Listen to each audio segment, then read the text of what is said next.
catering vehicles are on their way.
Hello everybody, welcome back to another live stream. I hope you guys are all doing well. Thank you very much for tuning in today on this Thursday afternoon. Literally, almost as I pressed the switch the scene over, the sun is shining through the clouds and we're getting a beautiful lit up Ryanair tail right there. Hello everyone, good to see you all. Thank you very much for stopping by today. I truly do appreciate it. I hope you guys are all doing well. Thank you very much for hanging out with me. Sim Pilot, good to see you. Huskers 66, welcome. Lasering Bot, good to see you. Ozzy, welcome. Gigo 777, good to see you. Leon, welcome. Minecraft, good to see you. We got Flight Sim Life dropping 5 members off the bat. Huge no floaties to you, Flight Sim Life. Thank you so much for supporting the streams, man. I truly do appreciate you, dude. Thank you, thank you, thank you. Appreciate that. Guys, if you did just receive a gifted membership from Flight Sim Life, please make sure that you say thank you in chat. That is very kind to you, Flight Sim Life. Appreciate you as always, my friend. Thank you, thank you, thank you for your continued support of the channel. Jamie's Aviation, good to see you. Chris Scott, good to see you. My friend Luke's, good to see you. FS Insane, welcome. John Franco, welcome back. Leon, good to see you. Mayday, good to see you. Kevin Thomas, good to see you. Captain UK, welcome. Jerome Robinson, good to see you. Dapney, good to see you. Is GSX worth it? Will it be free one eventually? No, I don't think there'll ever be a free GSX. Is it worth it? In my opinion, yes. I think it adds some nice realism to the simulator. It makes you kind of slow down your whole process a little bit. But yeah, I've been thoroughly enjoying it, man. John Franco, 17 months, is from Poland to Ireland to Tennessee, Texas, and now CA. There you go, man. Living the dream. Thank you, John, for the last 17 months. Appreciate the support, my friend. Thank you, thank you, thank you. JH Pilot, welcome aboard, man. Hope you're doing well. Wash, good to see you. It's been a hot minute. Hope you're doing well. G4, good to see you. CK, good to see you. Morgus, good to see you. Mo, good to see you. Just Aviation, welcome back. Fuber, good to see you, my friend. Yes, thanks to Smitty, I was able to update my AirAC. Wonderful. Thank you, Smitty. Your new setup is sick, dude. Thank you very much, man. I appreciate it. Here's the thing with the new setup, and you know, listen, I've always been a super realist with you guys. I am enjoying the new setup, but I just don't think in the long term it's going to work for the way that I stream. And let me just point that out. And I'm not discouraging anybody from picking up this type of cockpit or this type of setup. If you have a static simulator, let's say you only use your computer for flight simulations, then a cockpit like this 100% makes sense. For somebody like myself that is continuously switching between flying Boeing, flying Airbus, flying all kinds of other planes that require different setups, not quite sure this is the way to go. I expressed exactly the way that I just said that to you guys to Next Level Racing when they asked if they could send me this cockpit that I'm sitting in. they insisted that I take it and I fly with it and I use it whenever I can use it. So I think what we're going to do is we're going to have this set up probably for when we're flying our PMDG 737 aircraft, and then that's about it. It is quite big. It's hella cool. I absolutely love that everything is within an arm's reach of what I'm doing. My keyboard is here, my Stream Deck is here, my mouse is here, I've got my FMC, I've got my throttles, everything is here. Everything is in the vicinity. Obviously, I've got my yoke, and obviously, I've got the rudder pedals as well. But yeah, if you're somebody like myself that often switches between like Boeing, Airbus, other aircraft, I'm not quite sure a setup like this is going to make 100% sense. And I hope you guys understand what I'm saying by that. It is absolutely awesome, and I am very grateful that I get to have the opportunity to test these cool products out. But over the longevity of a streaming schedule and how busy I am, I just don't know if this is going to fit in completely to my rotation. I feel like it's a little bit too big, a little bit too cumbersome. It's quite a pain in the ass to move in and moving out. So like I said, if you've got a static setup that you only play Microsoft Flight Simulator or X-Plane or whatever it is on your PC, this probably makes sense. Something like this is absolutely awesome. But for somebody like myself that is always changing and limited to space because I only have a corner desk, this might be a little bit much. I have posted pictures. You can check them up there. They're on Instagram or on the Facebook, so you can definitely check those out. Love your streams of dedication to aviation. Just wonder what kind of graphic settings you got. High-end preset, clouds on ultra, trees on low. That's what I have. Yeah. Ryanair is famous for buttering landings. Yes, that's why we're flying Ryanair today. All right, friends. So now that that's off my chest and that is done, if you have any questions about the simulator cockpit, please feel free to ask them, and I will do my best to answer. If you guys are wondering, you're sitting here and you're going, what the hell is this guy talking about? There's a pinned message at the top that has a link to my Instagram. You can check that out. If you don't have Instagram and you just want to look at it on Facebook, you can search Captain Canada on Facebook. Is the seat adjustable? Yes, it is. So I can go fully back. Oh, sorry, I forgot to pull the thing. So I can go fully back. I can bring it forward, and then there's also, just like in your car, or if you're familiar to driving your car, there is an adjustable seat which allows you to move it up and down.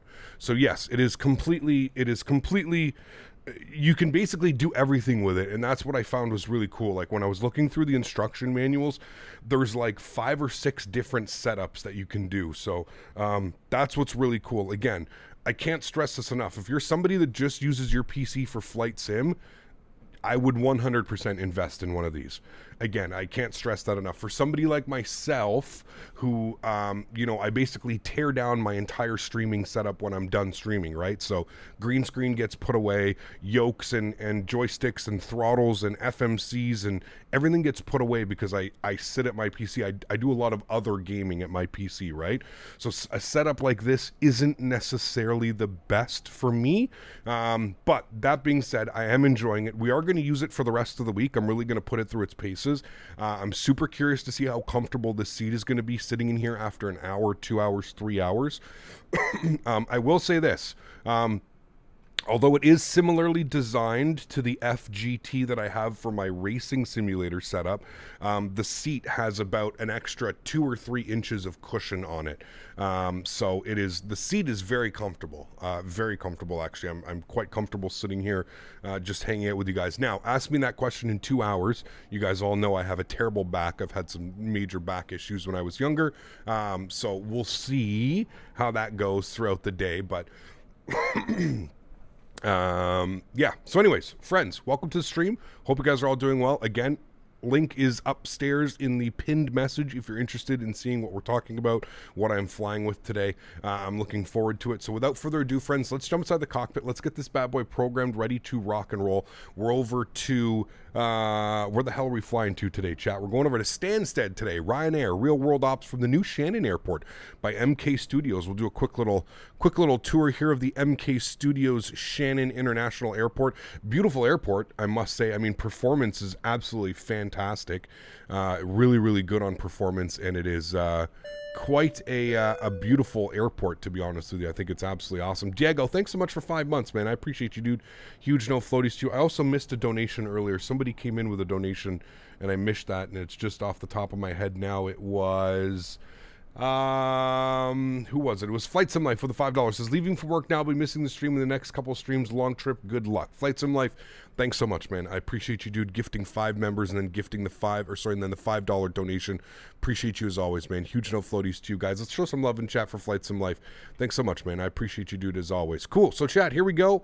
Repping the Ryanair colors today out of Shannon. Very fitting. Let's jump inside the cockpit. Let's get this bad boy programmed, ready to rock and roll. Should be a lot of fun. I think flight time is about just an hour over to Stansted today, so should be a wonderful flight. So first thing is first, let's go to the overhead. Let's go and get our master battery switch to the on position. Let's go and get our ground power to the on position as well. We'll head all the way upstairs. We'll get our IRS set to the nav position, left side and right side. Continue the flows down here. Yaw damper stays off, fuel pump stay off. We will be refueling. You're going over to bat bus. You're on ground power. That's all good. We'll flip our panel brightness up. I like panel brightness. Good. We'll arm our emergency exits. Our chime only can go on. We'll get our window heat on. We'll leave the probe heats till we're ready to taxi. Hydraulic pumps go on when we're pushing back. Engine bleeds are off. APU bleed is off. Isolation valve is open. Packs are in the off position. We're going up to 33,000 feet today, so we'll plug in 330 to our pressurization panel. Get our nav and logo lights on. Beautiful. Let's come down here and we'll work on the CDU, the FMC, whatever you'd like to call it. We're going to go to our FS Actions tab. We're going to go to our Payload tab. And for our zero fuel weight this afternoon, chat, we're looking for 62.3. 62.3. We'll go ahead and populate that in there. 180 passengers, which is correct. I think I chose like 181 on SimBrief, so pretty close. We'll take that. That's fine. We'll go to our fuel page today. On the fuel, we need 6.9. There we go. Nope, not 9.9, 6.9 cap. 6.9 on the fuel, good. We'll populate that, wonderful. Go to return, good, that's all good. Return, we'll go to the FMC tab, we'll go to pause init, wonderful. On the pause init today, we're sitting on the ground, EINN, Shannon. It's very rare. I don't think we've flown in or out of Shannon, so it's pretty cool. Go to our next page, we'll grab our left GPS, scroll back, we'll throw that in there. We'll go to our route page. We do have a company route today. So we'll go EGSS in there, and that should populate that. We'll go company route, good. We'll activate and execute, wonderful. Our call sign today, Ryanair 66 Mike Bravo, which is a real world flight. We'll throw that in there, beautiful, cool. Let's go over to our GSX. Let's start the boarding process, shall we, chat? So let's come up here. We're going to request boarding. Boarding requested. Beautiful, good. Somebody has already put out a GSX profile, so if you're wondering if you do own this scenery already and you do own GSX and you're looking for a profile, somebody has already put out a profile, so kudos to that person, whoever did that. Thank you very much for your community contributions. I love how something comes out and we already have GSX profiles for it. It's absolutely awesome. Cool, let's go to our departure page here today. Let's actually grab some weather, chat, shall we? What is the weather doing in here? Let's go Metar EINN. We'll grab that. 6.9 on the fuel. Yes, very nice. Soon to be starting a new job with British Airways as a ground operation agent. Cannot wait to be working with the world of aviation. Very cool. Nürburgring. Congratulations, man. That is absolutely awesome. Wish you all the best with that, man. Winds are 230 at 21 knots. Wow. Okay, cool. So we're on the Abeg 3 Bravo departure today out of runway 24. We'll execute that. Good. Let's go to our arrival airport today and pilots boarding starting. There we go. Pilots are now boarding. Into Stansted, we can expect. We'll take a look at this. Wish I had space for that chair. Oh, I agree, man. It is absolutely crazy, Mika. It is crazy, man. Very comfortable. Very, very comfortable. Winds are 220 at 14 knots. Sheesh. Got some winds today, chat.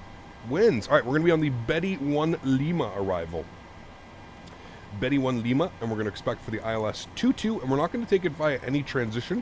Just going to execute that. I'm going to scroll through here now. I'm just going to make sure that everything looks good.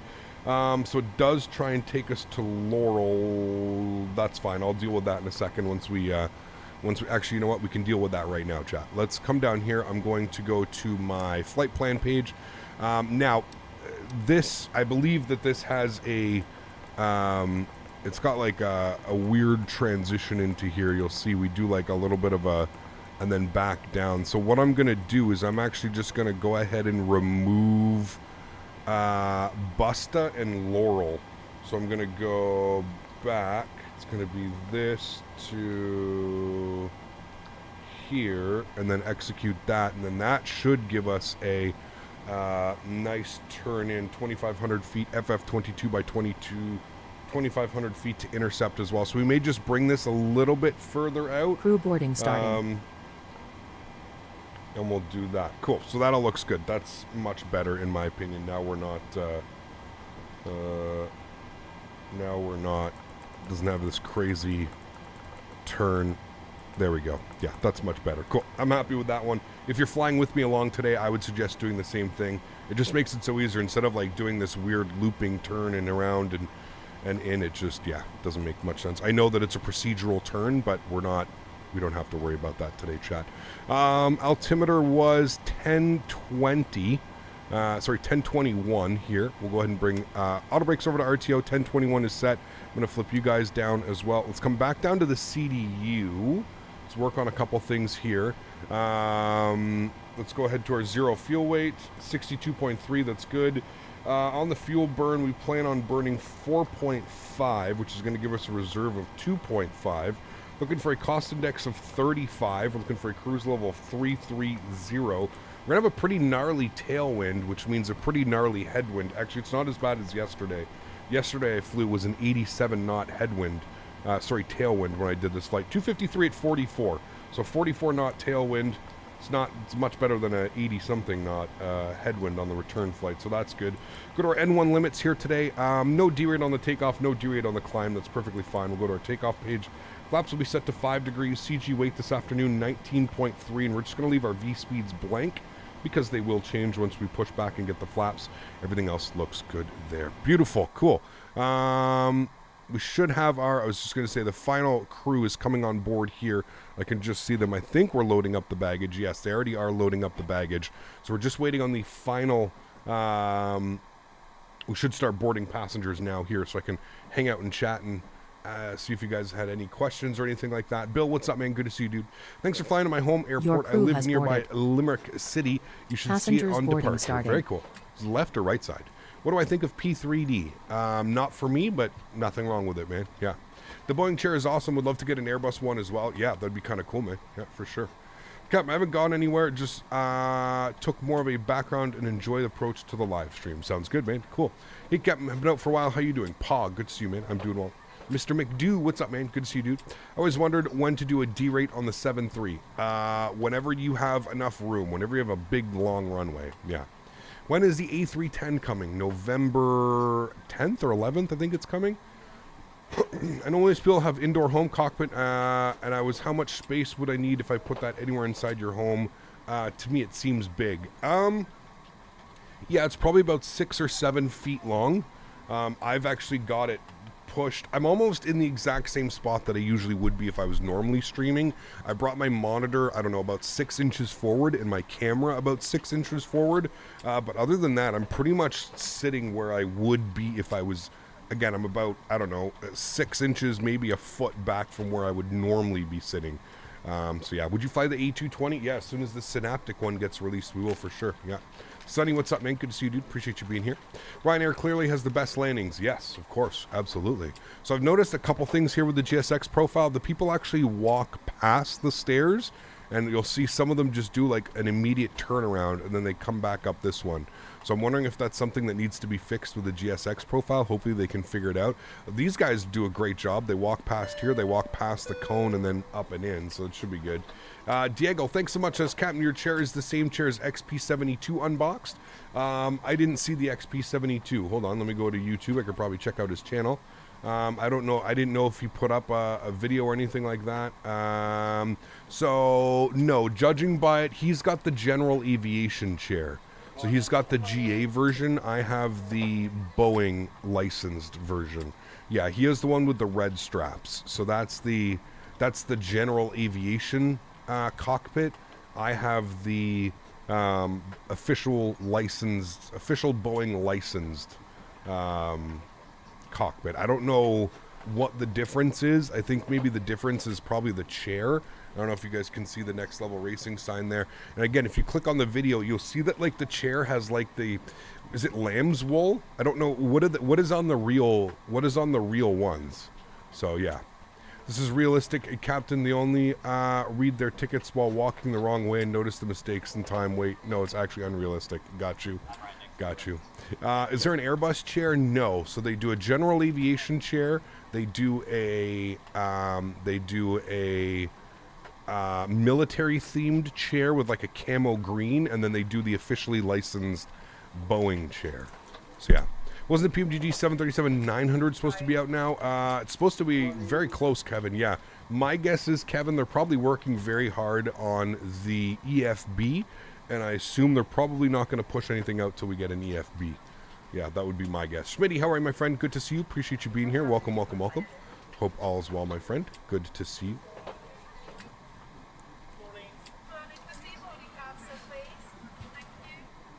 Boarding passes, please. Thank you. What is the best to get for flight simming after flight stick / yoke? Rudder pedals, 100%. Rudder pedals completely changed the game, man. The fur that makes the Boeing chair so comfy, I don't know what it is comfy compared to the Airbus. Yeah, I don't know. I think it's lamb's wool, but I'm not quite sure. I could be completely wrong, but yeah. TFDI MD-11 is at least a year away. Is that what they said? And I saw that they did like a community update or something like that, Fuber. Here we all are Here we all are thinking it was going to come out soon, right? And yeah, I saw that somebody posted the post, but I didn't have a chance to read the post, so yeah. September 2023 is what they're giving? Damn. Huh. Hello.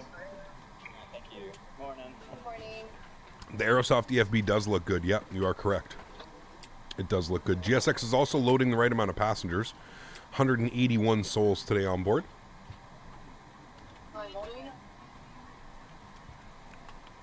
You got Microsoft Flight Simulator, but the worst is you have to use the keypad. Hey, man. Better than nothing, right? Better than nothing. Do you have any plans on flying TIV anytime soon? I don't know what TIV is, man. Sorry, dude. I don't really get why you'd have to buy a $40 add-on that only adds another version of the same plane. It's just the money, right? No, they fly differently, man. So there's different... The 600, the 700, the 800, the 900, they all have different flight models. They all fly differently, so that's kind of what you're paying for, yeah. The main function of the genuine sheepskin cover is to keep pilots cool in the summer and warm in the winter. There you go. He means Tel Aviv? Didn't we fly, I thought we just flew into Tel Aviv. Didn't we, chat? I could have sworn we did.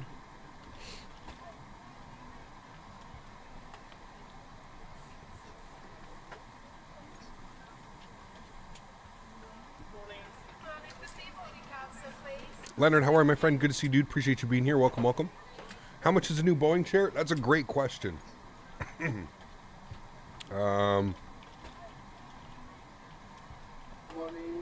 I don't even know. I'm thinking maybe $5.99.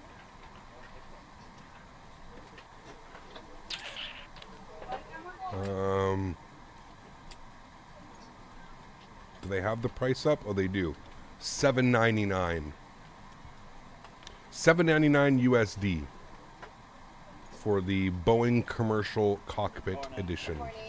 It is right here. I'll provide a link to it so you can kind of see it. $7.99. There it is right there. Can't decide between the Phoenix 320 and the PMDG 738. Which one did you pick first? Tough one, man. Do you use a joystick or do you use do you have like a joystick or do you use a yoke? Yeah. What does that chair offer? Umer, I posted a link to my Discord, man, and then I posted a direct link in here as well.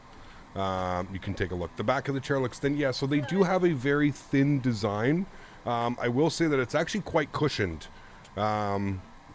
It's yeah, I don't know, maybe it's about that. There's about a cushion that thick. It's almost 2 inches on the back. It is quite plushy. It is quite thick. It's pretty comfortable, to be honest with you. I noticed that, like, I sit normally, and then as soon as we get on departure, I'll bring it back like one of the little pegs, and it's Very comfortable, actually. I will say that. I will say this. It is much more comfortable. I have the FGT. You guys know that. I've been sponsored by Next Level Racing for a couple years now. I have the FGT for my racing sims and my truck sims and stuff like that. That thing kills my back. I can't sit in that thing for more than 45 minutes. And that was my biggest not complaint, but the biggest thing that I told Next Level Racing was I just can't sit in it. You know what I mean? It every 45 minutes I got to get up because my legs are hurting, my lower back is hurting. This one, I did a flight in this last night. I did this exact same flight. I ran GSX. I was probably sitting in here for I don't know, an hour and a half, 2 hours, and I was perfectly fine. Perfectly fine. So it is quite comfortable. Yeah. Steel, what's up, man? Good to see you, dude. Appreciate you, man. Good to see you. Traveling from ENMS to ENAT tomorrow in real life. Very cool. And video drivers completely trashed my FPS. Yeah, I guess I'm not flying anytime soon. That's not good. Not good at all. Feel any thicker on the back wouldn't have too bulky and too expensive. Yeah, 100%. 100%. So although I do agree that it does look thin, especially like the side profile, especially if you click the link that I just put in chat, maybe what I'll do is I'll make a special command for that. Steel C! Thanks so much, man. Appreciate you, dude. Up into business class. Huge no floaties to you. Thank you so much for supporting the channel. I appreciate you always, man. Thank you, thank you, thank you, my friend. Let me make a short command for that so you guys can do that. Commands, custom. Let's go add command. I'll call it Boeing chair.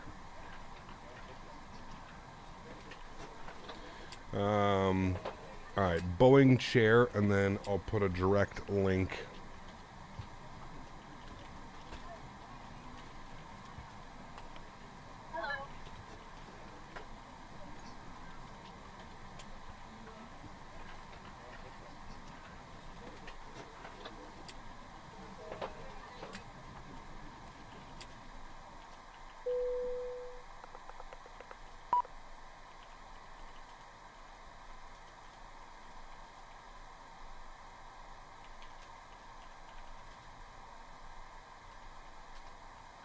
All right.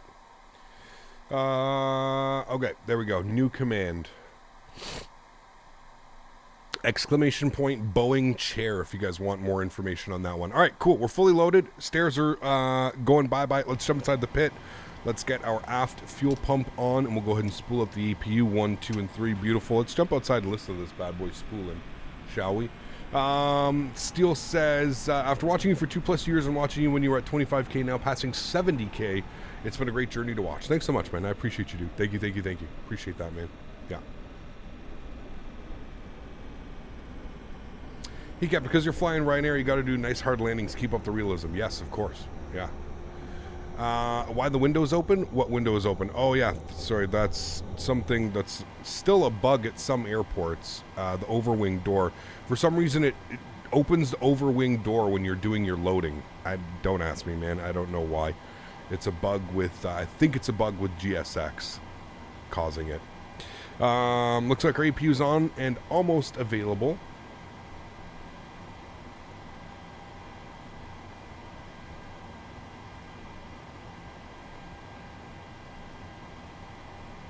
Make sure you go nose first on the landing. Ay, ay, ay. Alright, APU gen is on. APU bleed is on. External power is off. That's all good. Let's go ahead and get the seatbelt signs on. Good. And rest of the fuel pumps on. And we'll go ahead and plan for our pushback and departure. GSX. Prepare for pushback and departure.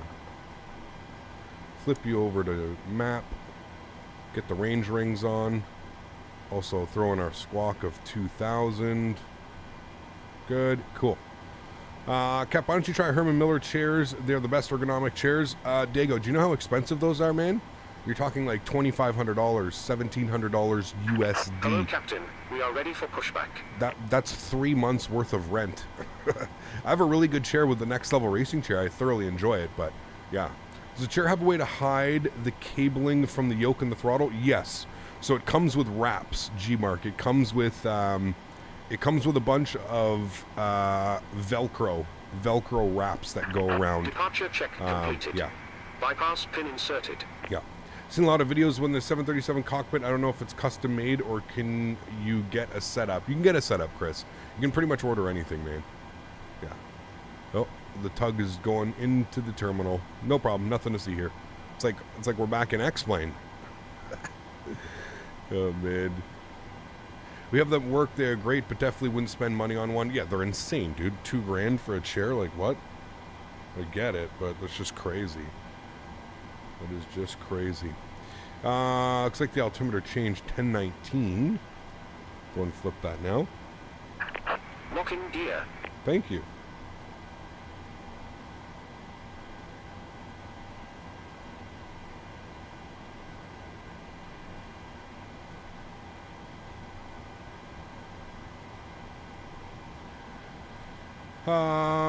Does this bad boy fold up for easy storage? No, unfortunately it does not. We're going east for 2-4. Yes, that's right. Sorry, my apologies. Let's come down here, return. We're going to go to ground services. We're going to remove the ground power and disconnect them. Good. And we can go ahead and release our park brake. Commencing push. Thank you. All engines clear. Start at will. We'll get the anti-collision light on. Beautiful. And there we go. We're starting our pushback. Oh. Hopefully, I don't know where he's going, but hopefully we don't get in each other's way. Engine number 2 over to ground. Start valve open.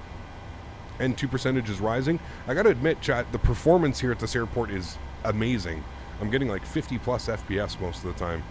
51 right now. Just sitting here hanging out. Looking for 25% before we introduce fuel. And there we go. We'll intro fuel. Give you a nice wing view.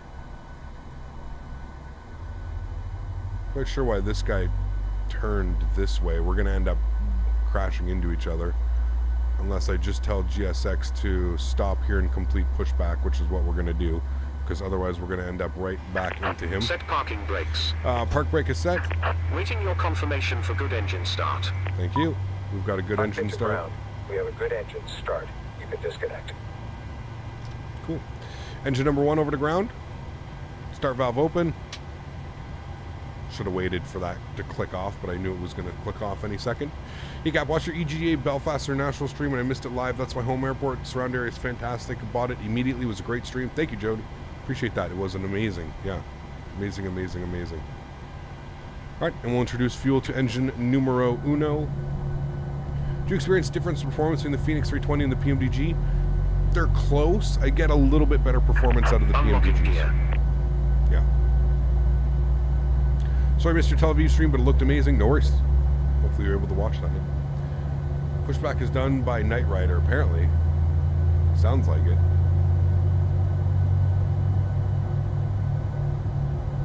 Tow truck disconnected. Bypass pin removed. It sounds like the Left is clear. Right is clear. it sounds like the TTS guy when you like get a donation or something like that. All right, cool. Everything looks good there, chat. Let's go to the overhead. Let's get our APU Gen 1, APU Gen 2. Engine bleeds are on. Engine bleeds are on. APU bleed is off. Packs over to auto position. Hydro pumps are on. Yacht amper's on. Probe heats are on as well. 33,000 is set and checked. APU goes off. Start switches to continuous. Let's set flaps 5 degrees. Live just outside of Shannon. Cool stream. Very cool, man. Sweet.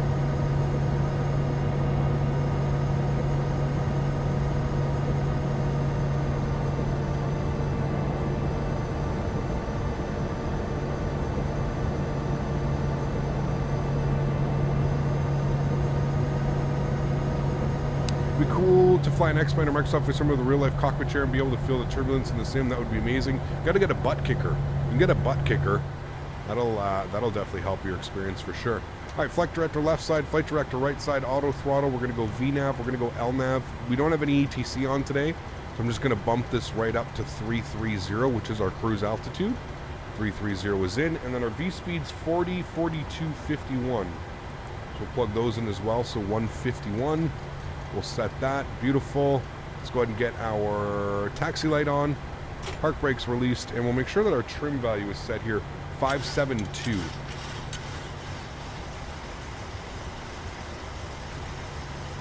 Should be good right about there. Cool. Let's do it, chat. Taxiing out to the left. Giroux looking good in the preseason? Yeah. Yes. Yeah, the whole team is. Yeah. Did you get your Boeing handles from the Bravo from Flight Sim Factory? Yes, I did steal. Yeah. They're awesome, man. I'm using my Thrustmaster setup today, but I did receive those, yes. What chart do I use? I use Navigraph for my charts. Navigraph. Speaking of which, we're coming up this way. We're going to go Delta, and then we're going to make a left. Go all the way down Delta 2. Have you ever considered getting a butt kicker for Microsoft for Summer XP to make the experience better? Maybe. I don't know, though. I don't know. How good are they? I got the Airbus upgraded as well, and I like it. Gave my Bravo a whole new life. Yeah, I really like them, man. Yeah, I really like them, dude.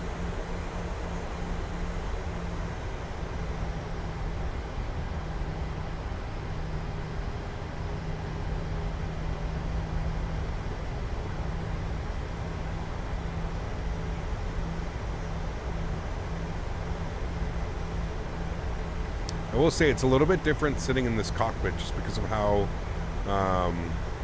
I have to kind of sit in it with my feet always on the rudder pedals. I'm not used to that, so it's kind of cool. Alrighty, and we'll be back. I'll let you guys decide if the next flight's going to be nighttime, morning, daytime, whatever you guys would prefer. We'll throw up a poll. Will you fly the 747 in the future? When we get a decent 747, you better believe I will fly it, man. In its current state right now, I am not interested in flying the default or the salty simulation 747. Yeah. Speaking of Navigraph, the future updates look cool. They do, Skyworker. Yeah, they look really cool, man. Yeah. Hopefully we have a yummy departure. We should. Look at the sky right now. It looks beautiful. Busting through some clouds. Should make it to Stansted before the sunset, so it should be good. You looked into getting a panel 737 desktop captain side or not really? Not yet, Chris. Not yet, man. No. No ATC available. There was none when I logged in, unless somebody is logged on. Nope. Nobody is logged on. Live weather? Yes. Live weather, live time. Does not have the seatbelts? It does. 12 cut. Yeah, I'm not putting the seatbelts on though, dude. I'm not. No. I don't want to. My thought process was if I have the seatbelts on it, it's just going to, like, I'm just going to be sitting on them the whole time. You know what I mean? It's going to be a pain in the ass. So, yeah.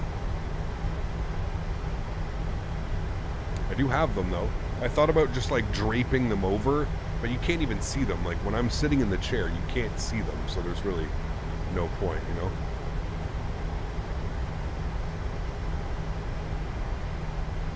I don't know why I'm much more excited for the PMGG 747. Yeah, I agree. It's such a classic plane, right? Xander, what's up, man? How are you, dude? Good to see you. What if you fall out of your chair? Well, not planning on any crazy, any turbulence today, so we should be good.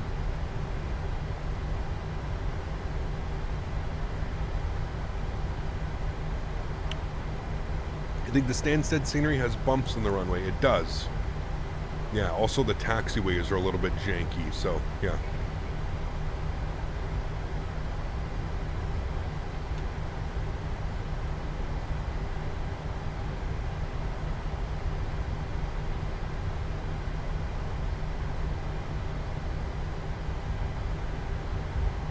Just watch your bank angle and you won't fall out. Yeah, too soon, man. Too soon. Where's our official bank angle pilots in chat? The guy was literally, remember, he was getting mad at me because autopilot, he said autopilot was banking the plane. Some people are just winners, man. They're just born winners, you know? Short bus winners. Short bus champions. This conversation reminded me that I had a dream last night about a flight sim chair frame that had hydraulics and a 360-degree motion. Those exist, kept quiet, but they're like, you know, $2-3 grand, right?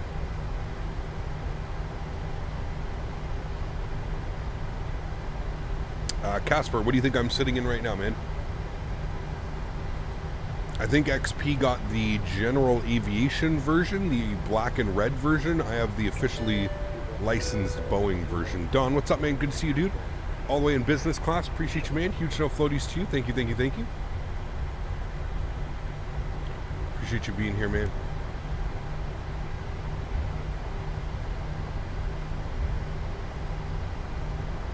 EGGS is your home airport. Thanks for flying it, Ned. Thanks for having us, man.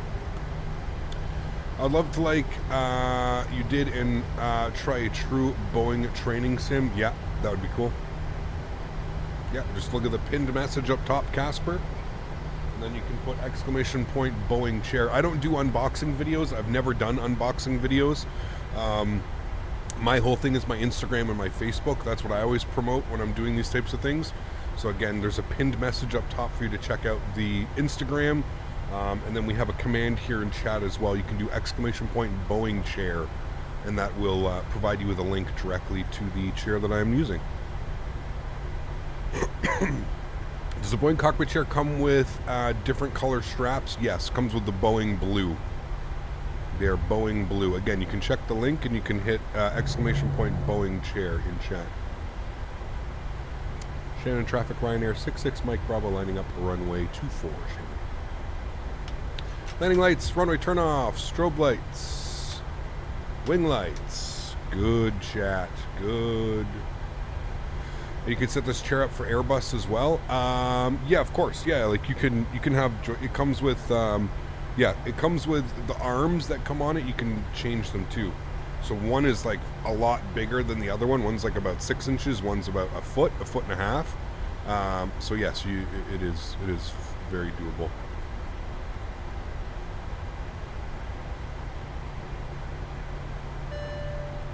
Jody Doc, thanks so much for the support, my friend. Back up into business class. Huge no floaties to you. Thank you very much for supporting the streams. Appreciate that, Jody. Thank you, thank you, thank you. Welcome to the crew. Hope you enjoy your custom emojis. Yeah. I need this chair, but my wife is going to kill me. Yeah. Yeah. I believe it. I believe it. Does it have armrests? No. And that's one thing, Scotty, you nailed it on the head, man. Last night I was sitting here and I was like, man, it would be so nice if I had like folding armrests and I could just sit here. It would make this thing 10 times more comfortable. As it stands right now, it is comfortable. Like I'm comfortable. I've been sitting in it for almost an hour. It doesn't feel like I've been sitting in it for an hour. I will give it that. It is extremely comfortable. Like I said, much more comfortable than the FGT Lite that I have from them. It is very comfortable. All right, let's do a chat. Shannon traffic, Ryanair 66 Mike Bravo departing runway 24. Shannon. Let's do a chat. Joystick cam's going on. I still do have the joystick camera. It's a little bit of a different position. You guys are getting some sexy leg action, so I'm going to have to charge you all a little bit more today on stream. But yeah, we're good to go. We do still have the yoke camera. I was able to somewhat rig it up. You can see the keyboard holder as well. So this is actually part of the whole cockpit unit. It's right here as well. So, all right, let's do a chat. Throttle's up to 40%. Chrono's going on. Let's get the hell out of here, shall we, chat? Toga, let's go.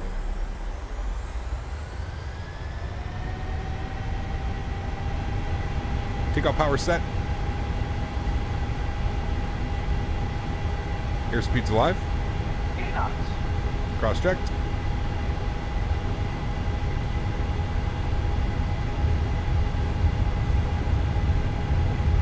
V1. Rotate. Positive rate. Gear up. It is gusty, man. Look at that wind. Sheesh.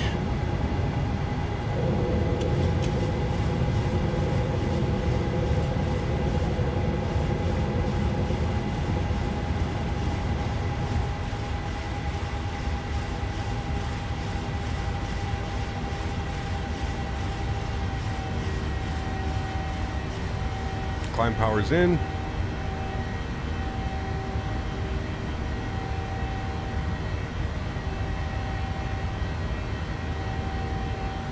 Let's go flaps position 1. Let's go ahead and lock our gear. Auto brake to the off position. Runway turn-offs coming off. Taxi light off as well.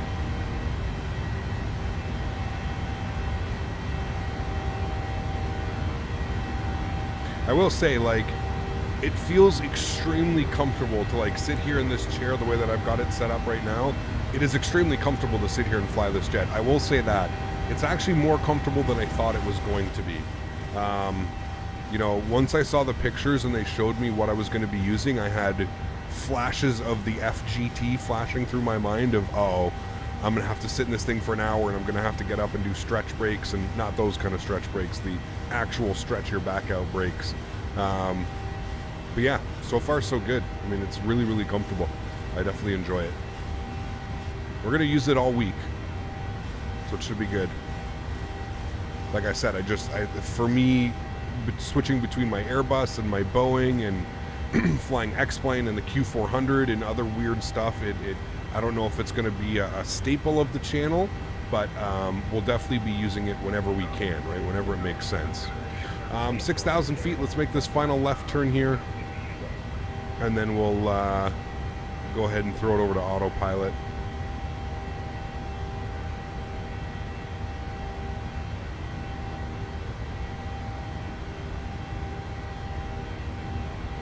Also go flaps clean now, as we're through the 190 knot speed restriction.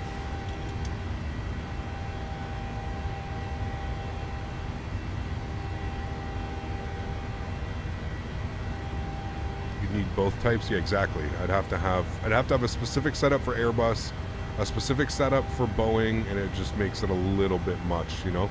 Standard barrel. Let's go ahead and engage autopilot. I'll bring you guys back up into the flight deck. Alrighty, cool. Sweet. Nice departure, chat. Looking real good. We'll be back. Seat looks great, but it needs retractable armrests. I do agree, 100%. Yeah. Is there scenery for Stansted? Yeah, you can put exclamation point scenery. Or there's a link in the description down below, whatever you would like. Thanks, Jody. Thanks for being a member as well, man. Gavin Diaz, what's up, man? Good to see you, dude. Appreciate you being here. Welcome. Hope all's well, my man. Good to see you. Remember, chat, if you're enjoying the content, don't forget to smash down that thumbs up button. Not a long flight over to Stansted today. I think we're looking at exactly an hour. I don't know if there's any ATC. We've got... No. Manchester Center? Is that a thing?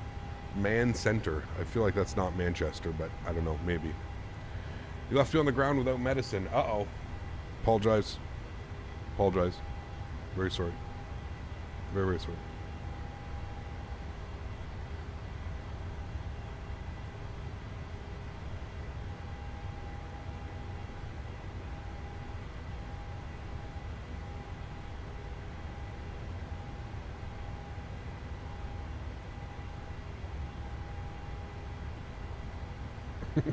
Davis, rude. I thought we were going to Gothenburg. I think yesterday it says EGSX instead of... no, I put ESSG, which is... or EGS... Wait, what did I do? EGGS, I think I put yesterday.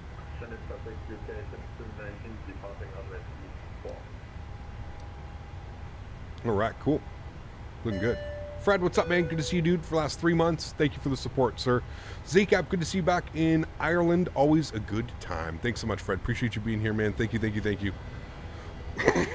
Look at that view right there, chat. Tell me it doesn't get better than that. That is gorgeous. How's this view? That one's just as good, chat. That one is just as good. Stunning. It's gorgeous. We got backup medicine and teleportation. There you go. See? Winning. All right, through 10,000 feet now. Landing lights are coming off. Engine start switches are off. Wing lights off. All that stuff is off. Wing light is not off. Let me get the wing light off. There we go. Wait, is that off? Yes, wing light is off. Okay, good. Cool. Do I like Volvo cars? They are. They are very expensive to fix, though, when they do break. And remember, every car is inevitable. It will break at some point. Volvos are very expensive to fix. Yeah. Swear it get better every day. It's crazy, man. Did anybody else get a small update this morning? I had like a 200 megabit update this morning to Microsoft Flight Simulator. Did they patch something? There had to have been like a small patch or something that came out. I'm just curious if I'm the only one that got that. You forgot the seatbelt on takeoff, your next level seat? Oh, yes. So sorry. No seatbelts needed, man. Hecap, what is that thing on my head? This is Track IR. Nav data. Is that what it was, Fuber? I don't use the default nav data. I use Navigraph nav data. So interesting. Okay. It was an AirAC update. What are they starting to push AirACs on the actual same day that AirACs come out now? Is that what they're trying to do?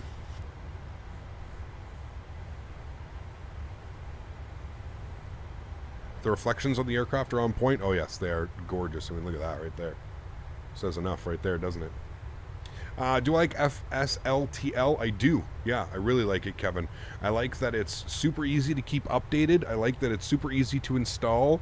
And I like that it takes up about a quarter of my hard drive space compared to AIG, which is what I was using previously. Yeah. I know this sounds like a dumb question, but what is an optimal rate of climb? A lot of variables on that. A lot of variables, Lasering Bot. Depends on the size of your airplane, depends on the weight, depends if you're a turboprop, a jet. There's a lot of things. A lot of them will say, like, on the chart, it'll say what it is, you know? So yeah. Hello again. I followed your advice, reinstalled the sim. Big pain in the arse. Took me 1.5 days, but it was worth it. Stutters on landing are gone. Thanks. Awesome, Mr. Pilot. I'm glad it worked, man. Yeah. FSLTL tanks your frames at big airports. I mean, have you used AIG or any of the other ones, Jeff? They're all the same, man. I mean, I wouldn't really say that that's FSLTL. That's just VATSIM. You know, if there's multiple 10, 15, 20, 30 VATSIM users at the same airport, it also depends what airport as well, right? I mean, that's just common, dude. That happens in any, like, it happens in X-Plane, P3D, Microsoft Flight Simulator. Pretty sure it's just a limitation of VATSIM and its network and its servers and all that stuff, yeah. The aircraft sim look more realistic. AIG looks a bit smaller. I haven't noticed anything of that, Kevin, to be honest, but yeah. Do you plan on upgrading the 4000 series? No, probably not. Also, don't believe everything that you see from NVIDIA lights. The videos and the stuff that they were showing was with DLSS 3.0, which I don't know, man. I'm not buying into either. I don't know. Do the FSLTL planes actually move, or are they static? They move, man. I mean, what do you mean? Why would they be static? They move. They move. You can be VATSIM model matching. You can use it. Yeah. Probably going to fly over your house soon. Very cool. I don't even know. Where are we right now? Rip and eBuilds X-Plane 12 customers. They could have announced it and not waited for questions. Casper, where have you been, man, for the last year? They have stated that they don't plan on... They stated more than 6 months ago that they weren't planning on... that they weren't planning on... developing for X-Plane 12. This is old news, very old news. They stated a very, very long time ago. Finally bought the 737 yesterday, so excited, very cool. Should one take lessons to learn VATSIM? If so, where should we look for one? Tons of tutorials online. I don't know if lessons is the right question or answer. Definitely have to watch videos. There's tons of VATSIM tutorial videos out there. That would definitely help, for sure. Yeah. X-Plane is just not as good as Microsoft Flight Simulator anymore. Problem with X-Plane is just the progress forward is not big enough, in my opinion. Keeping up, like, you know, I understand everybody has different reasons of why they use a flight simulator, but I think Microsoft Flight Simulator really opened a lot of people's eyes to the fact that you know, you can explore the entire world, and it offers something that X-Plane doesn't offer. And visually, it's 2022. People expect certain things visually. I'm not saying visuals are the most important end-all, be-all, but for a lot of us, they are. You know, a lot of us in chat are never going to fly a real airplane, so visually speaking, it's important for us to enjoy what we're looking at, to enjoy the clouds, to enjoy the ground textures, to enjoy the ortho, to enjoy exploring the world in somewhere maybe we wouldn't be able to, you know. I don't think that X-Plane is a bad sim. I just think that X-Plane is just very behind in the times. It's almost like they're stuck in this time machine of like 1996 to 2005, and they refuse to advance from there. I don't know if it's because of money or if it's just because of limitations within the company, and I don't know, man. I really don't know. I have a hard time believing it's not money. I think if any successful company wants to invest in themselves, it's it would make sense. X-Plane's been around for 10, 15 years now. So I don't quite buy that, like, money is the reason why they can't, you know. I understand Microsoft has billion dollar budget, but, you know, Laminar could easily seek partners, and they could seek other avenues of revenue, and secure themselves. Instead, I feel like they just build on top of the last sim and expect everybody to be happy with it. And there are some people that are happy with it for sure, but yeah. Explain physics plus Microsoft Flight Simulator C-Series would be perfect sim. See, I don't know, Big Z. For me, dude, I've never flown a real jet. I've never flown, you know, I've flown like a Cessna 172 when my buddy was doing his flight training, but I've never flown a jet. I don't really know. Like, for me, like, flight model is just this, it's this myth, man. We're never, ever spending $60 on an add-on airplane and $60 on a simulator. We're never going to experience true flight models. X-Plane, I think it's been proven time and time again. X-Plane's flight model is good, but I don't think it's anywhere close to what Microsoft Flight Simulator is going to be able to do. That's kind of my logic behind it. X-Plane uses blade element theory. It is a good way of recreating a flight model, but it is not accurate whatsoever. And that's kind of why in X-Plane, if you look at like wind gusts and stuff like that, X-Plane is just all over the map, man. Like, you know, your 737 aircraft that weighs 57 tons gets blown around like a toy plane in X-Plane when there's wind gusts. That's just because, again, that's the way that the blade element theory works on the flight model and stuff.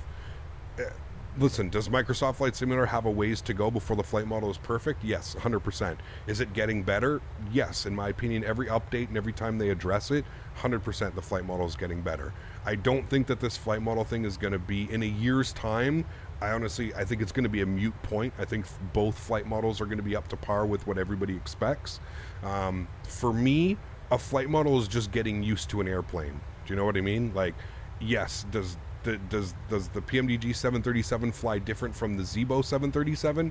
100%, but it's not like one is really bad and one is really good. They're different, and you learn to fly both of them, and to me, that's the difference of the flight model. I don't know which one is right, which one is wrong. We have real pilots out there telling us that, you know, the Zibo flies much better than the PMDG under certain conditions, and vice versa. So I don't know, man. I think it's just one of those things. You know, I really do. Many of us airline pilots and friends who are Army pilots love to play Microsoft Flight Simulator. Most of them have played X-Plane, but especially with the visuals of Microsoft Flight Simulator, convinced them to purchase Microsoft.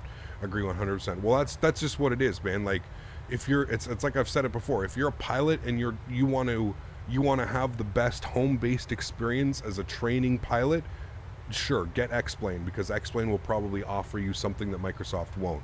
If you're just a casual simmer like 95% of the community, then I think you know where you're going with Microsoft Flight Sim. You know what I mean? So, see, I have a hard time with the whole flight model and this and that. I just don't, you know, I don't know. Yeah. It's one of those things, man. Like I said, I truly believe like flight model is what you make of it. Like, I don't know, man. I could understand people don't like a certain flight model. They don't like the way something flies in a simulator. That's normal. But I don't think that, you know, to sit here and say, oh, well, X-Plane is better because they have a better flight model. Well, no. X-Plane's been around for 15 years, and it's pretty much been the same simulator for 15 years. They've just graphically improved the simulator and moved rendering engines and stuff like that. But, you know, the core code and base of X-Plane has, you know, been around forever. Patrick, what's up, man? Good to see you, dude. Do you use the Google Maps add-on? I don't, no. I think for us, it comes down to what gives you the most enjoyment. 100%. 100%, man. 100%. And what really, truly gets me with that, Steel, is like, you have those people out there that just refuse. For whatever reason, man. I don't know what it is, man. I don't know why. You have people that literally just refuse to use Microsoft Flight Simulator, and they sit there and they will bold-face lie to you and tell you that X-Plane is better, and they'll list 15 reasons why, and none of those reasons are legitimate reasons. You know what I mean? I find a lot of the X-Plane protectors, if you will, are all retired or sub 60-year-old men that are just so grumpy they They just want something to fight for, you know what I mean? Like if you go on the forums and you go on the X-Plane forums, or you look at some of the videos that are out there, like trying to bash Microsoft Flight Simulator compared to X-Plane and shit, it's just a bunch of, yeah, it's pretty funny, dude. It's quite ironic, actually. Any fix for stuttering when panning the camera? Reinstalled the sim and fixed a few hours doing it again. Seb, off-screen pre-terrain caching. Set that to ultra. It should work, man. Yeah. What are your thoughts on Google Maps compared to Bing? I just use whatever's in the sim, man. I don't know. Everything looks the same to me up here at 30,000 feet, dude. Ortho is ortho. I mean, at 30,000 feet, doesn't that look the same whether you're using Google or Bing? I don't know, man. I really don't see a difference in it, but that's just me. Again, I'm a little bit different when it comes to these things, yeah. X-Plane was my starting sim, so I'll never abandon it, but I don't bash and reject Microsoft Flight Sim. I mean, listen, dude, X-Plane opened the door for me. X-Plane was the simulator that I was using. X-Plane got me into this industry. X-Plane got me into streaming and got me to become a full-time streamer. And listen, I'm not bashing on X-Plane. I think again, what everybody is, one, I'm allowed to have an opinion of how I feel. Two, if anybody, I truly think that my opinion is not an opinion of me just choosing Microsoft Flight Simulator. I've got almost 5,000 hours. I mean, we're over 5,000 hours in X-Plane 10 and X-Plane 11. I think if anybody should be allowed to have a verdict and have their voice heard, it should be somebody like myself that has put in 5,000 hours plus of simulator time into there. I can't be any more frank than what I am. It's X-Plane refuses to move, like they refuse to bring their simulator into today's standards, and now obviously everybody has a different idea of what the standards are, but I think Microsoft Flight Simulator is very clearly setting the bar for what we think standards should be in flight simulation, especially visually wise and add-on wise and all that stuff, you know what I mean? So yeah, things like flight dynamic and model stuff like that. What's that? At the beginning, Microsoft, I used XP more because it was more mature and more add-ons, but I feel like as a casual Microsoft Flight Simulator goes on now, I've never flown a plane and can give my opinion on it. Yeah, for sure, man. For sure.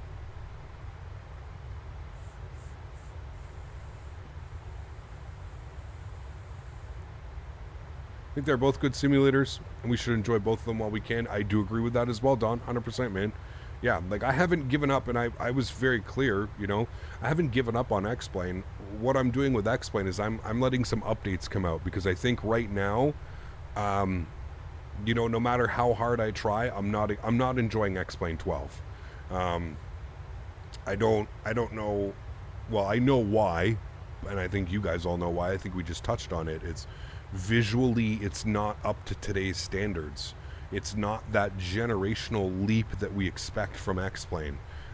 X-Plane for the last year has basically stuffed down our throats that this simulator is groundbreaking and X-Plane has never done anything like this, and they've completely rebuilt the simulator from the ground up, and we're getting a default study level A330, and we're getting all these things with the simulator, and in my opinion, they failed on almost every aspect of it.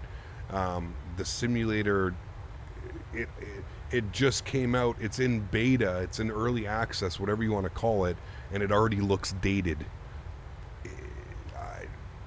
You can't ignore those types of things. Not when you can come back and fly this simulator, right? So what I'm doing is I put X-Plane back in the oven. I will revisit X-Plane. I told everybody in chat we will revisit X-Plane come a couple months, and we'll see what's changed.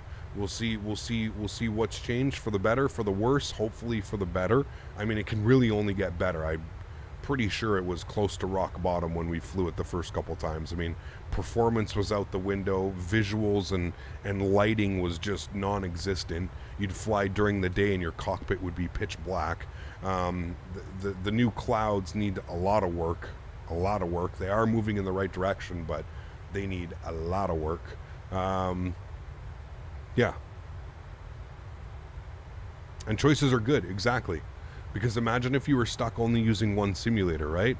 Like imagine that was a thing. You were stuck using the one and only, you know. So it's good. It's good that we have a choice. You know, it's good. For sure. X-Plane 12 had 49 alpha builds and now 6 betas, and it's still a mess. Yes, I agree. Yeah. Glad there's a choice. As a consumer, we should benefit. That being said, I really feel Microsoft Flight Simulator is the future. Oh, 100% Skyworker. I've said that again and again and again.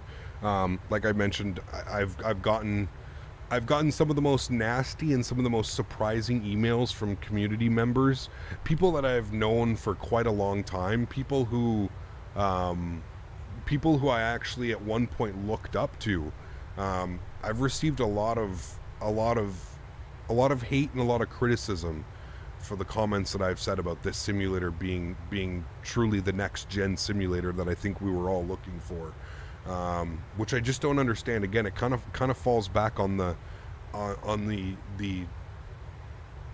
X-Plane users are very X-Plane only users right now are very sensitive. That's really all I can say. And I'm not trying to be rude. I'm not trying to be funny. They are very sensitive because I think they agree deep down inside. They know that X-Plane 12 wasn't that major generational leap that they thought it was.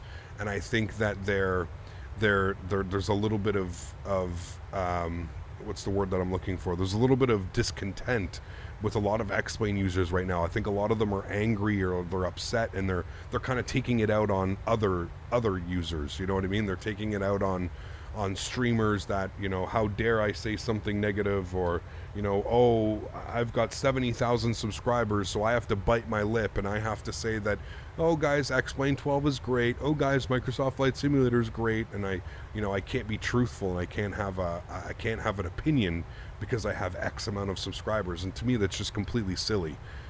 We live in a world where you get to make the decisions and you get to do what you want to do. I'm here to provide my opinion, whether you agree with me or whether you agree not.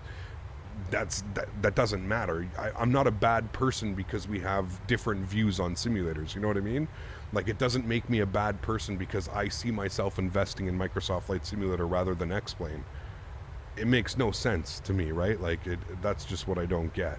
You don't have to, you know. I'm not saying that, you know, you don't have to. Microsoft Flight Simulator may not be your cup of tea, and that's perfectly fine.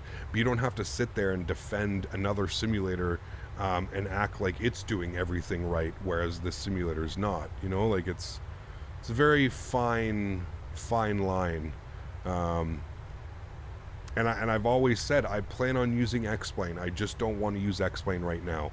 It's just not a good look. I don't think it's a good look for me to even stream X-Plane right now. I just feel like it's so, you know, like, let's let it mature a little bit. Let's get to a point where we don't have to, like, just, you know, half of chat is laughing and memeing at the things that are going on in the sim, you know. Just gotta chill, you know. To be fair, we've got nuts in Microsoft Flight Simulator group too. Of course, yeah. Too many deluded fanboys out there, Cap. Well, and that's the funny thing, man, is I was a fanboy too, right?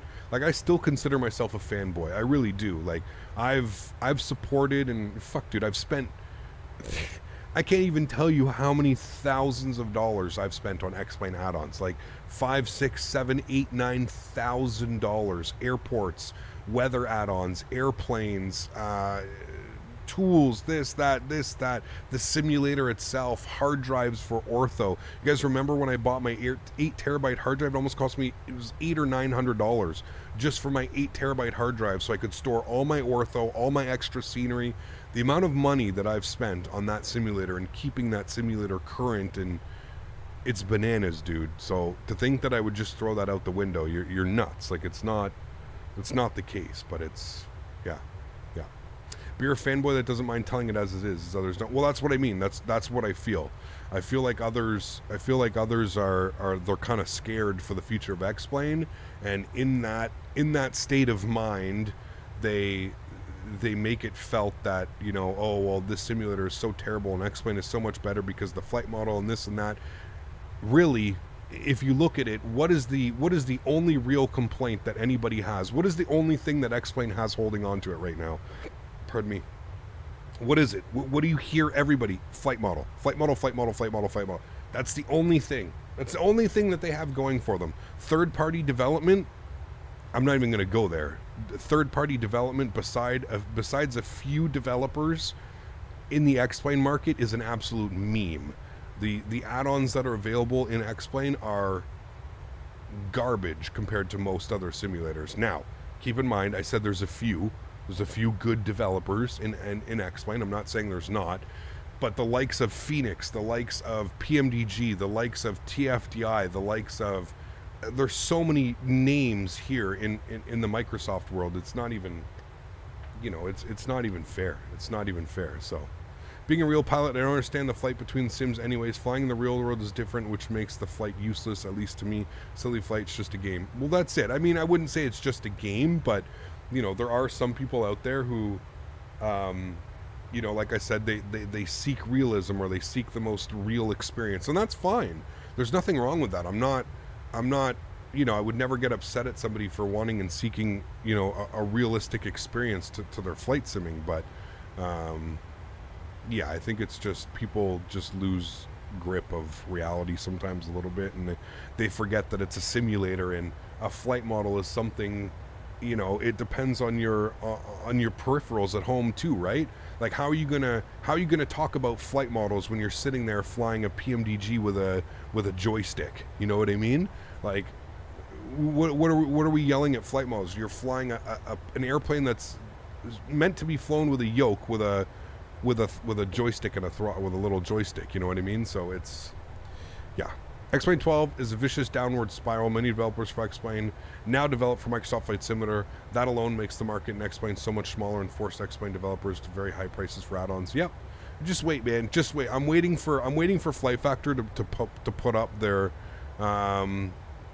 Flight Factor. I'm really curious to see what they plan on doing, because Flight Factor has been developing 2 major airplanes for X-Plane for at least 2 or 3 years now. We've got the 777 V2 and we've got the 787 Professional. Both of those airplanes are dropping for X-Plane. I don't know when. There's been no timeline, but I can promise you, I'm thinking that these airplanes are going to be somewhere up in the $150 range, and I truly mean that. I think no less than 120 USD, and on the high end, I'm thinking like 149, 159. And I don't even think that's an understatement. I'm almost positive that's because the market has just gone so much. The market has gone down so much for X-Plane. Think about how many users they've lost. Think about how many potential customers and clients they've lost in X-Plane in the 2 years that Microsoft Flight Simulator has been. It's the only way, man. It's the only way. Yeah. I'd laugh if Flight Factor just abandons those projects halfway. I don't think they're going to do that, and I think there was a whole reason. You guys remember why their 7.5 and their 7.6 were free updates? I believe there's a reason behind everything. Flight Factor is not a stupid company. They're pretty smart. They kind of understand the logistics and everything that's going on. I will give them that. They're not the best company to deal with, that's for sure. I don't like a lot of their practices and a lot of their standards. It's just not, that's just a personal opinion. But for me, yeah, I can almost promise you there's one of those things where this is going to end up costing, you know what I mean? Any chance of a shared cockpit with Jeff? Jeff doesn't use X-Plane anymore. He hasn't used X-Plane in a very long time. So we'd have to wait for something to come out on Microsoft Flight Simulator. I know that there's something on Microsoft Flight Simulator now, but it's not very good. So I'm going to be waiting for something decent, at least flight, shared flight-wise for Microsoft Flight Sim before I do any of that. Yeah. The Boeing 777, V2 and 787 would be game-breaking, though. I don't know how you can say that without actually seeing the aircraft, man. I don't know, dude. I mean, are they needed aircraft? For sure. I wouldn't say game-breaking. I mean, PMDG makes a 777 for P3D. You've got another developer that makes a 787 for P3D, and they're both very, very good. I don't think that this isn't like, you know, a game-breaking would be we've never seen this jet before, and this is amazing. And so, no, I don't quite agree game-breaking is the right word that you're looking for. Is it huge for the simulator? Absolutely. Does it have the potential to bring people back from P3D or Microsoft Flight Simulator to use X-Plane? Yes, potentially. Depends on how they release it, when they release it, the pricing on release. Absolutely. Absolutely. It can factor that in 100%. But I'm just scared that the pricing is just going to be so ridiculous that it's just, we're going to be kind of in this in this place where nobody really knows what to do, because it's like, you know, well, shit, do I buy this airplane for $120 or $150 or something like that? Do I buy this airplane for a simulator that I don't really use? Or do you wait for PMDG to bring their 777, which they've said that they are extremely hard at work on? Do we wait for PMDG to just bring their 777? Do we say, okay, well, you know, Flight Factor, we're not waiting. We're just going to wait for, you know, we're going to wait for PMDG to bring their 777. Do we wait for, I forget who makes the 787 for P3D, but yeah. If Flight Factor releases the 777 V2 now, not many people will return to, well, I don't know. Maybe not, but isn't there an A220 coming via the fly-by-wire? Yes, there is an A220 coming, Gavin. Yeah. Quality wings, thank you, chat. That's the one. You know, do you go back to X-Plane 12 to enjoy the Flight Factor 787, or do you just tough it out? Do you wait for Quality Wings to bring over their 787? Tough decisions, man. I mean, you really have to kind of weigh your options here.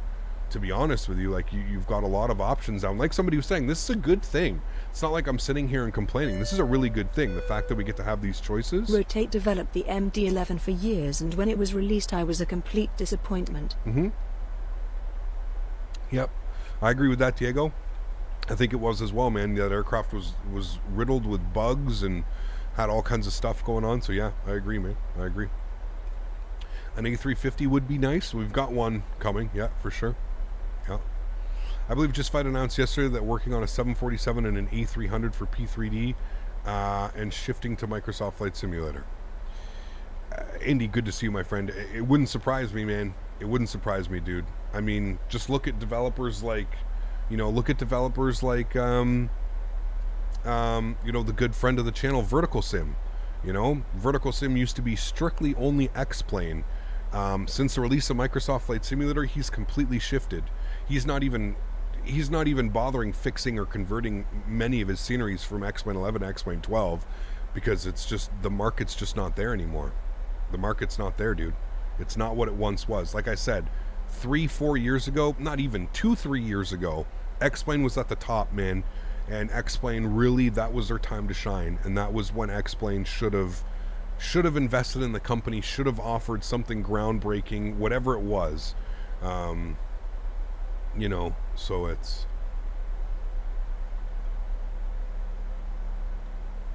Yeah. If I'm not mistaken, the Quality Wings 787 isn't quite study level, so Flight Factor does bring a study level one that would be pretty big. I don't think Flight Factor has ever released a study level aircraft, to be honest with you. They're good aircraft. Everything works, but as far as study level, also I don't really agree with the whole term study level. Does every button work? Are all the systems animated? Okay, cool. That's study level to me, right? Like, what is study level? I never really understood that wording. When I buy a third-party aircraft, I would expect to be able to go to the overhead and every single thing works. I would expect that if I turn off my packs, we lose our pressurization and we end up having like a blackout, or those are, to me, that's, I don't understand why everybody gets so excited about the wording study level. What is study level, man? I mean, we're using a home-based simulator on a $60 add-on. Like study level aircraft, like you can go and you can pay to get a thing from Boeing or a thing from Airbus, and it costs thousands and thousands of dollars. So I never really bought study level in a home-based simulator, because we're not using this to study, right? Like, as long as it works to some degree, that would be considered quote-unquote study level in my eyes. Now, everybody has a different opinion, so I'm curious in chat to see what some of you guys would consider study level. What does that even mean? Like, what does that wording mean? You know what I mean? I don't really understand the whole logic behind that, and people kind of grasping, oh, well, this is a study level and this is not study level. Like, yes, I agree that we have different we have different standards of third-party developers. You have Captain Sim, and you have P3, Captain Sim, and you have PMDG. You've got, you know, Virtual Coal, and you've got Phoenix. You've got completely different scales on the spectrum of third-party developers, but I don't know, man.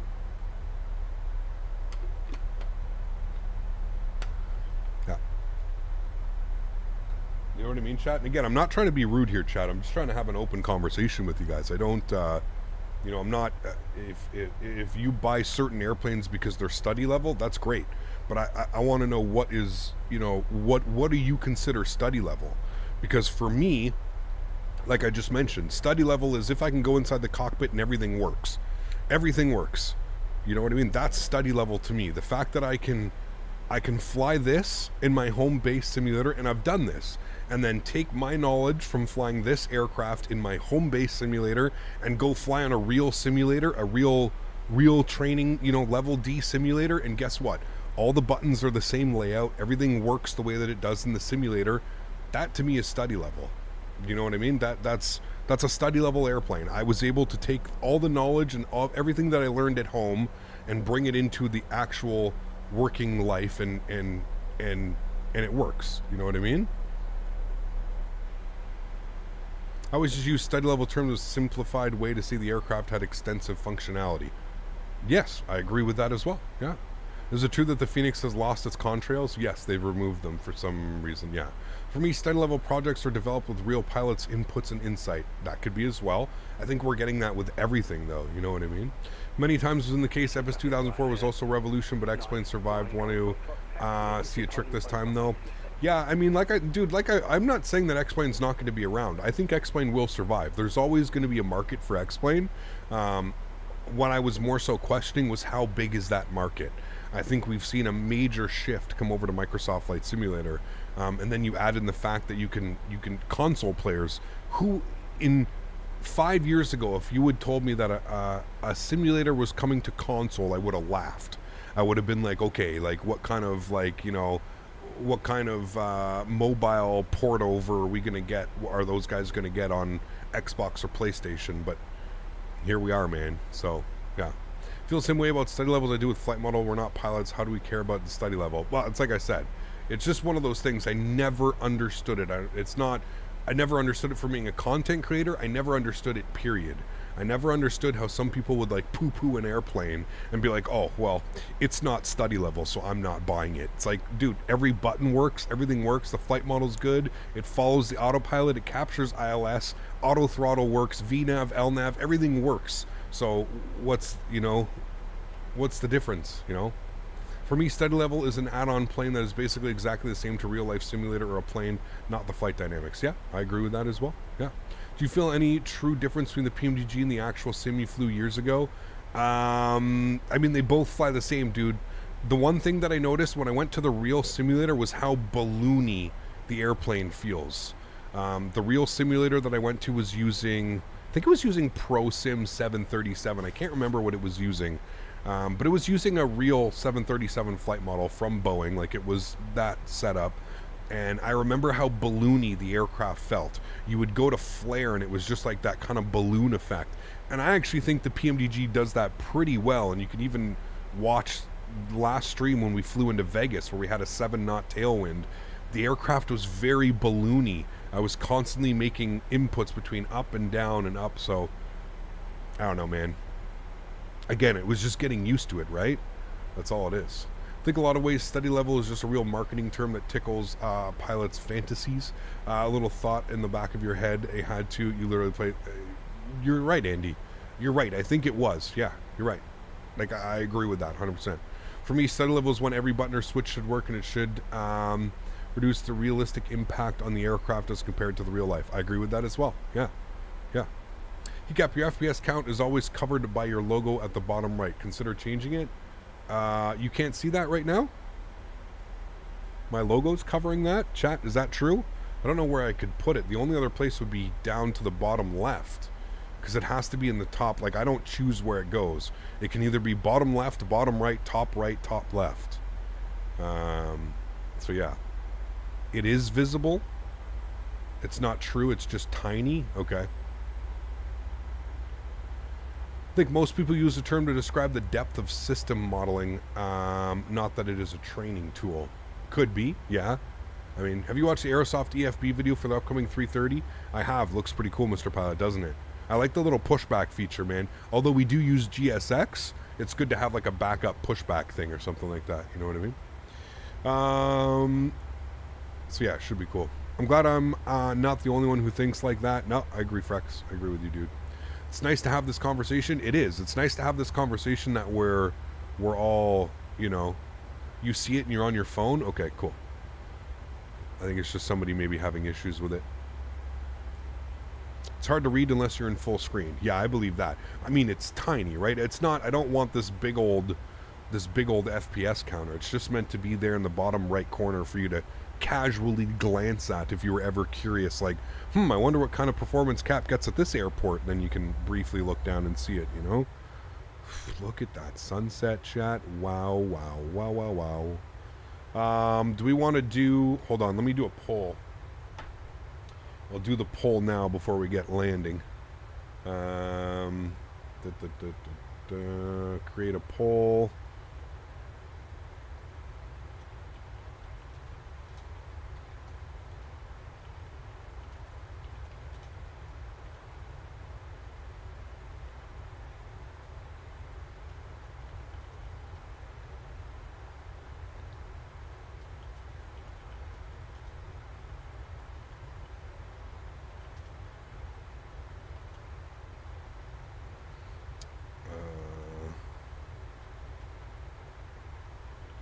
All right. I will let you guys decide on that one, chat, for the next flight. Go ahead and make your voice heard. Make it heard, chat. I'm going to go down to the McDo here for a second, the CDU. We're going to go to the descent page. We're going to do our forecast. I forgot to forecast the wind, so we'll do that now. How was the LAX scenery from the last stream? It's great, Matthew. Yeah, real good scenery, dude. Nice performance, too. I know that just got a big update as well to address some of the issues after release that were coming.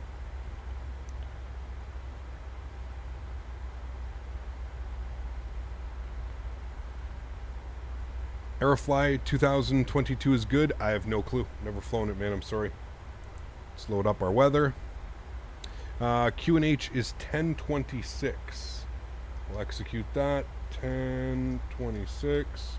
Throw that in there. Good. It's 1 degree. Is that true, chat?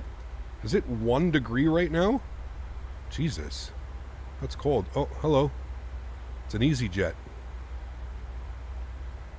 Kind of cool that I can see that is an EasyJet from here. Got to get some things posted up here as well, chat. We got a plan for the ILS-22. So it's going to be... You can see we're taking it from Barkway. Coming in down like that. 1105, which I think is already programmed in. It is 1105. Get some brightness up on that. Thank you so much. 1105. We've got that in both. And then a front course of, what was it, 222? Yeah, 222 on the front course. 222. Good. 222. Left and right side. All right, good. Sweet. Temperature is 16 degrees. Oh, that's the ISA deviation. Got you. That's the ISA dev. That makes sense. Okay. You're able to fix the outside window glitch? What do you mean, Elias? No. Like here where it draws the... No. No. So bad about remembering to hit the button every time. I remember the thoughtful people like me hit that button. Yes. If you guys are enjoying the content, don't forget to smash down that thumbs up, chat. We're going for 300 likes today. Hopefully we can reach that goal.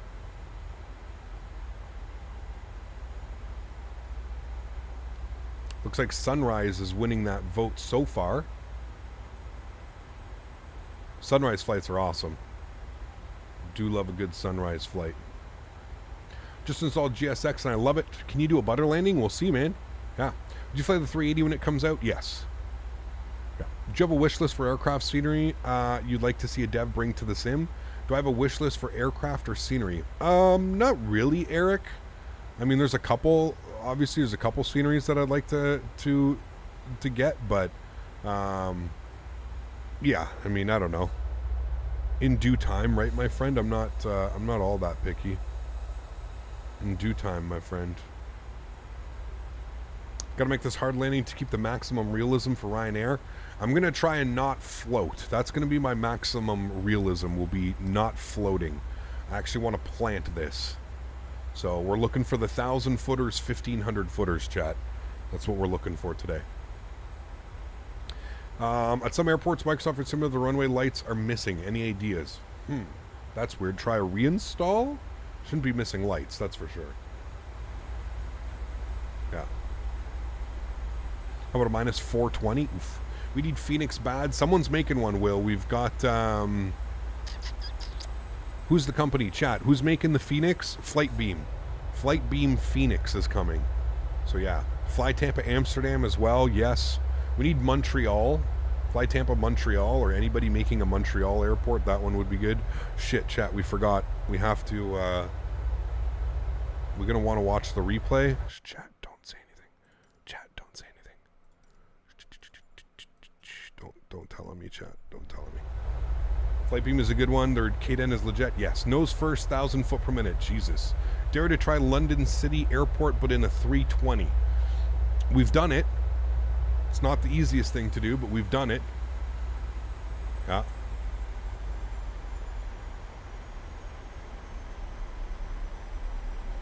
New SLC. Yeah, that would be a good one as well.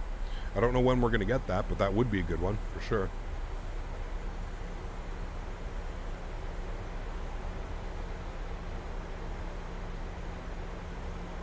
I think we're flying... Is that Heathrow? I was wondering why we were getting like 40 FPS, but it's because we're flying over top of Heathrow. We went from like 55 FPS right down to like 30, 36 now, 39. I was wondering why, but that's because we're flying literally over top of Heathrow at sunset. Please contact me. Essex Approach. Nice, I didn't know we were getting approached today. 120.625.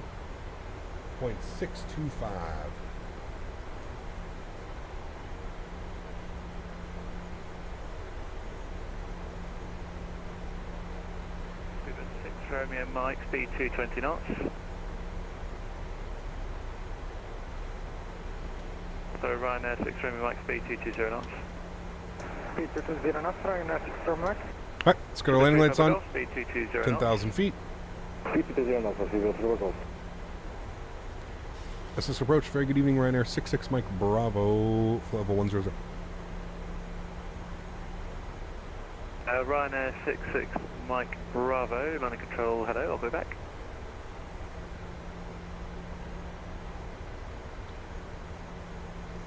Do you know a great tutorial for me to learn the PMDG 7.3? There's a ton, man. There's a ton. I don't even know, man. There's so many. Someone's departing 27, right?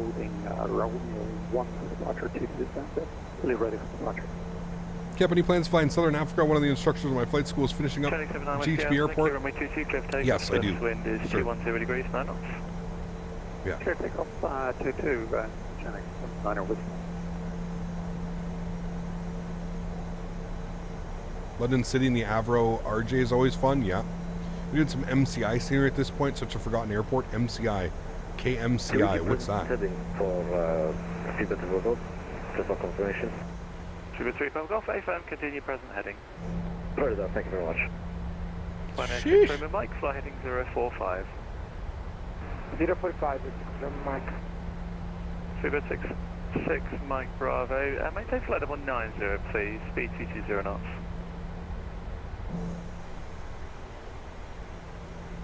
So is that for Ryanair or Speedbird? Oh, actually it doesn't really matter. Ryanair 66 Mike Bravo, maintain flight level 80, New Squawk 4770.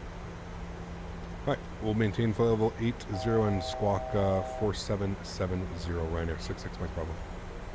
Ryanair 6 Romeo Mike, descend altitude 6,000 feet, QNH 1026. Descend 6,000, QNH 1026. Alright, 8,000 feet. And we got the squawk in for them. Requirements for landing: tail strike, hard landing, make sure the passenger is awake, reversers at 50 feet.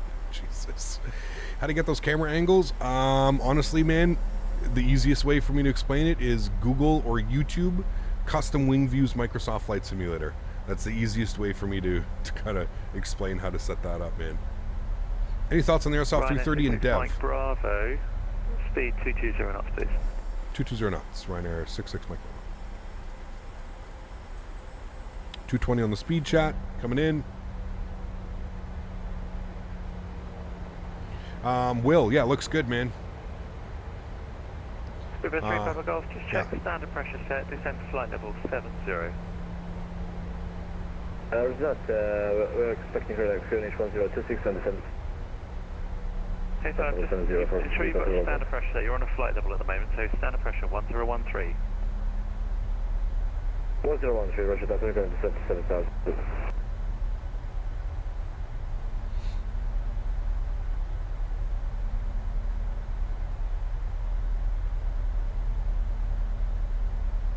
Have you done any emergency landings? Yes.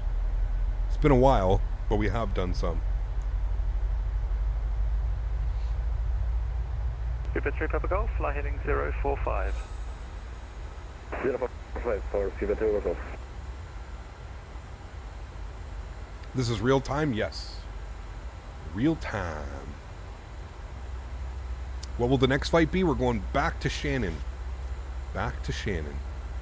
Ryanair 6 Romeo Mike, descend altitude 4,000 feet, QNH 1026. I love the look of the aircraft too. Like at a distance, when you see another player on VATSIM, they look so good, man. Like seeing the beacon and the strobe lights, it's very accurate. Tronic 79 Whiskey You Alpha. can see like this guy's on final right here. Looks stunning, man. Looks really good. Tronic 79 Whiskey Alpha, thank you. Climb now altitude. Are you going to do more flights in the 787? Probably not. 6000, Tronic 79 Whiskey Alpha. Ryanair 66 Mike Bravo, fly heading 040 degrees, vectors ILS22. 040 degrees vectors for the ILS22, Ryanair 66 Mike Bravo. Alright, 040 on the heading, select. We love getting some vectors, chat, don't we? Victor, Vector. Vector, Victor. Still waiting on the ramp in Shannon, still waiting. Getting awfully cold. Apologies. Cap, is there a possibility you could find a Glasgow airport? Yes. I think we have scenery for Glasgow. We've got, what, UK 2000 Glasgow? We'll see, man. We'll see. Captain, a tip to have a realistic landing. Don't flare. 3 Papa Golf, New Squawk 7414. How do you like the Boeing seat in terms of comfort and adjustability? I actually really like it, Sean. I've been sitting in it for almost 2 hours now. Well, about 2 hours since I sat down before stream. And perfectly fine, man. And you got to remember, I have a really bad back. Like, I'm literally medication for bad back, right? So, yeah. Yeah. What are your opinions on the movie Airplane? Good. Great old school movie, for sure. Watch this over to PC from Xbox, because if it's 20 is trash on Xbox, we're just going to know what PC to get. Need something decent. You need something decent, man. Yeah. Love that light on the winglet? Yes. We need a Victor Vector. Ryanair 6 Romeo Mike, turn right heading 140 degrees. So a typical Ryanair landing, Captain. Boom. Romeo Mike, speed 180 knots. John Xander, what's up, man? Good to see you, dude. Appreciate you coming back. 6 Romeo Mike, speed 180. Speed 180, Ryanair 6 Romeo Mike. Speedbird 3 Papa Golf, descend altitude 4,000 feet, QNH 1026. Descent altitude 4,000 feet, QNH 1026 for Speedbird 3. What do you think about the new COD beta? I enjoyed it, man. I enjoyed it. 66 Mike Bravo, turn left heading 030 degrees, descend flight level 70. Left turn 030, flight level 70, Ryanair 66 Mike Bravo. 7,000. Tenix 79 Whiskey Alpha, climb now, flight level 140. And chat, one more thing that we need to do that interrupted was our minimums today. Going to be on the count 1, 548. Chat. 548. Ryanair 6 Romeo Mike, descend altitude 2,000 feet. Descend to Faten, Ryanair 6 Romeo Mike. Cool. Speedbird 3 We're Papa set Golf, up. speed 180 knots. Looking good. Speed 180 knots for Speedbird. If you're planning to visit Germany again, let me know. Right, I can rent a C-172 at a major German airport and take off with you. Sounds good. I haven't been to Germany in like 15 years. My grandfather was born in Germany. went to visit his family. No shit, dude. We're talking like probably 30 years ago was the last time I was there. I was like 3 or 4 years old. Apologies, sir. Didn't even realise we were on the approach, but we're routing direct Charlie Foxtrot 2. I want a Series S. My friend uses Series X. We both get the same crashes and the same performance. Damn. Shamrock 1 Kilo Golf, landing control. Hello. Can you file flight plan, please? Apologies, thought we were filed. The difference between the military and commercial version is the seat color. Yes, all the hardware is the same. All 3 of them, Fred. All 3 of them are the same. Yeah, you can put exclamation point Boeing chair in chat, and I'll provide you with a link directly to the Next Level Racing website, and you can have a look at them there. Yeah. Do you know any words in German? Platz. Turn right, heading 145. Platz. What does that even mean? I just remember my grandmother and my grandfather yelling that at their dogs. Platz. Tenix 1 Kilo Golf, fly heading 360 degrees and descend flight level 80.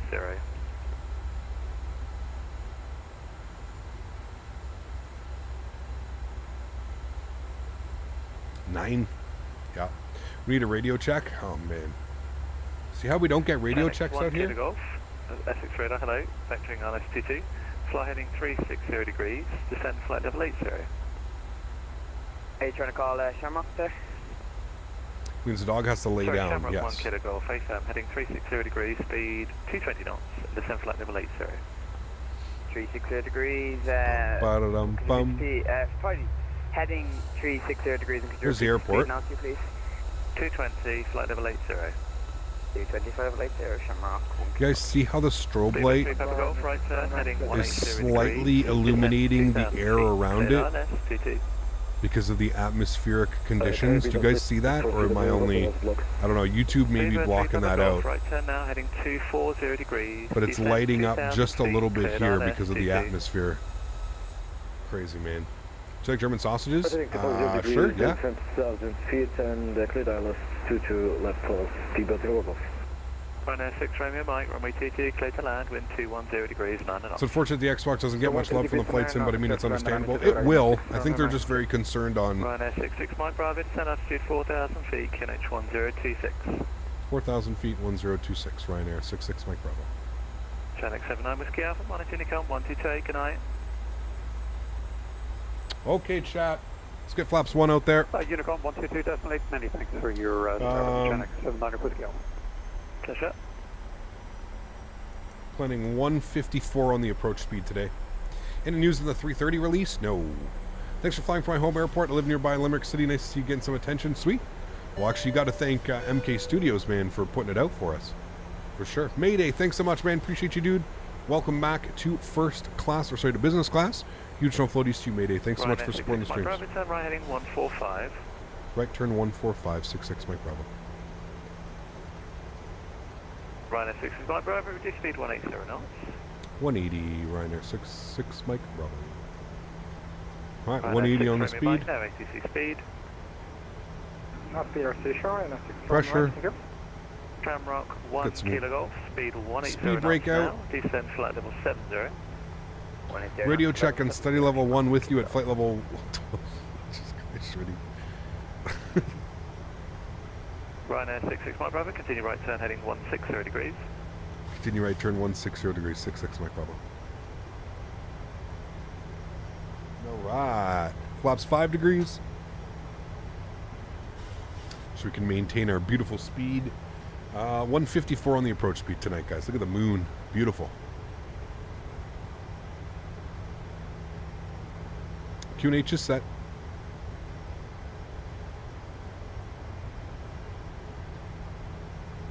Beautiful vectoring.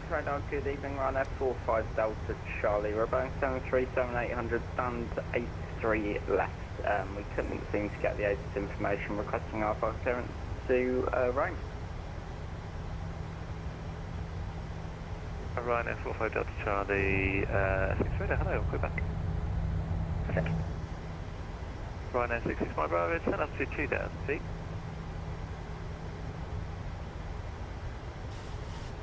2,000 feet, 66 Mike Bravo. Then 2,000 feet. 2,000 feet for Ryanair 66 Mike Bravo. 2,000 is in. SF Radar UK 2219 Chill out now that on descent. 155, descending to flight level 70. Speed brake comes in. Armed. Please give us a realistic Ryanair. Hey man, it's nighttime landing. We probably will. Sorry, station calling, say again. Hope he gives me the turn because we're going to descending out of flight level intercept. 150 down to flight level 70. He's just blowing us Castaway back, past. brake, running 66 Mike Bravo, turn right, heading 260 degrees, cleared LS22. Right, 260, cleared ILS 22, Ryanair 66 Mike Bravo. Yeah, it's a little bit late on that turn, that's okay. Welcome to Stansted, taxi, second left. I noticed that he was going to blow us through that turn, so that's okay. Yes, sir. 6 for Unit 6 Mike. 6 Mike, second left on to Juliet. Fire Juliet, 6 Mike.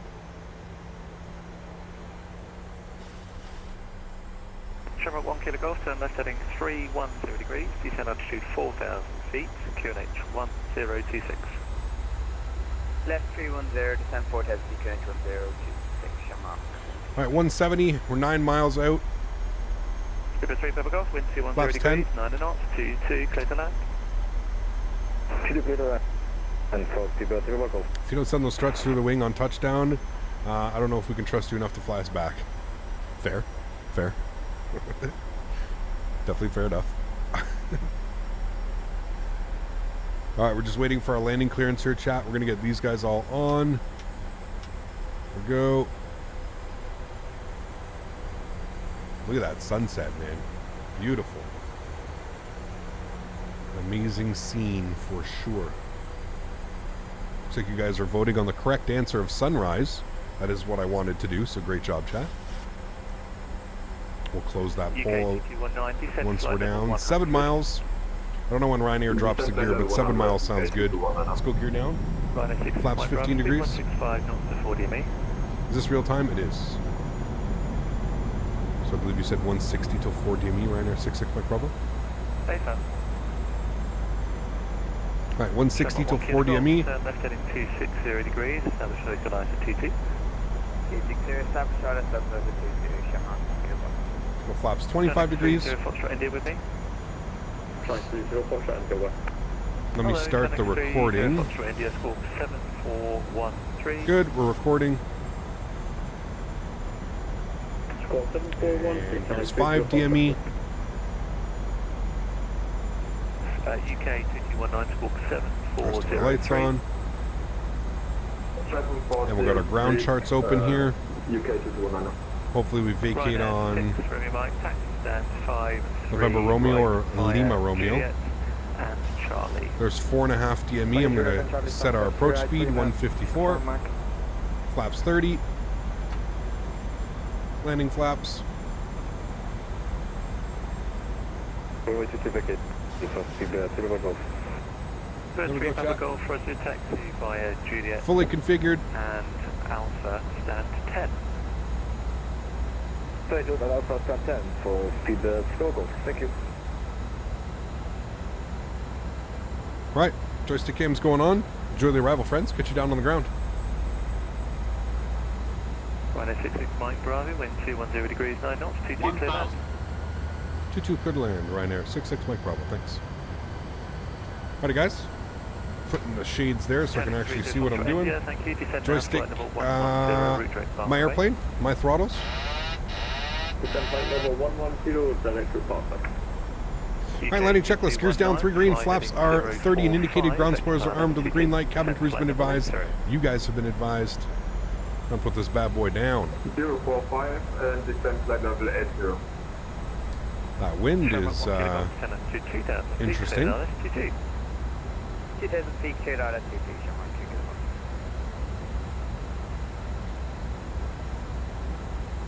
A little high up on the approach. We'll bring the nose down. 400. UK 219, speed 250 knots. 250 knots to UK. There we go. 2 white, 2 red. Looking good. Speed's good. Went down, speed 220 knots, number 2. Approaching minimums. Speed to 20 knots on the 2 connect 2 to 200. Minimums. Continue. 100. 50. 40. 30, 20, 10.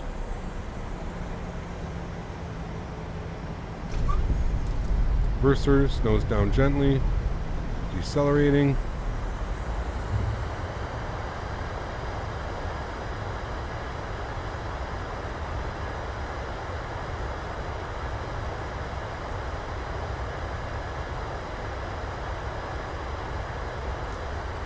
$70 knots. Reversers stowed. Auto brake is off. Ladies and gentlemen, welcome to London Stansted. Beauty. All right. Good chat. I know, I'm sorry, it wasn't the typical Ryanair.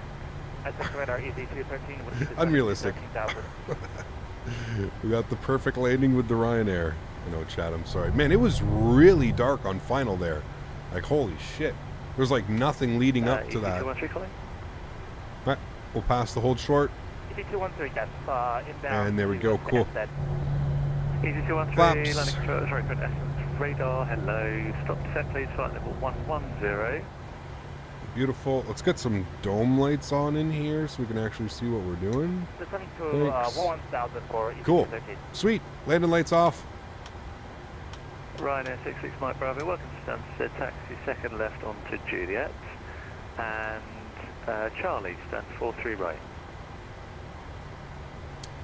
Righto, second left onto Juliet, Charlie, stand 43 right. Ryanair 66 Mike Bravo. Thanks for wonderful ATC.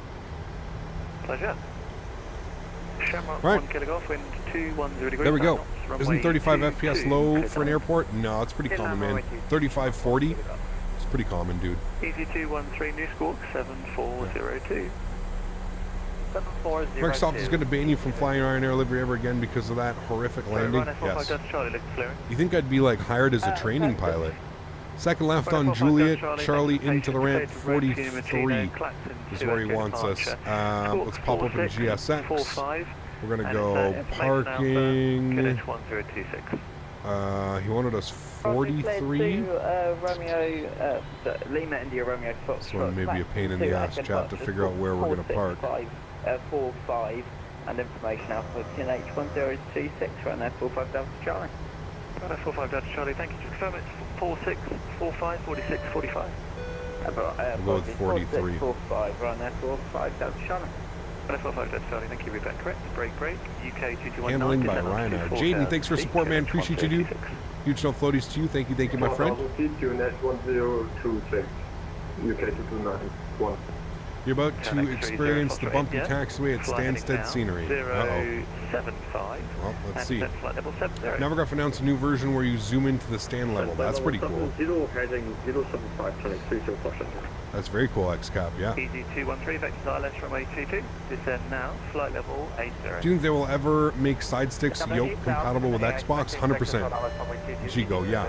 I have some exciting news for you soon. I can't say anything about it now, but soon, yes. Davis, 35 months. Holy. Huge no floaties to you, man. Thanks so much for supporting the streams, dude. Appreciate you as always. Thank you, my friend. That is extremely kind, man. Thanks, buddy. Remember, guys, if you are enjoying the content, don't forget to smash down that thumbs up button. Show the stream some love. Thank you so much for everybody who already has smashed down that thumbs up. Appreciate y'all. Right, we're going to stop the recording. I got the recording. Very hard to see the taxi line. It is, I know. It's very dark. Very dark at the airport. I can see it. As long as you stay on it. I can remove that. There we go. Make it maybe a little bit easier now.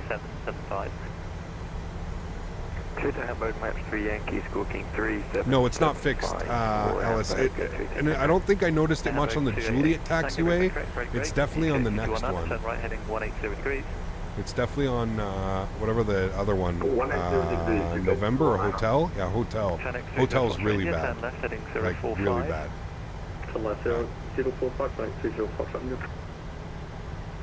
You seen the Airsoft 330 EFB? I have. Yeah, looks pretty good, doesn't it? Ryanair 45 Delta Charlie, request push and start, stand 83 left.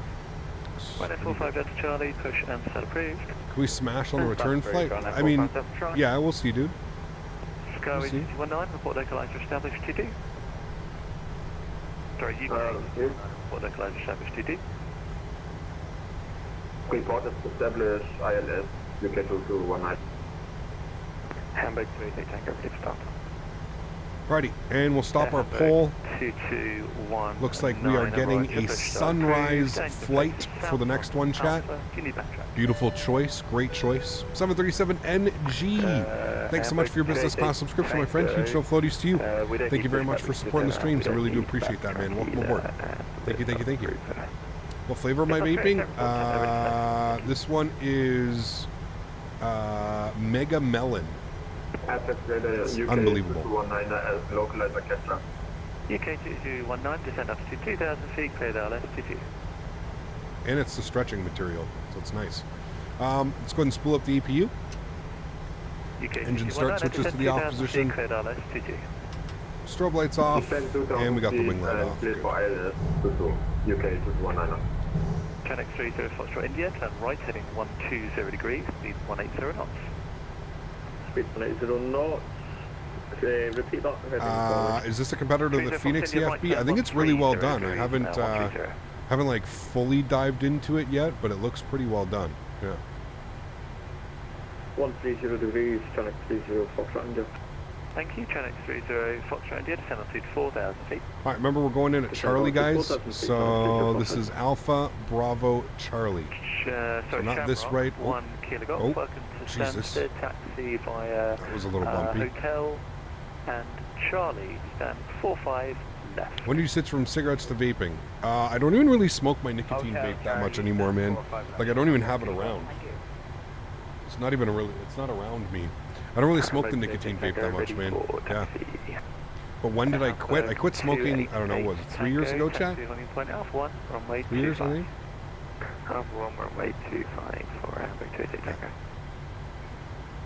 Was that bump realistic? I don't think so. Fred, what's up, man? What's the seat height like? Pretty good. Let's see, 2 feet off the ground. This is Charlie. Okay, this is where we're going in, chat. 260. UK 2219, wind 210 degrees, 10 knots now, runway 22, clear to land. Runway 22, clear to land, UK 219. Easy 213, fly heading 045, and design S22.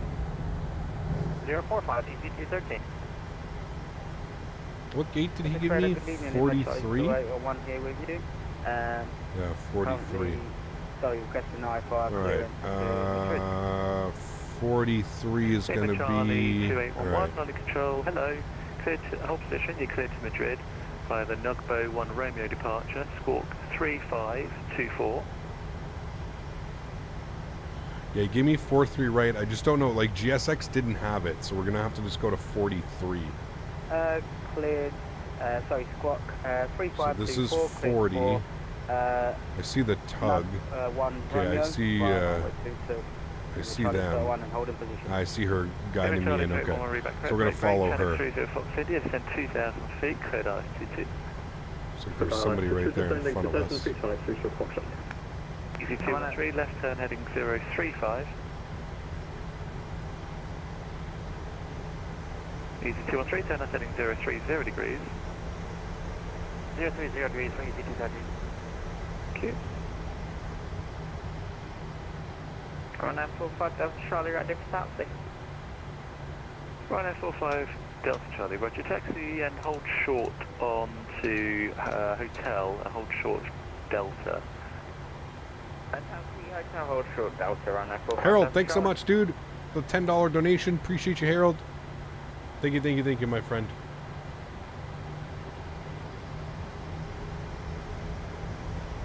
Appreciate the support, Harold. Thank you, dude. Easy 213, descend flight at Ryanair 8, Mike Zulu, good evening. Boeing 737-800. Ryanair 890, hello, I'll call you back shortly, break. Easy 213, descend flight at 70. Can we get another perfect parking chat? Perfect parking dance? Can we make it happen? Chat? Perfect parking dance. I want to see it. Don't stop.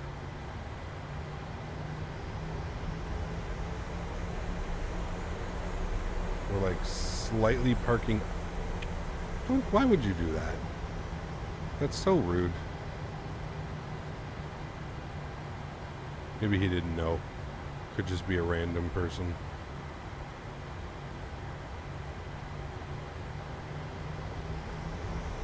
We're like literally uphill parking.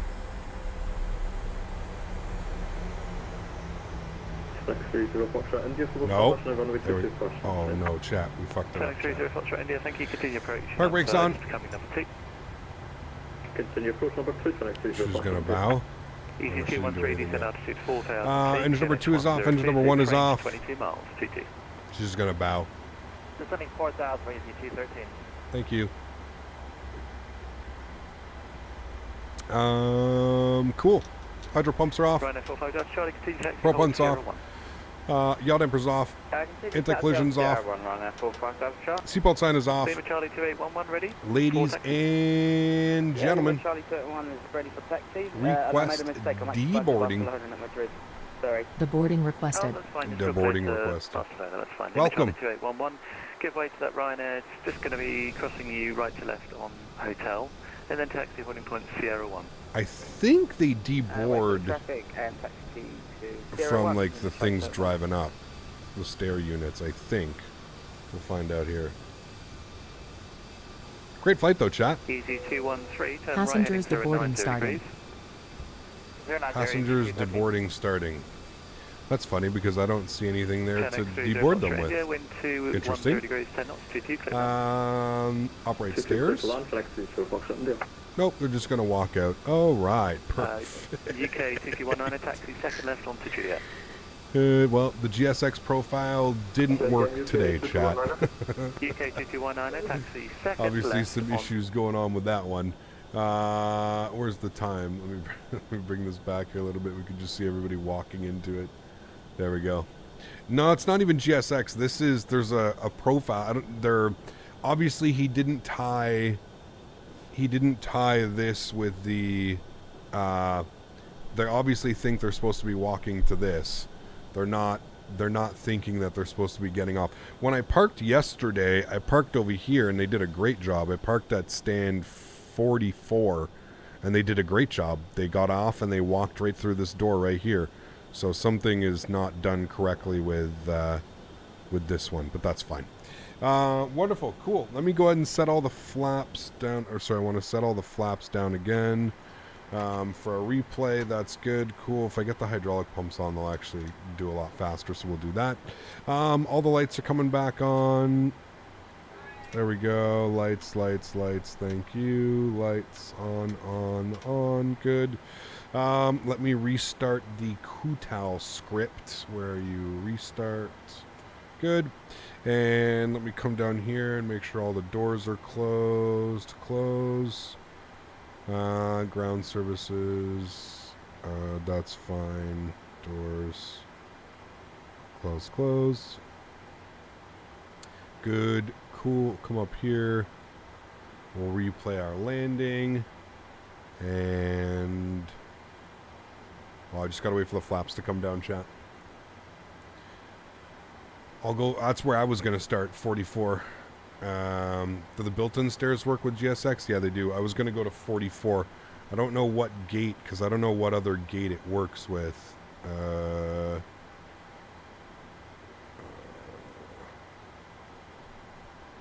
Yeah, I guess it works with every gate. You should board them properly. We'll see. I was going to go 44 for the next one, but it's okay. I'll do 40 wherever... what are we at now? 40... we'll do 43 left, and hopefully it works better. 43 left.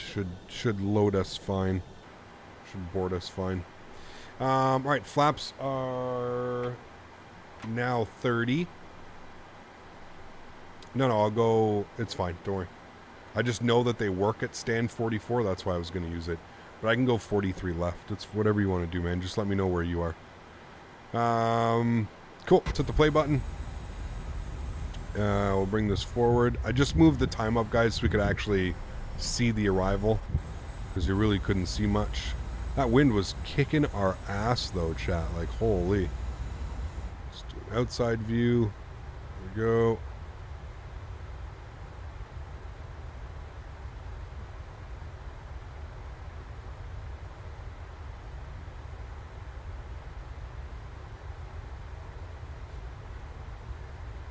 What's our tunes today? Tunes? Tunes.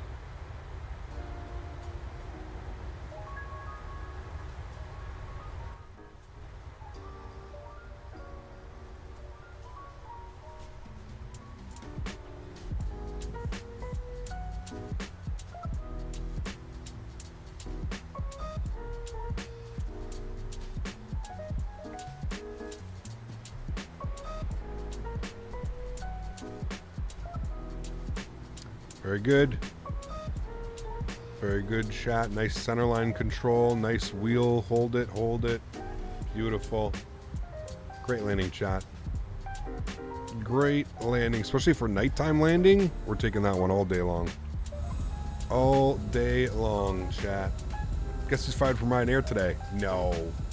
I've seen nice Ryanair landings before, chat. I've seen some nice ones.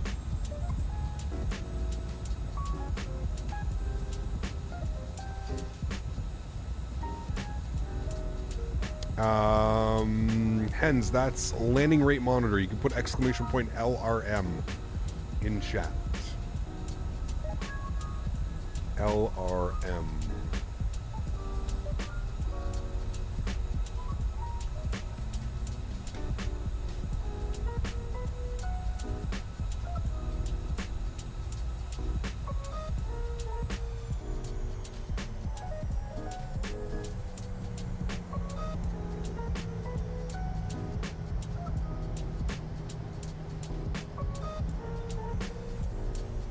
Beauty. Absolute beauty, chat. We'll do one more on this wing view here. It was so dark though coming on approach, like there's no roads. I'm always used to like flying over like roads or something, but this is just like forest and fields. It was wheeled. Yeah. Fine, took a decision, gonna go right sim on Super King Air 200. Sim starts at the end of November into December in Zurich. For 2 weeks, they say I could move to captain in a year. Awesome, man. Great news.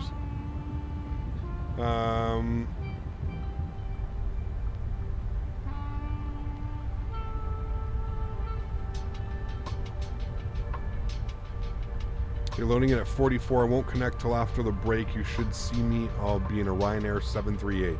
There's a lot of us flying in a Ryanair 738, but okay. I'll go 4-3 left. The stand I did. There we go. Nice and in the touchdown zone, chat. Cool.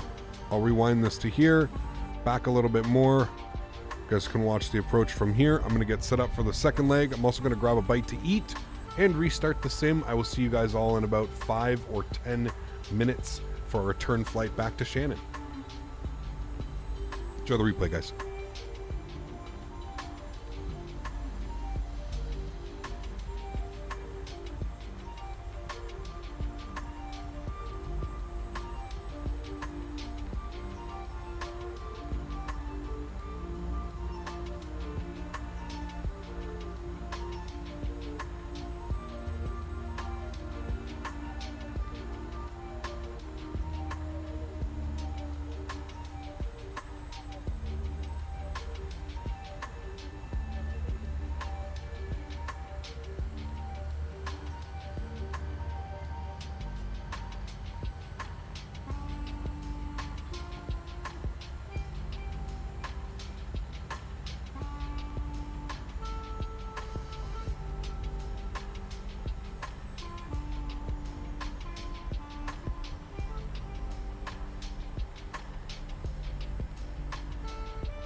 Put the place up.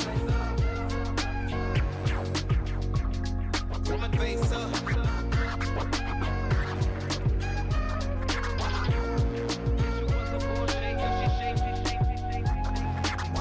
Why you doing all that? Thought you was my wife, but you slapped me in the back.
See it from afar, got my thoughts in the sky. Where we used to kiss, sunshine, shit, and why you gotta call me every day, pretend you my baby. I see more real out there lately, it's crazy. Yeah, we could be the same as we claiming this kingdom shit and keep it tame. Come on, baby girl, we're not the same. Two different speeds, but we keep it one lane. Yeah, what goes around comes around. Keep 100, y'all. Do this for my soul like a dawn. Put the stereo on. Put your hands in the air, we'll be alright. Messing up my mind, but I love your style. You know I put the place up. Put my face up.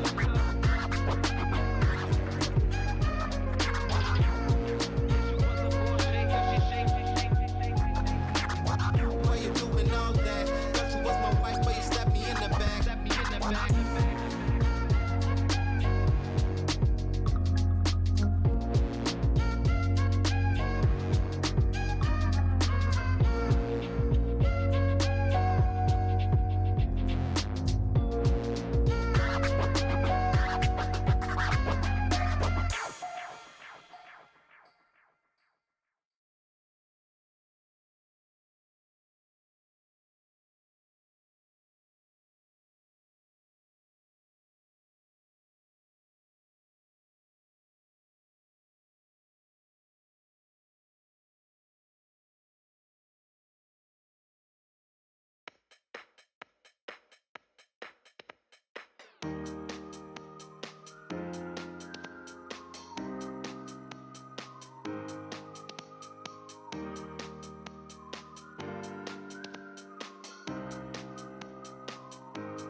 Catering vehicles are on their way.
And there we go, chat. Perfectly back in time, just as the music is ending. Hey, hopefully that break didn't take too long.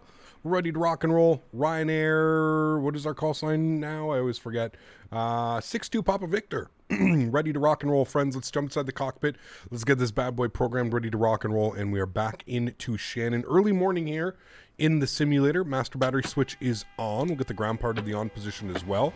It's going to bring the aircraft to life. Beautiful. We'll get some panel brightness up. We'll also get the dome lights on as well. For now, let's get our IRS set to the nav position, left side and of course right side. Beautiful. Flows down here. Yaw damper stays off. Fuel pump stay off. We'll flip you over to bat bus. You're over to ground power. That's good. Everything else looks good here. You're good. Armor emergency exits. Chime only on. Go ahead and get the window heat on. Probe heat stays off. Hydraulic pumps stay off. Engine bleeds are off, APU bleed is off, isolation valve is open, packs are off. We're going to 34,000 feet for the return flight, chat. So we'll plug in 340. Let's go and get our logo lights on. Wonderful. Cool. Everything looks good there. I'm happy with that. Great. Let's come down here. Let's spend some time on the CDU. Get some panel brightness up here as well. That will help always. Panel brightness. Thank you. Beautiful. Cool. First thing is first, let's go to our FS Actions tab. Let's go to our Payload tab. We're looking for a zero fuel weight, according to SimBrief, of 62.1. So we'll plug in 62.1. Should give us 178 souls on board, which is good. That's all set. Wonderful. We'll go to return. Go to fuel. Oh, I also have to load in. Give me a sec. I need to do this. Good. Fuel for today's flight 6.1. Beautiful. 6.1 is set and selected. Good. Hit the return tab. Return tab. Good. Go to the FMC tab. Go to our pause init. Sitting on the ground in Stansted. EGSS. Throw that in there. We'll grab our left GPS. We'll throw that back. Wonderful. Let's go to our route page. EGGS to EINN, which we just programmed in. Beautiful. Flight number today is Ryanair. RYR. 62 Papa Golf. Papa Victor, not Golf. Papa Victor. Good, we'll throw that in there. We'll activate and execute that. Good, cool. Let's go ahead and go to the GSX menu and let's start boarding the airplane, shall we? Request boarding. Boarding requested. Beautiful, boarding has been requested. Wonderful. Cool, I think we still have ATC online. Let me check on that, but I think we do have Essex approach. We do 120625. So we'll tune to his frequency now, 120625. Good. We'll flip over to him. Wonderful. And we'll grab our IFR clearance into Shannon. Don't have an ATIS up. That's fine. We should be okay with all of that. We'll go ahead and call him up and grab our clearance. Lufthansa 406, redirect Abbott. You're on the right, sounds good. Cool. Hey, Cap, everyone. Hope everyone is having a great day. Thanks so much, Brett. Appreciate you, man. I hope you're having a great day as well, sir. Thanks for coming and hang out with us. All right. Direct Abbott, Lufthansa 406. Pilots boarding starting. Pilots boarding starting. Where are you guys? Ooh, look, Steven got the Ryanair. So this is the right stand, 42. We'll have to remember this one, 42 when we're coming in. But the pilots are now boarding. Beautiful. Cool. Let's give them a ring. JetBlue 1221, climb now, flight level 80. Heading across the pond. JetBlue 1221, flight level 80. There we go. There come the pilots out of the door to our left. Beautiful. Looking good. Cool. We'll go ahead and grab our clearance, chat. SS approach. Very good evening once again, Ryanair. 62 Papa Victor. IFR clearance to Shannon, please.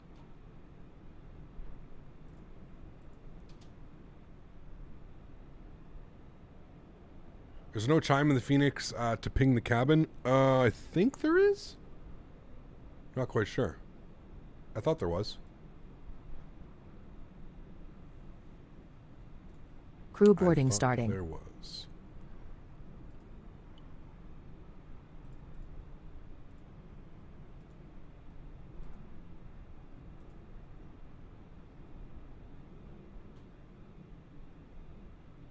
Select 30 Foxtrot. India, Stansted, stand 15 left, request for pushing slot. Channel 30 Fox India, push start approved. Cushion start approved, 15 left, Channel 30 Fox India. Nicholas Roke, thanks so much Romeo, monitor Nikon 1228, good night. for the support, man. Appreciate you, dude. Huge no floaties to you. Thank you very much for the service. Thanks so much for supporting the channel, man. Really do appreciate you.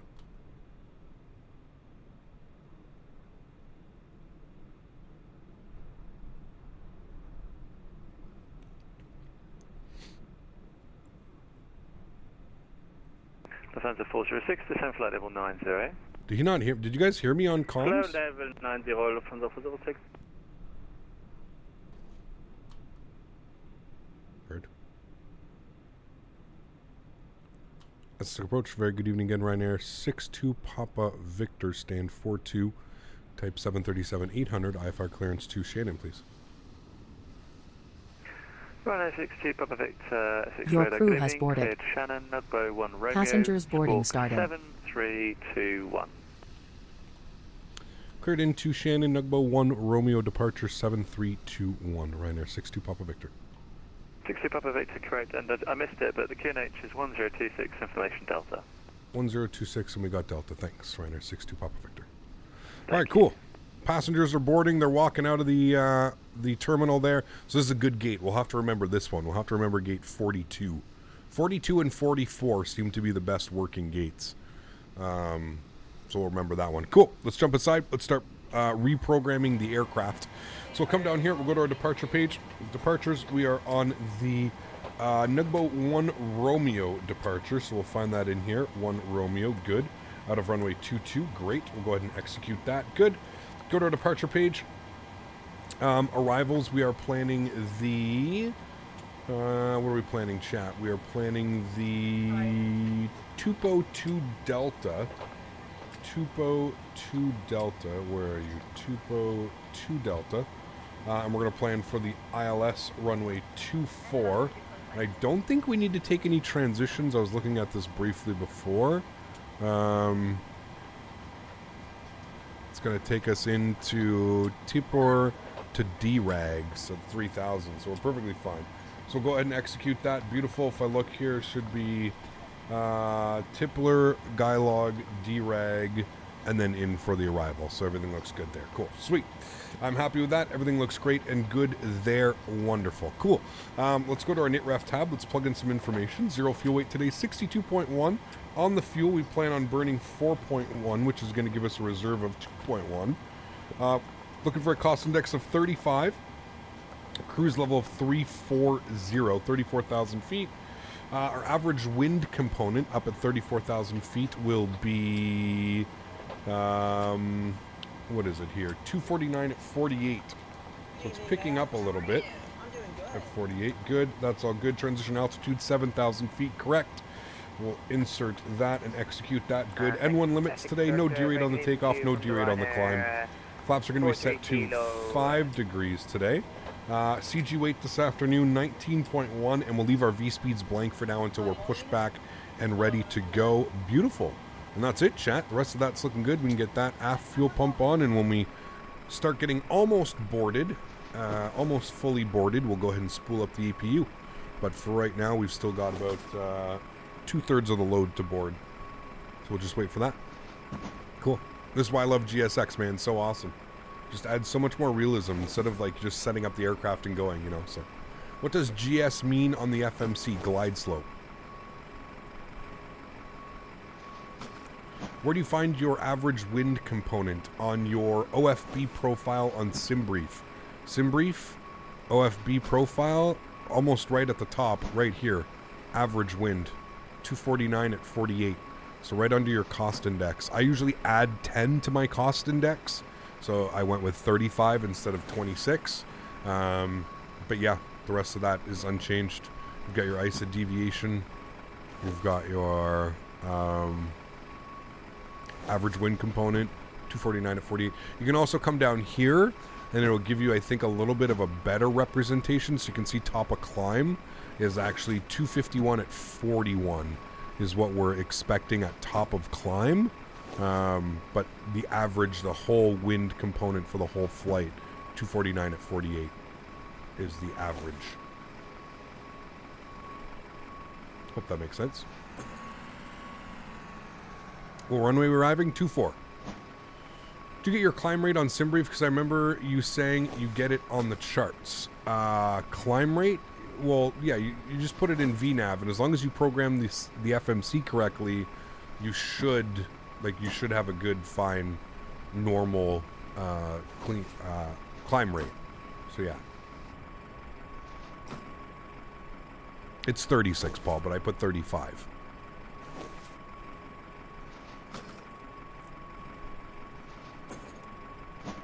Why do I add 10 to the cost index? I just find that a cost index of 35 is, it works out quite well for like speed. It usually has us at like Mach 0.785 whenever I do a 35 cost index. So I find it a little bit more realistic.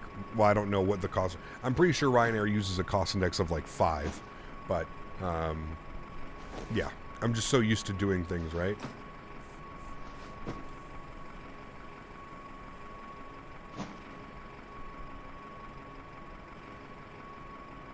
SimBrief give you a cost index of 60. It's not bad. Yeah. Hecap, is there a way to bypass the fueling part in GSX Pro? Yeah, just use the aircraft to refuel. We shouldn't, the refueling truck shouldn't come up. And maybe what you have to do is you have to go to your GSX settings. GSX settings and always refuel progressively. So I would maybe take that off and then check detect custom aircraft system refueling. Maybe have that on. And then turn off multiple trips as well. Yeah.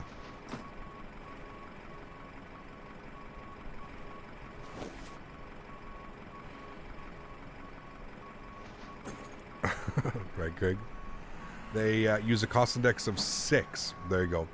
At least they found out that cost index are calculated by accountants at the airline and not pilots. I guess it makes sense. Yep, because it's all based on fuel to wind to weight ratio is how I think they do it, Kevin. It's weird. Yeah.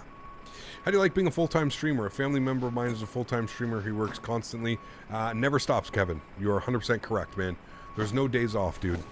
There's no days off. Because guess what? If you take a day off, you're not getting paid. You're not making any money. Now, unless you're like, a Call of Duty or a Fortnite streamer and you've got, 500,000 subscribers in the bank and every video you post gets 1 million views, then okay, you can probably take some days off. But if you're a small-time streamer, small-time content creator like myself, there's no days off, dude. It's even on my days off, I'm spent networking and emailing viewers, customers, other companies. It's yeah, man, there's no days off, dude. No days off, man. And if there are days off, like I said, you're not making any money. So yeah. Do you have a 90-degree left turn available at Shannon, right? You have the 90 left turn arrival? Yes. Yeah, we should be coming in and then making a big left. Yeah. You're getting random liveries while using GSX. Last day I was getting a Korean Air at LEMD. Nope. Haven't. Yeah. Thank you, Havoc. Appreciate that, man. Thank you. Hey, Cap, thank you for being my favorite live streamer. Well, thanks so much, Christian, for watching, man. Appreciate you being here. Thank you, dude. That EPU is spooling. Sorry, we're going to be loud for those passengers back here, but we got to be ready to go. This is Ryanair. We're not wasting any time.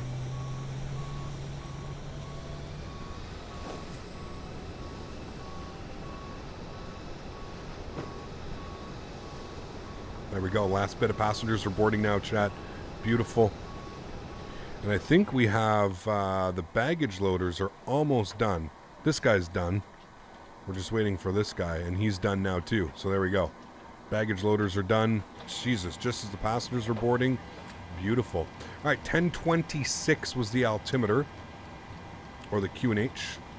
1026, good. Let's open up our chart. We'll have a quick look at our departure chart here. We can see the top altitude is 4,000 feet. So let's plug in 4,000 feet so that we don't blow through those restrictions. Beautiful. Auto brake over to RTO. And if we go to the overhead, we can get the EPU generator left side, right side. EPU bleed comes on. Boarding has been complete. We'll get the rest of our fuel pumps on. You're over to EPU gen. Beautiful. Let's come down here. Let's go to our doors. See, look, I don't know why it opens the overwing. It was never open, but it opened. Weird, man. And we'll close you. We'll go to the return menu. We'll go to our ground services. We'll release the ground power unit, and we will remove the wheel chocks. Good. If we jump outside, have a quick little look-see around. Everything is closed. Everything is getting removed. There we go. Beautiful. Cool. And we're going to request a push and start. So we're going to get our squawk code in, 7312. Six pilots and go. Airplane On and reporting. With the 406, thank you. Oh, wrong code. Ryanair 40 kilo with a push. There we go. And we'll go GSX. Ryanair 40 kilo. Prepare for pushback and departure. Beautiful. And approach Ryanair 62, Papa Victor stand 42, ready for push and start. Okay, stand by, call you back. Break, Ryanair 43 kilo. Hello, Captain. We are ready for pushback. Thank you. Hey, Cap, which GSX profile used for EGSS? The only one that's available. Yes, the freeware one. Yes, that's the scenery I'm using. Yeah. Yeah, Ryanair 43 kilo. Yeah, able to push on to Charlie West. And apologies for Ryanair 40 kilo. Are you in the default? Departure check completed. Bypass pin inserted. So we're just pushing the nose to the right. So God knows how to go. Apologies. Yeah, no worries. I'll clear that. Thank you. Your FS 2020 is somehow not playable after Sim Update 10. Interesting. 65 that traffic is literally just on the left-hand side. So once he's gone, I'll come back to you. Thank you. It's a weird turn. It's like not making the full turn here. Lufthansa 406, wind 210 degrees, 10 knots, clear down 22. Weird.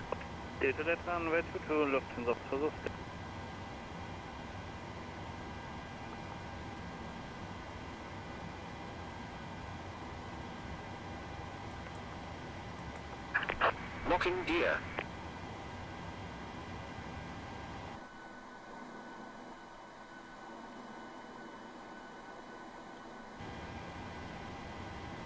Do you need to use GXX profiles on custom airports? It helps. You don't have to use it, but it definitely helps.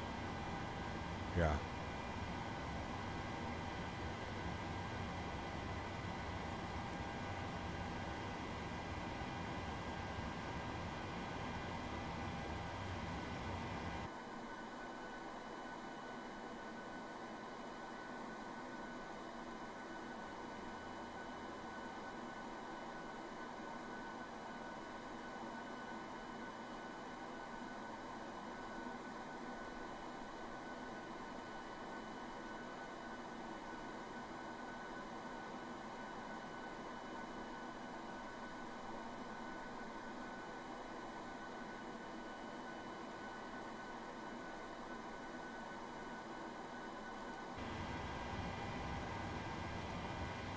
And approach Ryanair 62 Papa Victor. Are we waiting for the aircraft behind us? Aye, sir.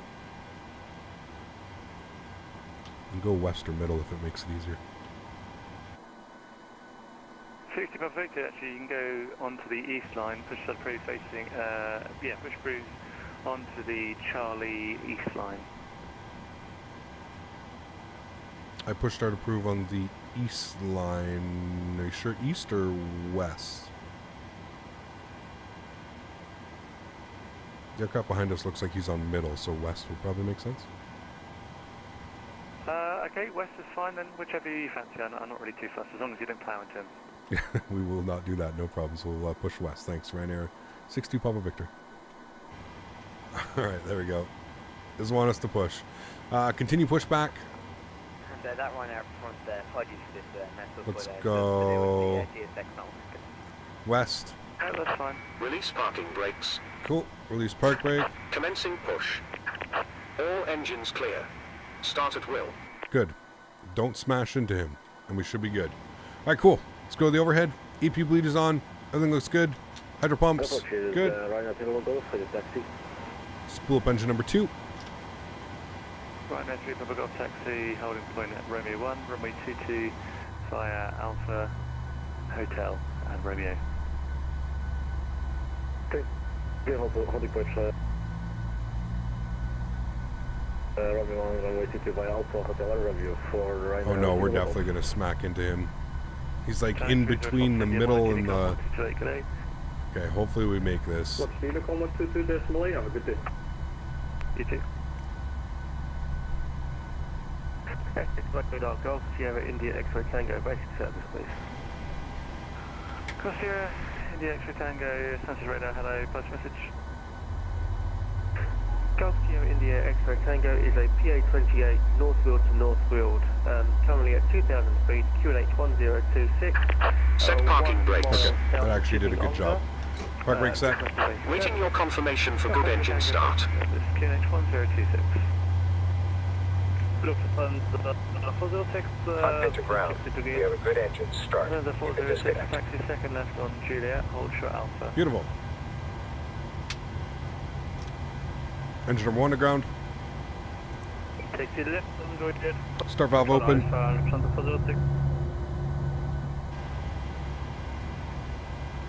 Hey Cap, did you just remove the toolbar pushback? I did, yes. Because I use GSX now. And we'll introduce fuel 25%. Good. Unlocking gear.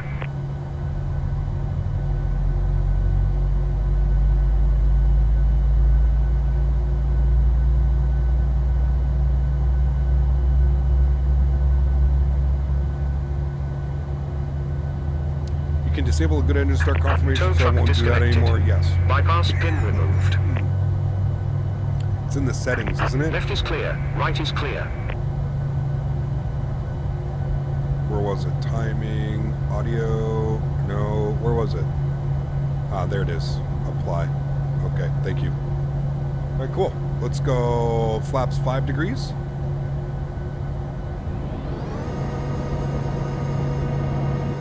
He's probably letting us get out. That's probably what it is. All right, overhead. Gen 1, Gen 2, engine bleeds, APU bleed, PAX auto, isolation valve auto, yaw damper on, you're on, APU goes off, taxi light comes on, and trim value 5.7.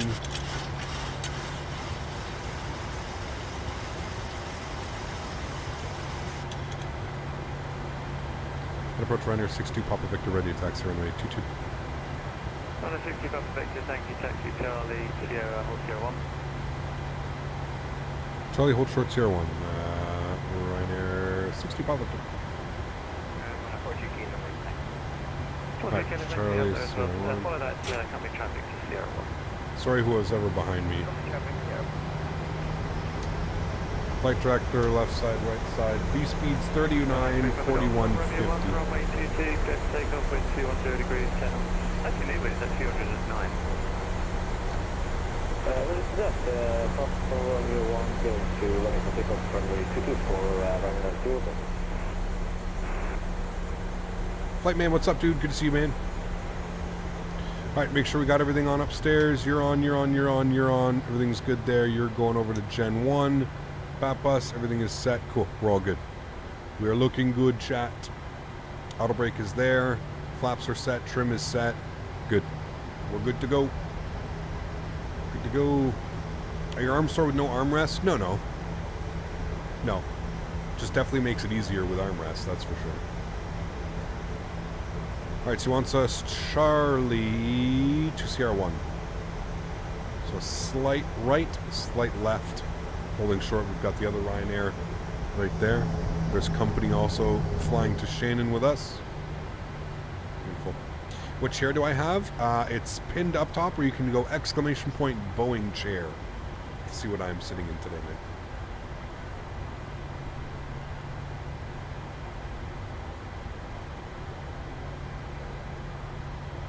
You have any tips for Venier? A landing is on the 7-3 on final. She seems a little bit slippery sometimes.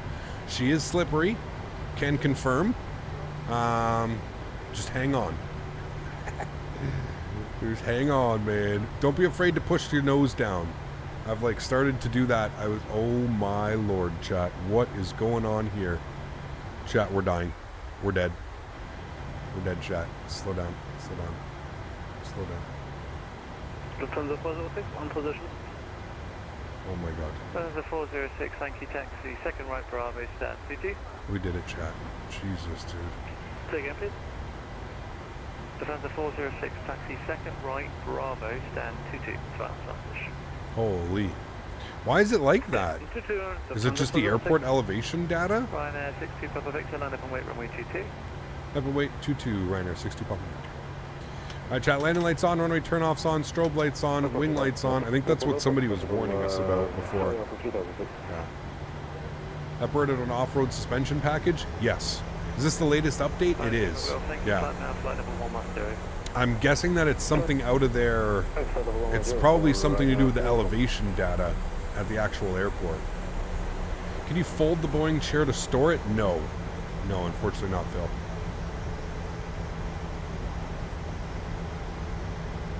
Ryanair 40 kilo behind company 737, land up and wait runway 22 behind. Bye.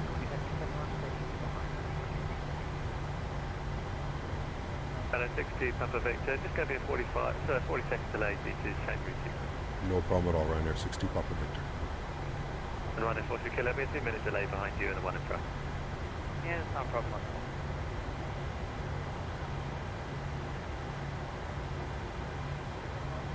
all. All right. Do you have a chair for Boeing and Airbus? No.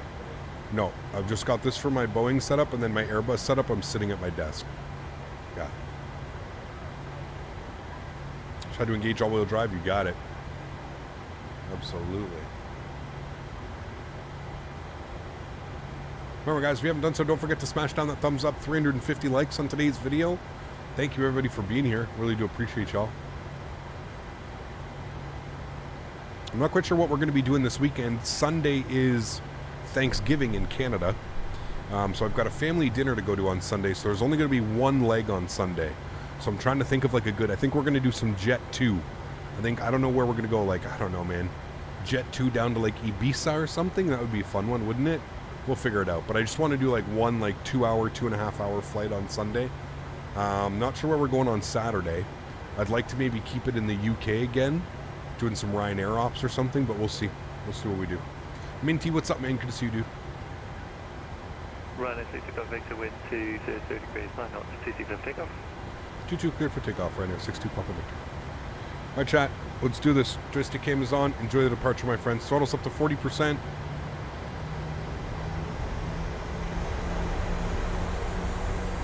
Chrono's on. Let's go.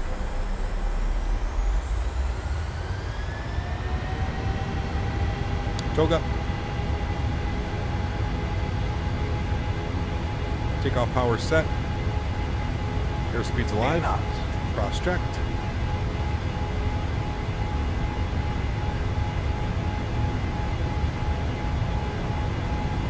V1. Rotate. Thank you very much for your red climb. Gear up. The 406, next turn up.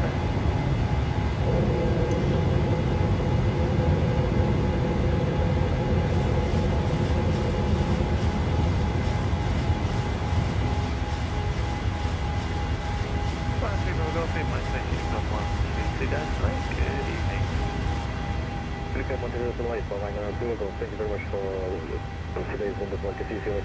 Flaps up, position 1. Climb powers in. Auto brake goes off. Gear gets locked. Also head upstairs, get our retractable landing lights. Runway turn-offs. And our taxi lights off. And Essex Ryanair 2 Papa Victor, 3,300 for 4,000. 62 Papa Victor, thank you. Climb now, flight level 100. Flight level 100, Ryanair 62 Papa Victor. Alright guys, autopilot's on. I'll bring you guys back up into the flight deck. Flaps are clean.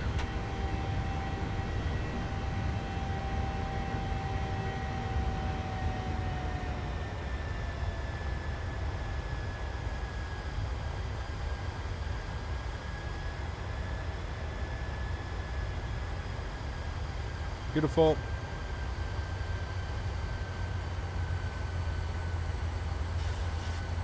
And we're going to altitude intervene to 10,000 because that's what he's given us.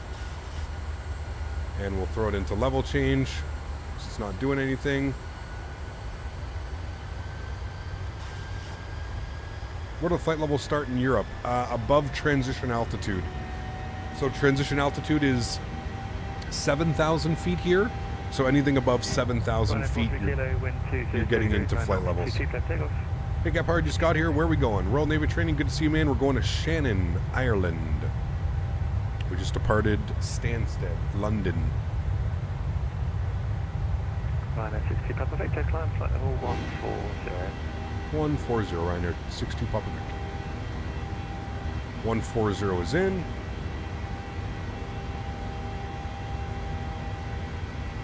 It's weird that it didn't like making that turn. Interesting. We're also climbing at 5,000 foot per minute. Also interesting. Big time performance here today, apparently. Hey Cap, how's the new cockpit treating you? Pretty good, man. Pretty good. I gotta say, it's a lot more comfortable than I thought it would be. Just maybe I'm judging off like the last products or something like that I had. The FGT Lite, I believe it's called. But this is comfortable, man. It's comfortable. I'm going in over 3 hours now. I've been sitting here. I mean, I did get up to make my lunch. Pardon me. But yeah, super comfortable, man. Super comfortable. 7,000 feet, we're into transition levels now, and we're continuing the climb. Beautiful sunrise here over UK. Thank you. Climb down flight level 80. Just got the takeoff. How's it going, Cap? Good to see you, Nicholas. I'm doing well, man. Hopefully you're doing well as well, dude. Would you recommend a good place in Canada that gets a lot of snow? I want to move to Canada. Stick to like this east central or central east. Let's go 290 knots on the climb. Bug that speed up. There's 10,000 feet. Landing lights come off. Start switches come off. Wing lights come off. Beautiful. Wonderful. Look at those views down there, man. Stunning. I think the curve didn't join up because the speed was too high for the turn. Entering a speed restriction should have joined it up. Got you, Phil. That makes sense. Got you.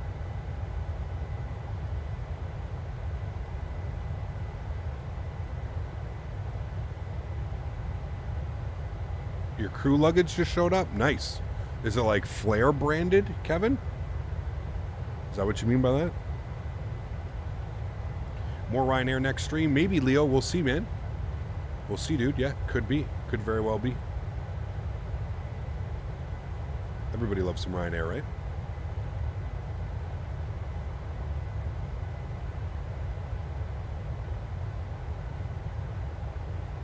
Oh, there's plenty of those, Mika. Don't worry. Travel Pro. Nice. Sounds fancy. Saskatchewan has a lot of snow. Yeah. Yeah. Saskatchewan. Ryanair 60 Papa Victor, monitor you come now 128. Have a nice flight. See ya.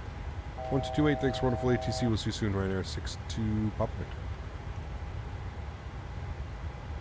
Alright, let's get cruise. 34,000 in. Ryanair 43 Kilo, climb flight level 130. Good. And we're back over to Unicom.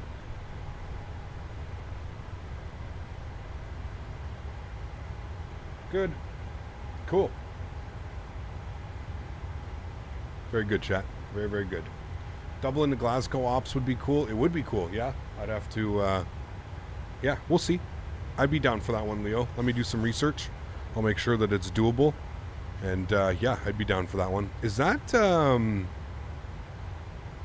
Luton? It is Luton, isn't it? All these airports are so close, man. Stansted, Luton, Heathrow, Manchester. Crazy how many airports there are here, man. I can tell immediately because of the big EasyJet terminal right here.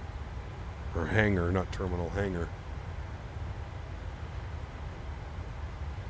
Your family's from Nova Scotia? It is beautiful, yeah, man. I just spent some time close to there. Wasn't quite in Nova Scotia, but I was in PEI, Prince Edward Island. Right beside it, yes. Beautiful, man. One of my favorite places. The fiance and I both agreed that when we retire, that's where we're going. We're heading out that way. Mr. Mopar Dude. How are you, my friend? Good to see you, buddy. How do you get more frequent flyer points? By just hanging out in chat. Hanging out in chat, subscribing, becoming a member, donating. But just hanging out in chat, man, you get X amount of points per minute. So, or per like 5 minutes that you're here. Hey, Cap, if you landed anything below 300 foot per minute, it's not realistic. Oh, yes, it is. We had a beautiful landing. Beautiful.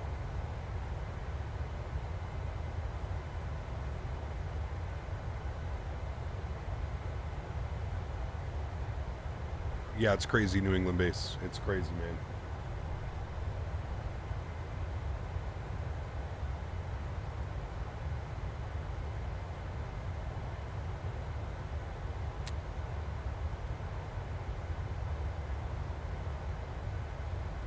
There's Luton right there.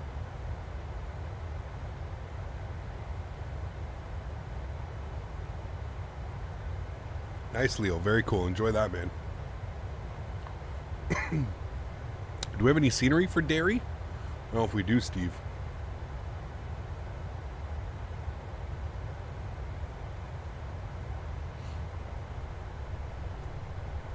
Daisy and I are going out to the farm tonight, so she's going to be very excited. Daisy loves going to the farm. Just put that water down on the floor? Yes, I did. Because there's everything on my desk right here. I've got the ashtray, I've got my vapes, I've got my audio mixer, and I have to reach too far to put it, and I don't want to knock it over, Smitty. So it's just right here on the floor beside me. It's nice, and nothing goes back there. There's just, I'm running 2 cords underneath, that's it. What is our cruise altitude for this flight? 34,000 feet, flight level 340. We have a pretty nasty headwind, so. How come you never use the backup pair of sunglasses? I always forget where they are. These ones? Yeah, well, thankfully we haven't needed them. Although, to be fair, man, these ones are, I guess somebody was saying, is it cheaper to, like, bring these in somewhere and then just get them to put new, like, glasses into them? Like, what would be the better play here? Should I get that or should I just buy new ones? American, what's up, man? How does Daisy like the new rig? She's scared of it? Nope. Nope. She didn't like when I was building it, Schmitty, because there was a lot of cursing going on. Always when I build something. A lot of cursing, a lot of, like, you know how it goes. Especially building something of this magnitude. I was having such a problem with this one part, and I put it on the wrong way, and I was just like, oh my lord. Yeah. Just moved into a 2-bedroom apartment. Nice. So you got out of that place? Very good. Very good. She can run free. I bet she's in heaven. Yes. Yeah, we're having a big bonfire tonight, too. We got a bunch of wood to burn before winter. Look at the airplane down there we're passing. I don't know if you guys can see that, but an airplane right there. What glass are those, Cap? I like the look of them. They are the Ray-Ban Justins. Ray-Ban Justins. And you got a husky from the Humane Society. My goodness, good for you. You know that means you have to stay home, though, now, right? When you have a dog? Better be a good boy. Huskies are a lot of work, man. A lot of work. I hope you're good to that dog, buddy. Because that dog needs to go to the park and run every day. Or at least an hour. Such a shame, Cap, because of the short runway. At Derry? Interesting. The drawing of the parts never seemed to match, and then the one missing bolt. Yeah, no. Thankfully, there's a lot, because like I said, you can do a lot of setups with this, right? So, like, you can build, like, you can make it have a HOTAS setup. You can make it so, like, there's arms that come out on the side and they hook things up. So, yeah. Just realized that EGSS you used was a freeware. It looked too good to be a freeware. I agree. Yeah, it's very good, man. That's why I fly to there a lot. If we could just figure out what's causing all the,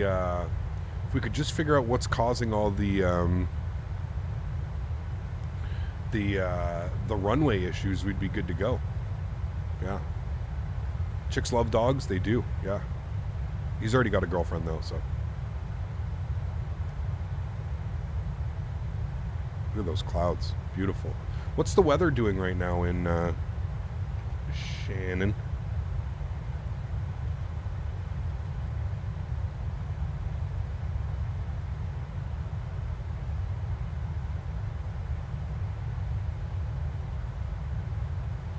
I see you smirking after saying that. What? I believe you. Just don't do it for anybody. Do it for the dog, man. That's all I'm saying. Treat the dog right. Few clouds at 1,400, scattered at 4,000, broken at 20,000. Okay, we got 3 layers. Should look nice. Should look nice.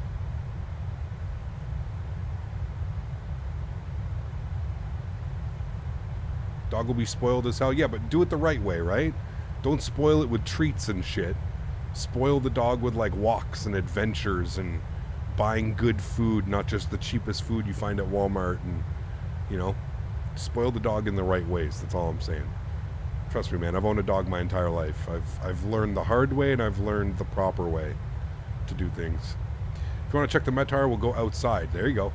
Hey Cap, so I have a problem. I want to buy a good add-on. I don't know which one to buy. I really like the 7.3 and the Phoenix A320, but I can only buy one, and I can't decide myself. Honestly, Storm, you can't go wrong, dude. What do you? I know you must have a favorite. Do you enjoy the 7.3 more than the A320? What's your favorite airline? Do they fly more when you're flying in the simulator? Who do you like to replicate more? Do you like replicating Ryanair more than, like, let's say EasyJet or British Airways, or you know, who do you enjoy flying more, and what do they operate? Just keep those things in mind. You really can't go wrong, man. Like, you really cannot go wrong. You just open the window, it's very cold.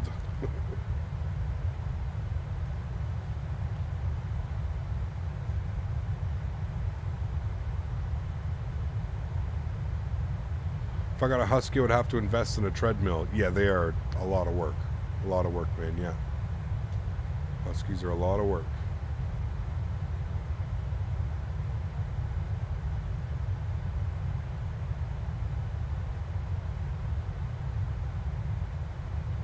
Yeah, that's good, Mopar. I mean, that's good, sorry, American. Just reading Mopars. The trees are different colors. Yeah, they're, everything's almost changed here, to be honest with you. I'll try and get a video today driving out to the farm. I'll try and get a video of driving down the road, the trees changing and stuff. Yeah. Yeah, they have been, Mopar. We're about 2 or 3 weeks in now. Probably about 2 weeks in. 2 weeks of like solid changes. A lot of them are starting to fall off now. Like a lot of the smaller trees, they're all starting to fall off. Yeah. Hey, I want to do a flight from Heathrow to Dublin, but I don't know a good plane. Please recommend. Well, it's a small flight, so a 7.3 or an A320. One of the two. I don't think you can go wrong. Look at those clouds, man. Wild. Oh yeah, Brett, for sure, dude. Yeah. Do you have a glitch where the auto seatbelt sign will go crazy until you turn it off very fast? Nope. I do not. Thankfully, that sounds like it's quite annoying.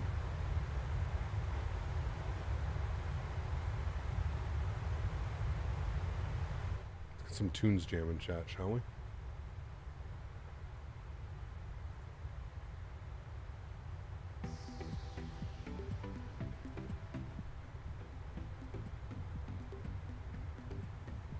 Aer Lingus 320, there you go. Citation 550 Mustang got released for 2020. Citation 5 Mustang. I don't know if I've ever seen that airplane. You know me though, I'm not a GA connoisseur, so yeah. How do you flight to Dubai? Yes, we haven't done a Dubai flight in a while. We need to go back. We need to do, doesn't Fly Dubai have 737s? Could we do some Fly Dubai? I thought they had 7.3s.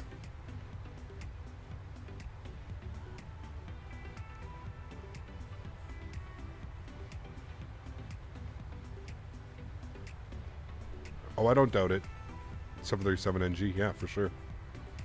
Fly Dubai has the Maxes. Okay, they don't have 800s. Wait, they do have 800s? Fly Dubai has the Max and 800s. Maybe on Monday we can do some Dubai ops? Where could we go? What would be a good flight, chat? That's not too long. Keep in mind, like, we don't want to have a 8-hour stream here. What's a good flight that we could do with good scenery? That's the problem, right? When you're flying to Dubai, like, it's really tough, you know?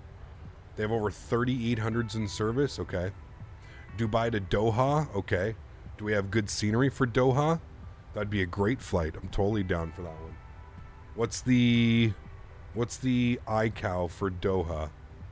Cairo could be good. Ooh, Eric's onto something there. How long is that one, Eric? Cairo could be really good, actually. I've been saying we need to go back to Cairo. OTHH, super short. It's like 45 minutes.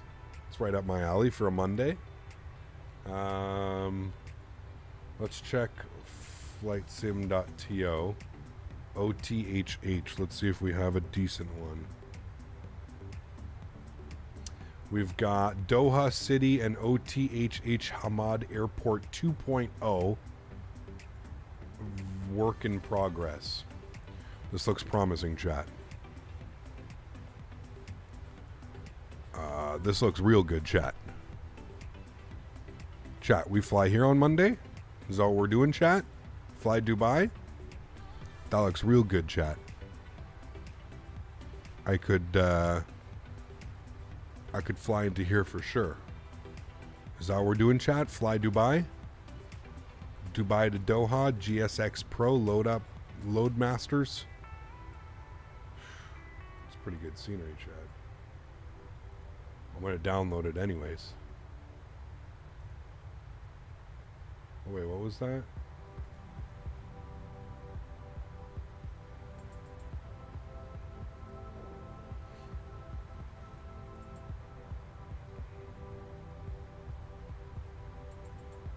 Antalya? We just went to Antalya.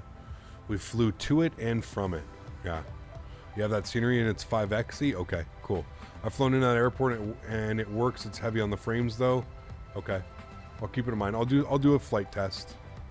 Do some tests.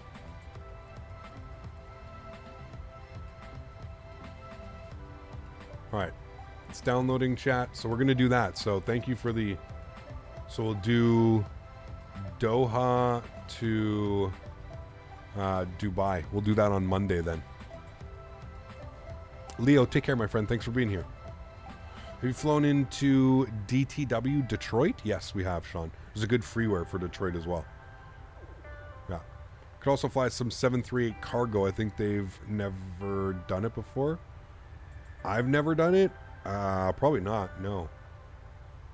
Dubai to Doha might be really short, though. Let's see. Someone said it's a 45-minute flight.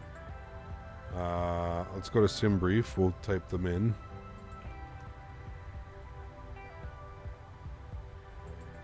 OTHH to OMDB. That is a 300 nautical mile flight. I mean, it's short, but hey, man, listen, if it's short, is there good Kuwait scenery? Kuwait City? Kuwait City has a really cool airport too, don't they?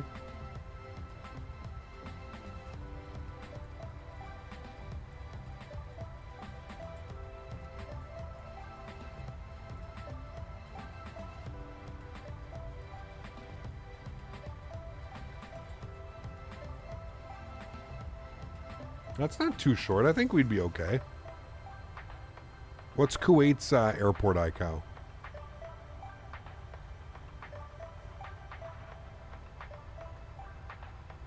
Dubai to an airport in Nepal? Jesus.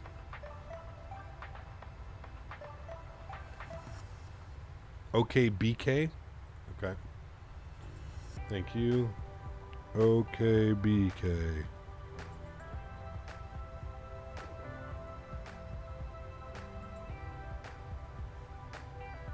Damn, dude.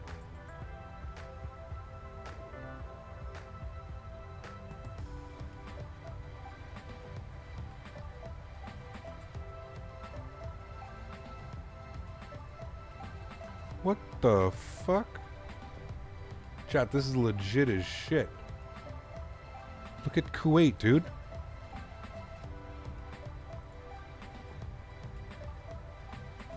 Damn.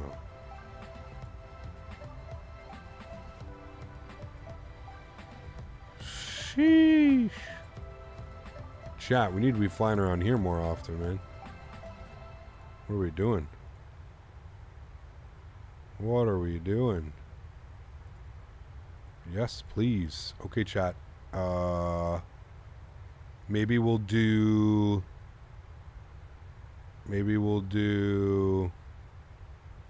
Damn, I don't even know now. Oh, it's beautiful scenery, dude. Okay, well, I've got both of them now. It's heavy on frames, though. Hasn't been optimized. Looks fantastic. Okay. Yeah. Does look good, man.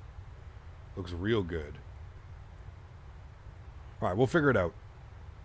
We'll figure it out, chat. At least I know that we've got them now. Apparently, I already had that Kuwait scenery, but I've... yeah. So, I don't know what we're going to end up doing. But now I know that we've got the scenery.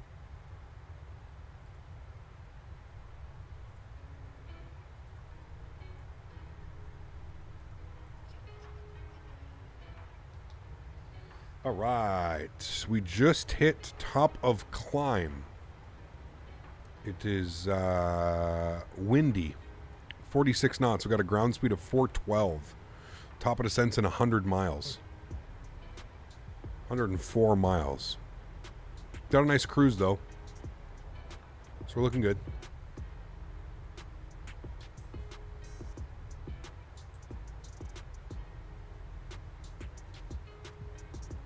Doing some WestJet ops right now. Nice. Where are you going? Very nice. Back's starting to hurt now, chat. Being honest with you. But to be fair, that's 3.5 hours sitting in this chair. Over 3.5. Close to 4 hours now sitting in the chair. But I'm starting to feel it. Starting to feel it on my lower back. Breach, what's up, man? Good to see you, dude. But still, much better than I thought it would be, to be honest. Maybe I just need to, like, adjust. I just need to go back a little bit. Oh, that's kind of good, actually. Kind of just hang out with chat, throw my arms up. That feels good, actually. That's not bad. Oh. There we go. That's better. Going to Edmonton? Nice. Very good. Phil. Thanks so much, man. Appreciate you, dude. As always, huge no floaties, no message attached to that, Phil. Thanks so much, man. Appreciate you, dude. Huge no floaties dropping the 687. Thanks so much, my friend. Glad you're enjoying the content. Thanks for being here as well, man. Appreciate you. Captain, Dubai to Doha is 206 miles, not 300. I was getting... It was showing 277 for me. Regardless, it's okay. It'll be a good stream, man. It's perfect for a Monday. Perfect for a Monday. It'll be chill. It'll be... we'll get up to cruise altitude and we'll start our descent. It'll be very good. Perfect for a Monday. Do you like car games? I picked up Need for Speed Heat. It was on sale for $5. I'm going to do some After Dark Need for Speed Heat with my Thrustmaster X Swap Pro controller. Oh, yeah.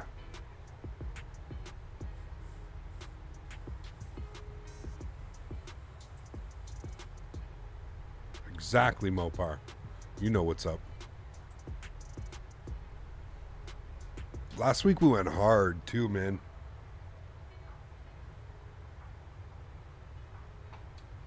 Last week was a long week, man. I was, yeah. Sounds nice that it's, yeah, it's $5. $5 on Steam. Like, it's nothing, you know, it's nothing realistic. It's Need for Speed. It's purely for fun. I only wanted to get it because it's open world and you can play multiplayer. So it's open world multiplayer. You $5. Get to drive around and mess around with your friends. Go old school, dude. I remember. Who remembers Need for Speed Underground? Back on like the PS2, PS3 days. Sheesh. That was the best Need for Speed game, man. Underground. Damn, that game was sick. Remember just pimping out the cars, man. You could do so much to those cars. Hot Pursuit is great as well. But Underground for me was the winner, man. Forza Horizon 5 is more realistic and also open world, just a little bit more expensive. Yeah. Hey CPT, Yo. your streams are really helping distract me from my post-surgery pain. Hey. Thanks a lot, Heart. Appreciate you, man. I hope you're feeling better sooner than later, my friend. Huge no floaties to you. Thanks so much for the donation. Thank you very much for the kind words. And again, wish you all the best, man. Speedy recovery, dude. Thank you, thank you, thank you. Underground, oh, dude, Underground was... Sheesh, man. That was like my, like... Shit, I don't know. I would have been 15 years old. When did Underground release? Need for Speed... Underground.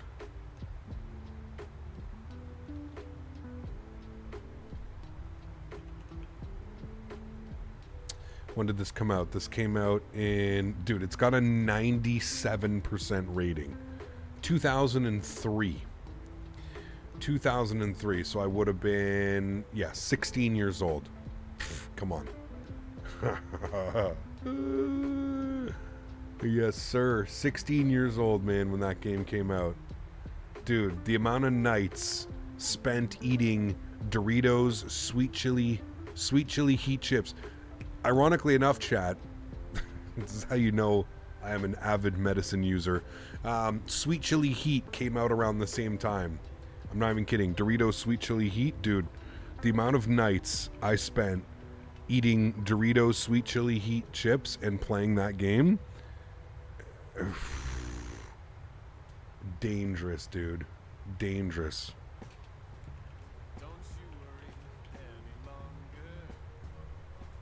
When were they released?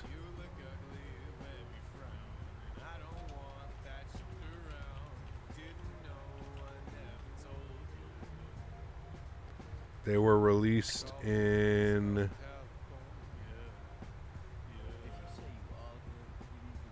What? No, really? 2008? No, there's no way. Maybe? I feel like it was before 2008, man. You were 15, it was a great game, damn. Yeah. The memories, dude. Man. Did you wash them down with Mountain Dew? You know it, dude. You know it. You know it, man. Mountain Dew or Mugs? I used to love Mugs root beer, man. No caffeine. Mugs root beer, man. Grew up on... You know what I grew up on? Those rainbow packs. Who remembers the rainbow packs? The 24 rainbow pack. 6 mug root beer, 6 grape, 6 orange, 6 cream soda. Bro, who grew up on those, dude? This is... Now we're going nostalgia, dude. The Rainbow Crush, man. Dude, holy shit, that slaps. You'd see Dad come home with that bad boy on his shoulder, carrying it into the house on the shoulder. You knew it was going to be a good weekend. You knew it was going to be a good weekend, man. You've never had a single soda in your life? Stop it. Stop. I don't believe you. I do not believe you. Stop. Never had a soda pop? Thoughts on the 4090? I don't know, man. I don't know enough about them yet. You swear, dude? Oh, man. I mean, you're not missing anything because the amount of sugar is terrible, right? But still, like, feel like you need to try at least once in your life a nice soda pop, you know? You like Midnight Club over Need for Speed? It's not a bad one either, yeah. It's always a fight between me and the brothers and who would get stuck with the grape. Really? Dude, I love the grape. I love them all, man. That was my shit, dude. You were 6 when the game was released. You have to listen to the soundtracks. Really good throwbacks. Oh, dude. Yeah. Yeah. Talking like Lil Jon and shit was on there, man. Yeah.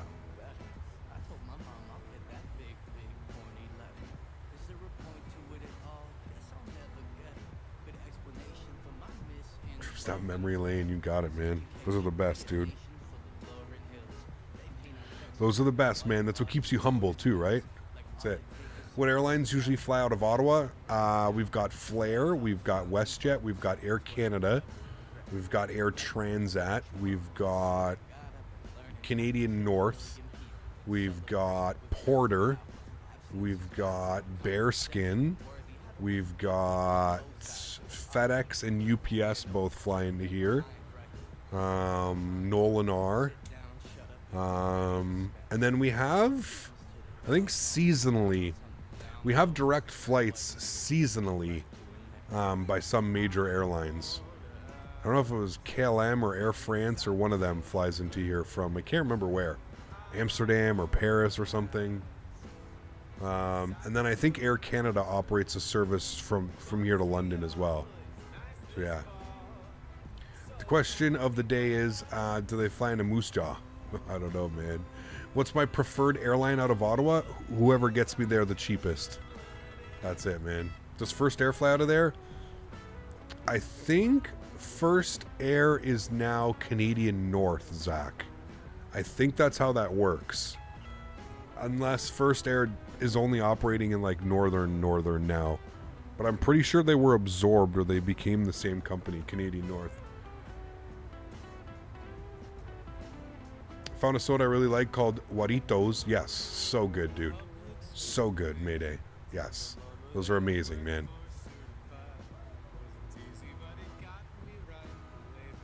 That is right, Harry? Okay, there you go. And Shannon, 7.4s by Cargolux regularly flying, so it's common to just hear the sound and look up and see a low-flying 7.4. Yeah, that'd be awesome. Yeah. Hey, man, good to be back watching. Alexander, good to have you here, man. Thanks for coming to hang out. Appreciate you. Hope you're having a great Thursday. Almost through another week, friends. Almost to the weekend. Who's going to have a nice full weekend of simming? Who's flight simming all weekend? Who's going to join me this weekend? I'll try and have the stream up schedule early tomorrow so you guys can decide. I think what we're going to do on Saturday is we're going to go from Shannon to, where did I want to go? Shannon to Glasgow? Is that where we want to go? Shannon to Glasgow to Dublin? I think that's going to be Saturday. And then Sunday, I really don't know what we're going to do Sunday. Maybe Sunday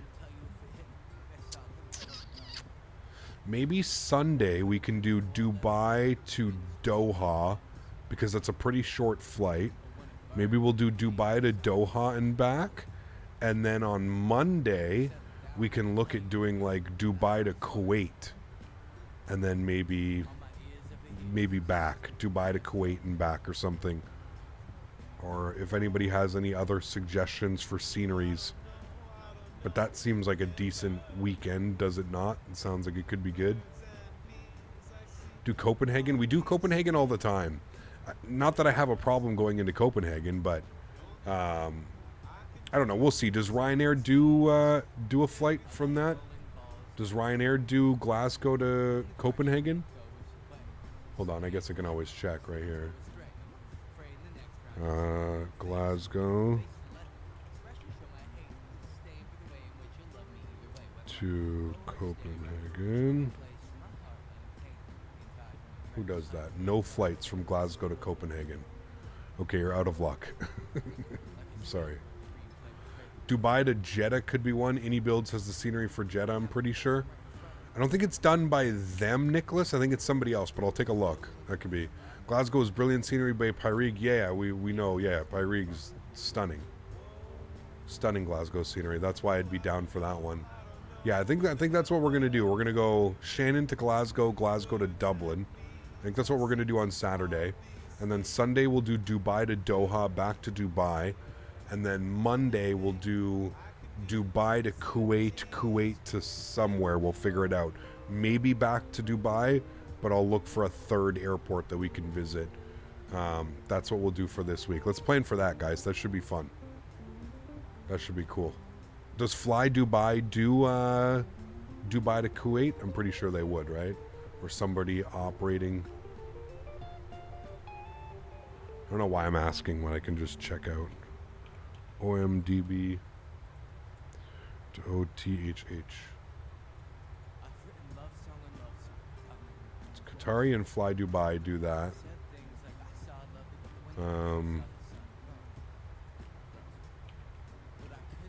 OMDB to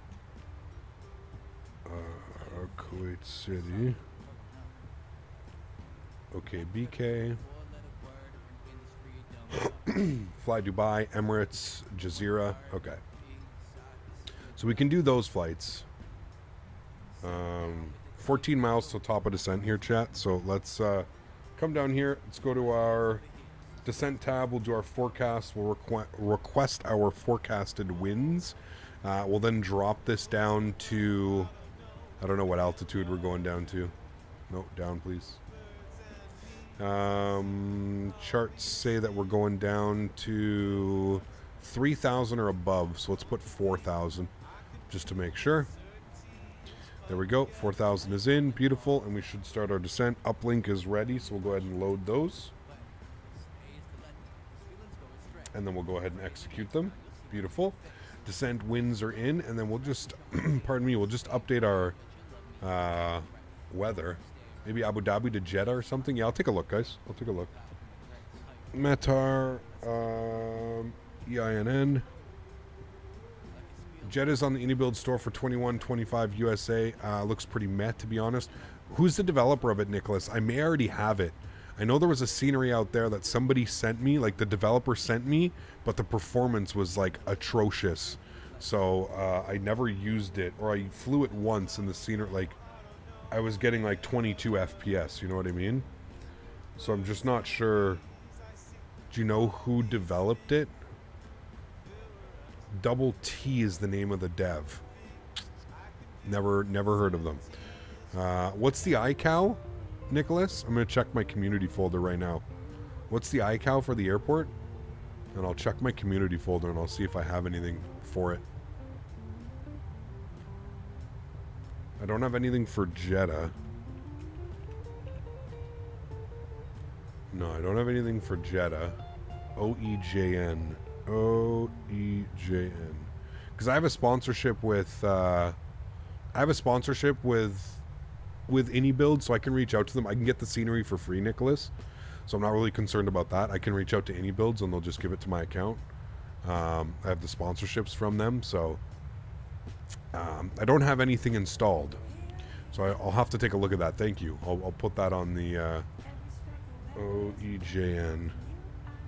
I'll put that over there so I can put OEGN MSFS. That'll remind me.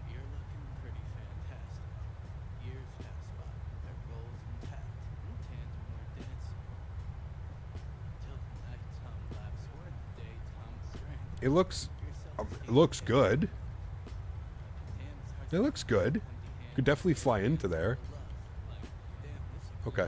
I'll have a look. See what I can do. Thank you for the suggestions, guys. So anyways, we'll plan that for Saturday. Saturday, we'll plan that. Saturday, Sunday for sure is locked in. Saturday, we're going to go Shannon to Glasgow, Glasgow to Dublin. That'll be the plan on Saturday. And then Sunday, we're going to do Dubai to Doha and back. That'll be the plan for...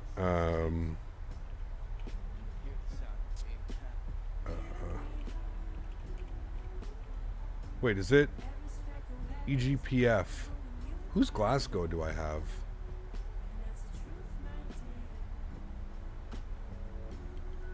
Community EG.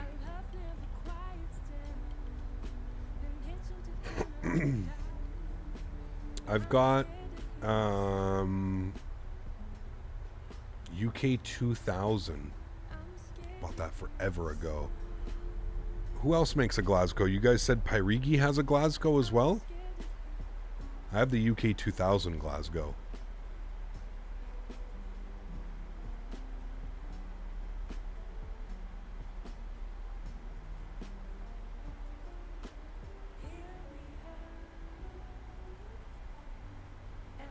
Does Norbex have a Glasgow? I don't know. The Pyrigi is fantastic. That's the one that's on Orbex, Nicholas. Okay. I'll have to I'll look into that as well.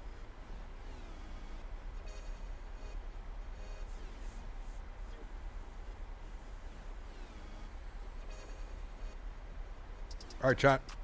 Start programming some things for our arrival. ILS 11095. Sorry, 10955? 11095. 11095. Good. Left side. 11095. Right side. Good. And front course 237.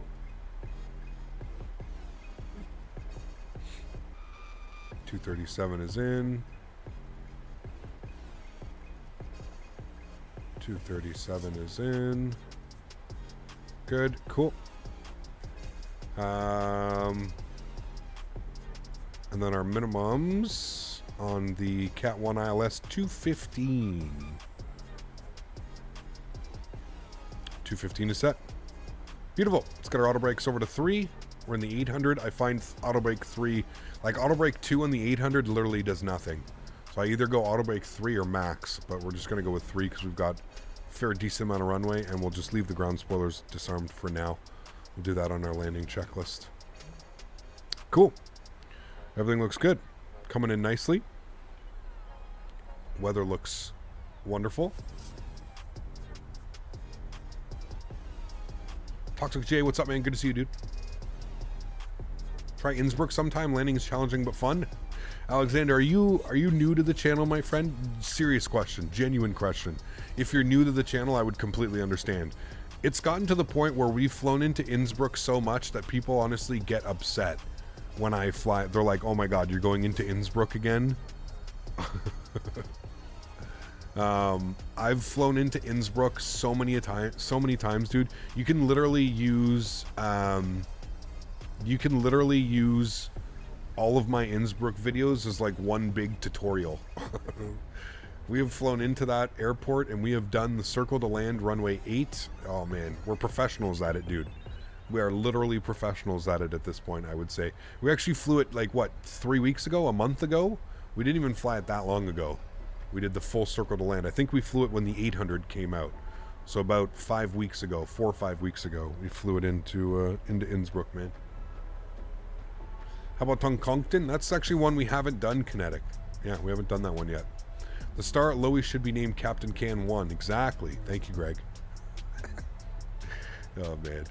No, I love that approach, though, man. It was one of those, moments, Greg. I think I mentioned it before that I remember watching Matt Davies actually was the one who taught me how to fly into there. He has, he had a YouTube series up. I think it's still up on his YouTube channel. It was, he did like, you know, all the world's most dangerous approaches and stuff.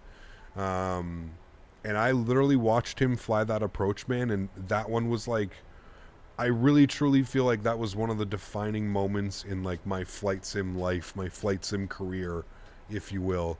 Was that moment, was watching him fly into there. Like that sparked just an insane amount of passion, man. Like I literally like I fell in love with the approach. I was like, this is the most badass approach. The way you fly it to the mountain, the way that you got to make your right turn descending through the little crevasse, and you got to make that right turn while descending, and it's just such a crazy approach, man. It's so difficult to like nail down. It's just crazy, man. It's hands down one of my favorite approaches, I think, ever. It's right up there with, you know, the river visual is fun, and I love the river visual approach, but the river visual approach has nothing on flying into Innsbruck, man. There's something about having just mountains on left and right of you and just enough room to maneuver your aircraft safely. There's something special about that, you know? Why is the 4090 so damn big? Dude, it's insane at this point. 3.5 slot. A 3.5 slot graphic card. Like, it's just silly, dude. That's why, honestly, I think I'm pretty sure I'm skipping. I mean, even now, my 3080 is a 2.5 slot. So for them to add another full slot on the 4090, I don't know, man. I thought shit was supposed to get smaller.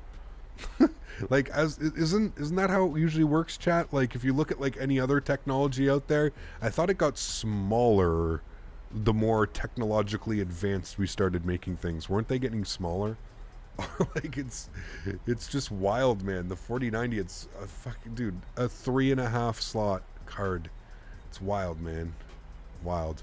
Madeira is awesome too. Yeah, there's a bunch around the world, man. There's a bunch. I mean, listen, we did it not even that long ago. The A320 in Tapero, Bhutan.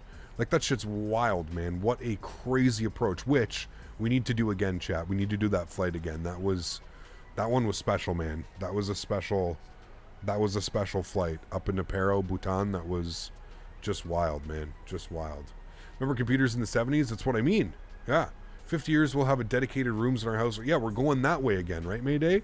We're going back to the 70s, like Mika was saying. Back when, it was literally like a 6-foot tall box. 6x6. Yeah. The cards themselves aren't big. It's the coolers. Yes, I know. I know, Murph. But I was more so saying, like, even that, man, shouldn't cooler size and everything be dropping down as well? You would think so.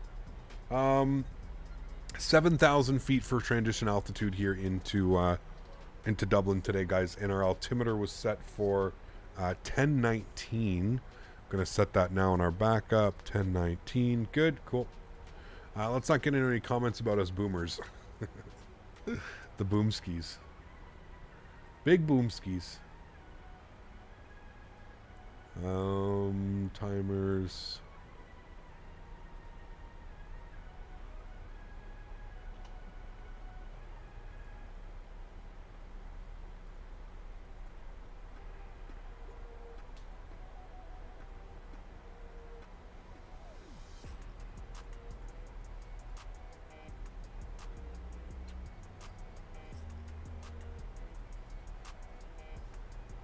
That's the inevitable issue, though. The more powerful these cards become, the bigger the cooling solutions. Yeah, it's true.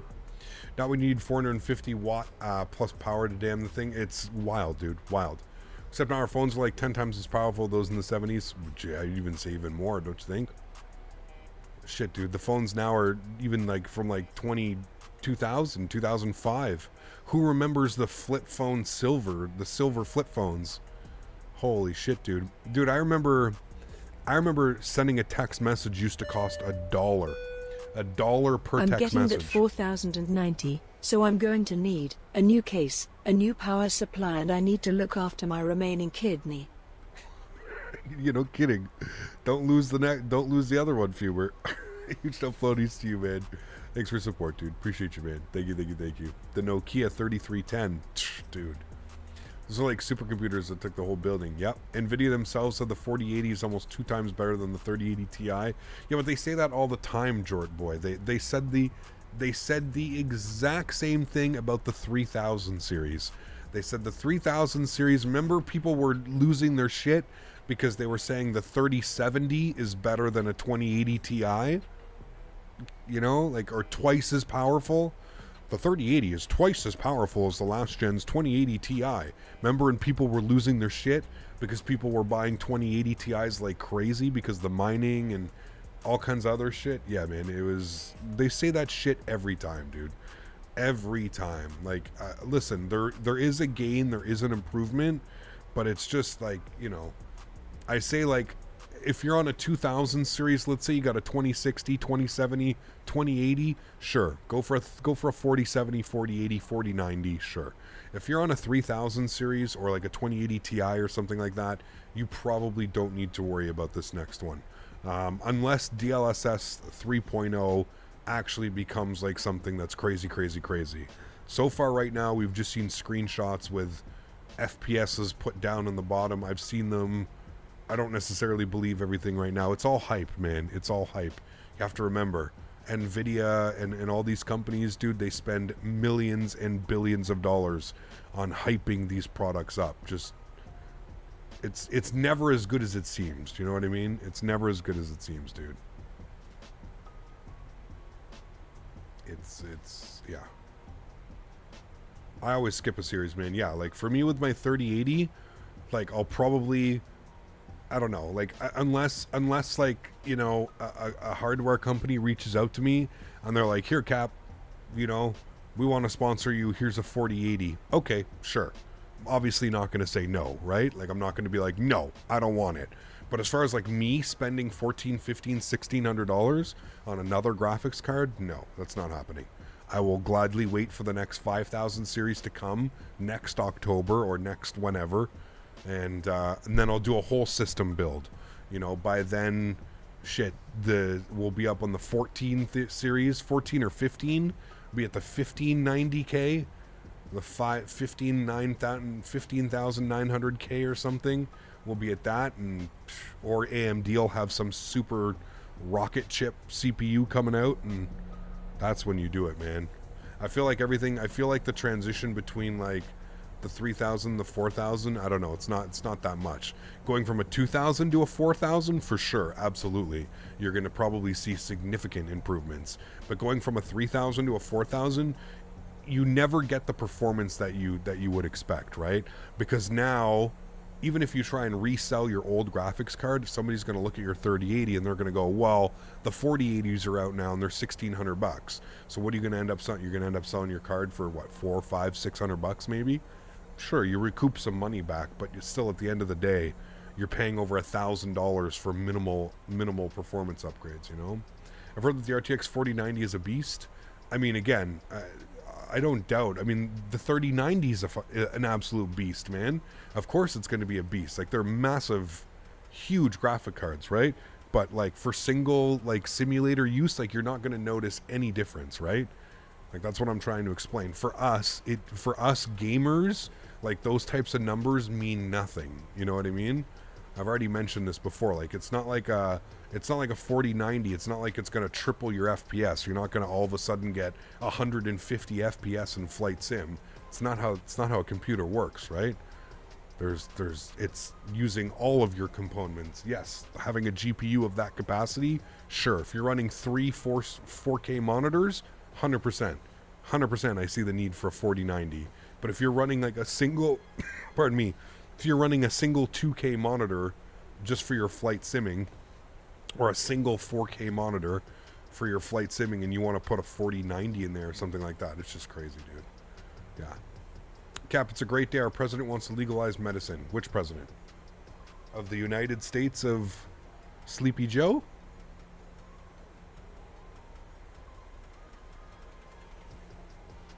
I'm not even sure how it works, Captain Ice Cream. I'm really not sure how it works, man. Has NVIDIA completely removed SLI compatibility with these new cards? Can't imagine putting two 4000 series cards on a single motherboard. Yeah, no, that they removed that. The last one that you could do that with, I believe, was the 10 series, Nicholas. The 1080 Ti was the last one. Yeah. What does OPS stand for? Operations. OPS. On paper, it should be twice as fast as a 3090 Ti, but it always wait for the reviews. Yeah. Yeah. Heard Australia is legalizing it soon, too. Everybody should legalize it, man. I can't believe these governments, dude, spending millions and millions of dollars trying to fight a fucking flower, a plant that grows naturally. You can literally throw seeds down and it grows because it's a fucking plant. But they're spending millions and billions of dollars trying to fight it every year. Just legalize it, tax it, make money off of it. Bunch of morons, man. Swear to God, dude, people running countries are so out of touch with reality. It's mind-blowing. It's mind-blowing, man. I've been to California. I've seen what it's like there. It's crazy, man. Crazy out there. And even here, the way that the dispensaries and stuff works and taxes. Diego, thanks so much for support, man. I appreciate you, dude. Huge no floaties to you, sir. Thank you very, very much for the support. Gifting 5 members to the channel. Thank you very much, Diego. I appreciate you. I'm just going to mute those so the chat doesn't have to hear 5 dings in a row. Nicholas, congratulations. Connor, congrats. J-Lo, congrats. Jort Boy, and Mr. Pilot. Congratulations, guys. You've all just received gifted memberships to the channel. Congrats. You are all members for the next month. Thank you very much. Diego, appreciate you, man. That's extremely kind, dude. Thank you, my friend. You can still do SLI on the 3090 Ti. Are you sure? Oh, wait. Didn't they bring it back for the 3090 Ti? I think they removed it for the 2000 and the 3000 series, and then they brought it back for the 4000 or the 3000. Wait. Did they only remove it for the 2000 then? And what, they probably gotten a lot of shit? People were like bitching at them? Huh. I didn't know you could SLI 30 series.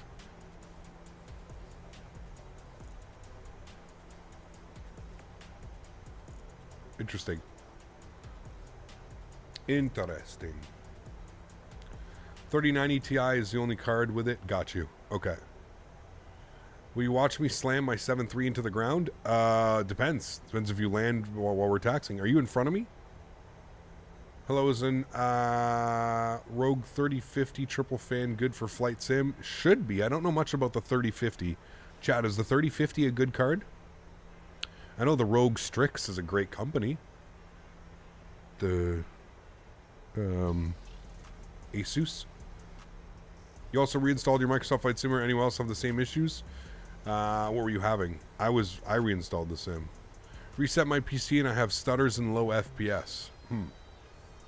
Weird. No way you'd be able to SLI a 4090.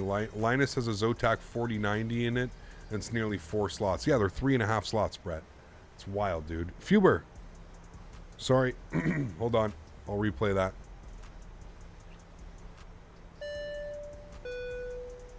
I can't believe some governments classify cannabis as a drug that's on the same level as drugs that are made fucking gasoline and other chemical shit. Yeah.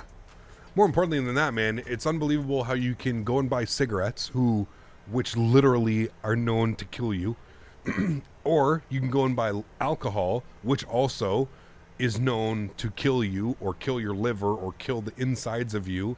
Not to mention alcoholism and alcohol dependency and all kinds of other things that come with alcohol and nicotine and stuff like that, and yet they're all legal and you can just go and buy them. You can walk into a store and buy them.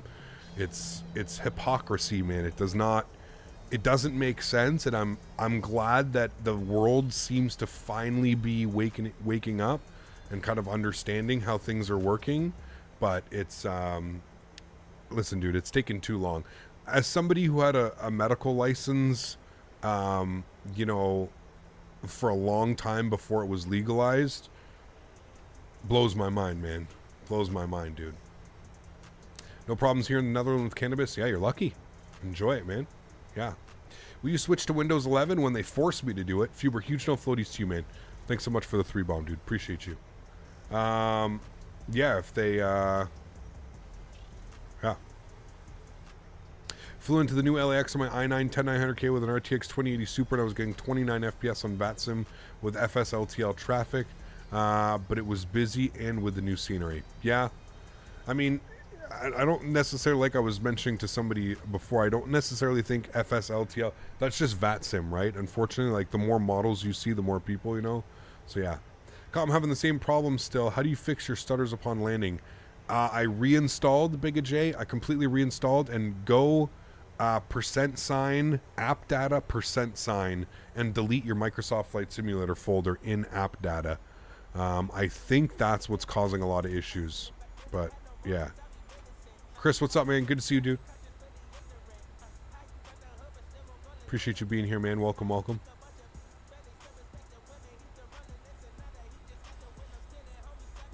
All right, I'm going to go vertical speed. I'm going to descend this at like 850, 750, so we can get a nice continuous approach. I'm going to slow up my speed here to like 190. We do have traffic in front of us, so we're going to slow up our speed. I'm also going to turn the sim up here a little bit. Going to pause our music as well.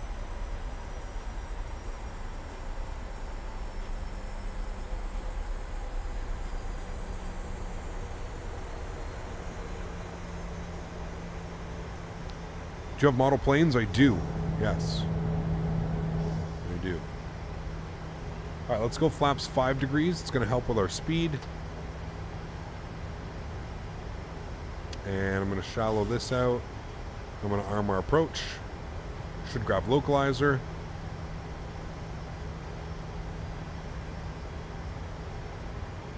I'm going to bring that speed back to 170. Got an aircraft here in front of us, about 5 miles.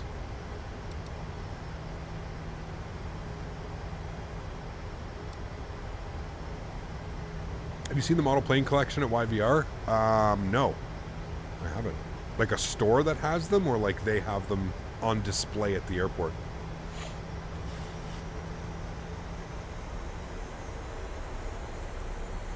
$153 on the approach speed today, guys.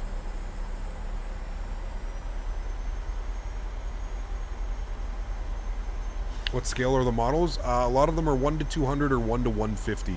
They're Skymarks. Skymark, if you want to Google. Skymark. How many do I have now? 7, 14, 22. 22 of them. I think I have more. No, 22 or 23 of them.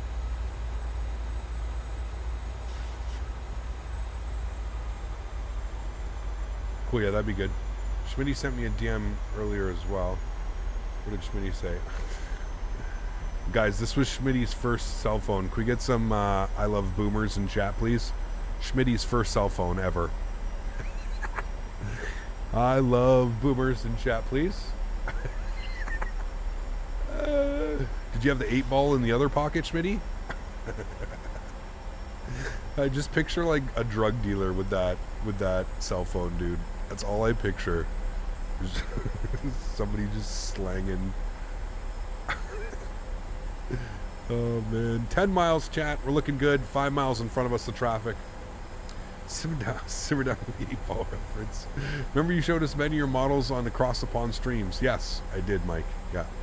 We were cleaning them all. Yeah.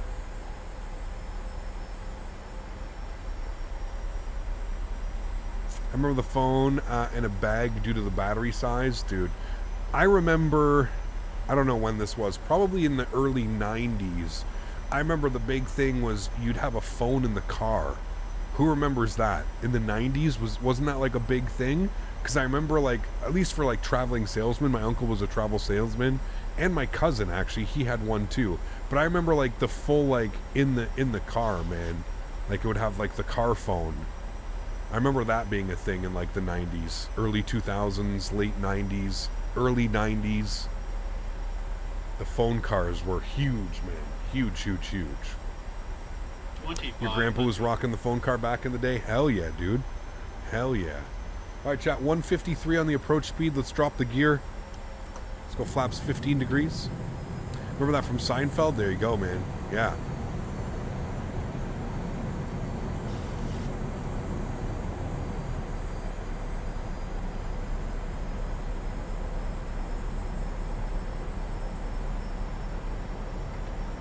Flaps 30, sorry, flaps 25. Might as well go right to flaps 30, landing flaps today. And we'll come upstairs, we'll get the rest of our lights on. Beautiful, looking good. Sheesh. Stunning. What? I thought I put the, oh shit. Chat. Shh. Don't chat, there's nothing to see here, don't worry. I thought I did this before I went live. No, oops, wrong button, chat. Resume, I did it again. I really hope they fix that bug. You would think that that was one of the bugs that they fixed today with that little update that they pushed, but we're recording. Oh, we're Ryanair, let's slam it. Yeah, we are. Beautiful Ryanair. Actually, hold on, chat. Let's get a thumbnail for our next flight. Thumbnail. Hold on. Thumbnail. It's a nice thumbnail, isn't it, chat? Hold on, we got to be a little bit more like that. There we go. That's the thumbnail. You heard the picture. Thumbnail for next flight, chat.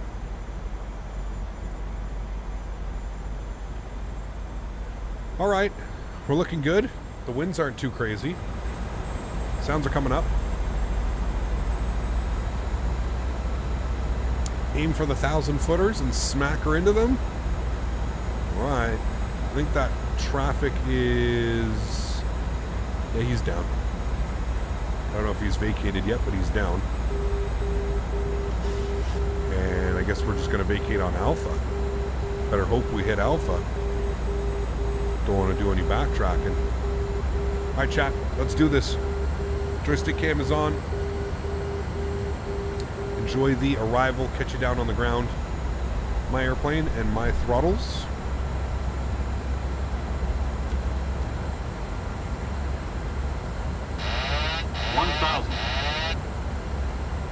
All right, landing checklist. Gear down 3 green. Flaps are 30 and indicated. Ground spoilers are armed with a green light. Cabin crew's been advised. You guys have been advised.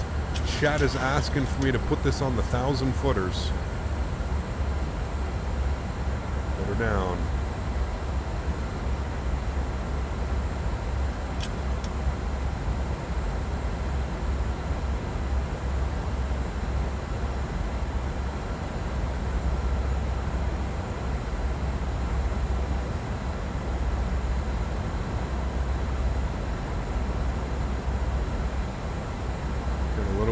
slope and the power down there a little bit too.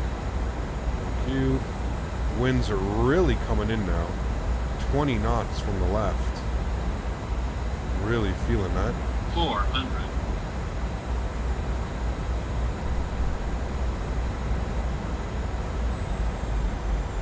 300. Speed gusts are wild. Look at the speed tape right now. Approaching minimums. I think this is going to be a good Ryanair one, chat. 200. Minimums. Continue.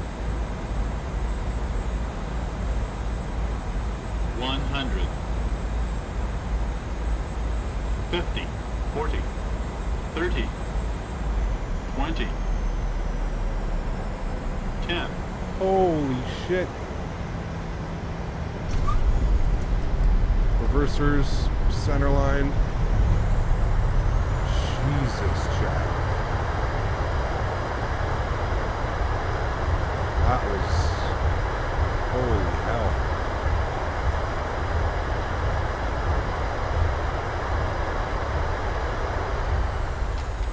Reverser stowed. Dude, these gusty winds right now, man, they gotta do something with that. It's just a little bit too much, man. I'm gonna admit, like, it's fun doing that stuff, but like, it's so unrealistic, man. Like, the aircraft, dude, we cut the power and the airplane literally wanted to climb. Like, I cut the power, there was no power, and the aircraft literally was like, I had to force the nose down. I don't know, man. It's wild. It's right now the flight model feels just really weird. Not even the flight model. It's not the flight model, sorry, the gusts, the wind gusts are just making it really weird, man. It's like, holy shit. Cut power at minimums. Apparently, man, you gotta cut it like 100 feet off the air. It's wild, man. Is that from Sim Update 10? Yeah, that's since they added gusts into it. It's crazy now, man. We're going to gate 30. No. Beautiful. Operated by Swissport. Taxi in. Good. Okay, cool. And then parking coordinates. Coming in at Alpha, and we're going to go to 30 just before the turn. Alright. Uh-oh. I hope he didn't take stand 30. I think he did. If he did, we may have to reconfigure here, chat. I don't know. The real pilots say the gusts are pretty spot on. I don't know, man. I've watched Flight Deck to Sim, and I've watched V1 snippets of them, and they both said that that's not how the speed tape reacts. You don't get shot up in the air and shot down and shot up and down. The speed tape definitely moves, but it's not like that. Like, this is like, the wind's just like, it's all over the place, man. If you look at like the wind, like what it's doing here, it's like going from like 9 to 20 knots, and it's just like swirling. It's doing this weird thing, man. Doesn't feel right at all. Landing lights, runway turnoffs, strobe lights, wing lights, get all those off. Good, and we'll spool up the APU. Pulling into the stand, taxi light can come off as well.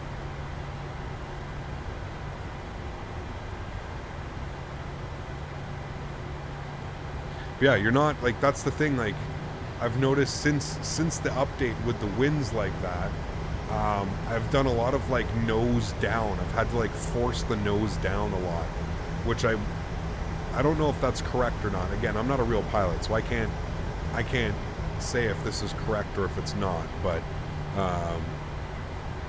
yeah, I've never had to force the nose down so much as I have recently. I feel that it's like crazy forced down.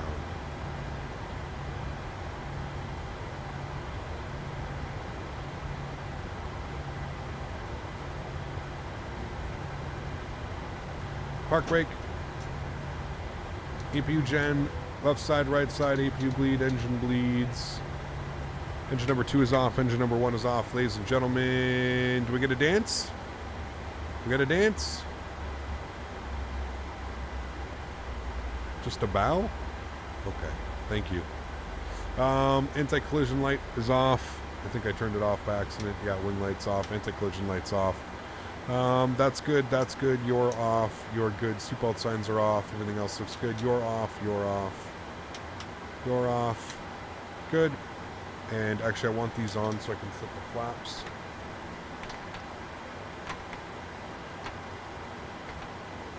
No, you're fine, G4. You're fine, dude. I didn't, you're good, man. You are good. Let's request deboarding. Deboarding requested. Deboarding requested. And there we go, chat. Seems like they parked us way far back as well. Not sure what that's on about, but... NG Driver is the one who said,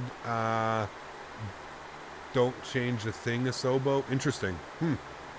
Interesting. Yeah, I just feel like it's just too much. Like, it's every landing, right? Like, like, if you look at the, like, if you look at the METAR report for Shannon, it's not like, there was no gust, there's no wind gust, there's no nothing. So that's why I just find it a little bit much. It's just, it's a little bit too crazy, you know what I mean? Like I said, like, all you had to do is you looked at the speed tape there, and you looked at the directional wind, and it was just all over the place. It was like varying by like 50 degrees, and then it would go from like 9 knots to like 22 knots, and then 11 knots to 23 knots, and 10 knots to 18 knots. It was just bouncing all over the place. That's why I said it felt a little bit odd. Regardless, still happy with the landing. We put it in the touchdown zone, and had a good landing rate. I'm not really passengers deboarding starting. Not really concerned about the landing rate, but it was just, I feel like the landings now have just become a little bit spicy. Just a little bit spicy. We can stop the recording. Got that, beautiful. Probably a bug or something. Yeah, like, I think it's just a little bit too excessive. Like, I'm all for having the gusts, and I'm all for, like, but I just feel like it's just too much. Like, there's some points where I legitimately feel like I don't have control of the airplane. Like, on final there, like I said, like, on very short final, you cut the power, and in my mind, after landing this airplane in the simulator thousands of times, you cut the power, you have to apply a little bit of a nose back pressure. I literally cut the power, and I had to force the nose down because the wind gusts were spooling up so much that it was literally creating lift, and the airplane wanted to go up again, even with no power, even after cutting the power. You know what I mean? So that's more so what I'm getting at. I'm not really saying that it, that it's wrong or that I want them to change it. I just feel like it's a little bit excessive. That's it. Like, if I looked at a METAR report and I saw 10 gusting 20, then yes, I would be like, okay, that's what I would expect. But when I look at a METAR report and the METAR report is saying 220 at 12 knots, well, you would think it would stay somewhat close to around 12 knots. I'm not saying it has to be dead stuck on 12 knots, but to have variable winds like that of up to 15 knots of variable wind, when it's not stating that on the METAR report, there's something a little bit weird going on. You know what I mean? For sure. Heat they shouldn't put excessive gusts, if not in the METAR. Great landing, though. Thank you, Chris. Yeah, I appreciate that. That's more so what I'm saying. It's just that it seems a little bit weird, you know what I mean? It just feels, it's making, like, I'm getting used to it, like, but everything is, yeah, everything's just, it feels a little funky sometimes on short final there. Things can get real spicy. Are we charging packs today for the hand luggage? Maybe. Problem is when Asobo goes back to things, they go crazy the other way and eliminate it completely. Don't see lightning for 15 months. Yeah, maybe. I don't know. It was a great stream, I agree, man. A lot of fun. Got to check out some beautiful new scenery here in Shannon. Really cool that we've got Shannon. We can definitely do... I mean, just look how cool this is, dude. This airplane is making a shadow. We're just on VATSIM, but he's making a shadow in the simulator. This is the stuff that I'm talking about. And people are wondering, like, why sometimes, like, performance hits. You have to remember, man, every shadow that's being drawn, everything on these airplanes is causing... is a performance hit of some type. So that's why flying on the VATSIM network, I'm sure there's about 6 or 7 of us parked here right now. I'm getting 35 FPS. Watch what happens when I disconnect. Thank you, everybody, for flying. I appreciate you guys. So look, we're at 36 FPS, 37 FPS. I guarantee you we we gain 3 to 5 FPS the second we log off VATSIM. Ready? 36 right now. Disconnecting. 3, 2, 1. No, we didn't. Never mind. We're sitting literally the same. So there you go. That's actually a great comparison. And then we can connect again. 36, 37. There's connecting. So it's pretty good to show you like how well optimized the models are. I thought we would gain quite a bit more. Probably the airport is really well optimized. That's why it's not really using anything. But yeah, you can see right there. I mean, that's a great test to itself. There's literally 6 airplanes around me right now, and we're not losing any performance or gaining any performance being on or off VATSIM. So there you go. Thanks, Jay. Appreciate you, man. G4, sorry. Glad you enjoyed it, dude. All right, let's disconnect from that. Let's go ahead and... How many more passengers are they unloading? No, not you. Ah, they're deboarding. Let them go. Thanks, Paul. Appreciate it, man. Great stream, Captain. It was good to see you fly back to my homeland. I'll have a good night, fellas. See ya, Fred. Take care, man. Thanks for being here, dude. Appreciate you. As always, hope you have a great evening. I'm going over to the farm tonight, so I've got to get ready here.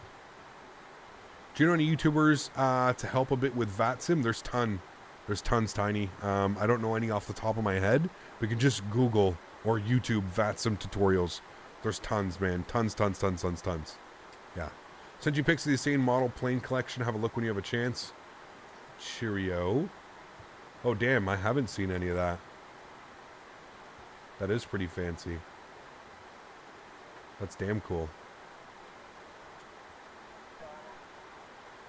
That's really cool.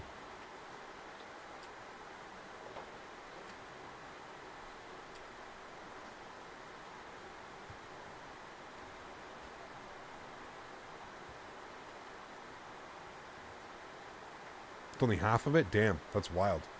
Can you suggest me a long haul to do with the 777? Anywhere, man. It's a 777. Go on Flight Radar 24, Sim Connections. Go find a real world flight. That's it. Hope Ryanair promotes you for cleaning their reputation. Hopefully, 2 nice landings today, man. We're under 150 on both. Very nice landings. Okay, that's enough passengers deboarding. Let's go ahead down here. Let's go ahead and restart the script. Good. Let's jump inside the airplane here for a second. Let's close all the doors. Close you. Next page. Close you. Good. All right. All is good there. All the doors are closed. Yes, we're good. Cool. Let's do our replay. Play. And I'll bring this forward here a little bit. Watch from right about here. I mean, you could just see how much I was getting pushed in. Like, we were fighting on the controls, man. You'll actually see me at, like, I don't know, probably about 50 feet. Have to actually physically push the nose down. It was pretty wild, man. These wind gusts. You can even just see the way we're bouncing up and down like that. We're just really fighting those wind gusts.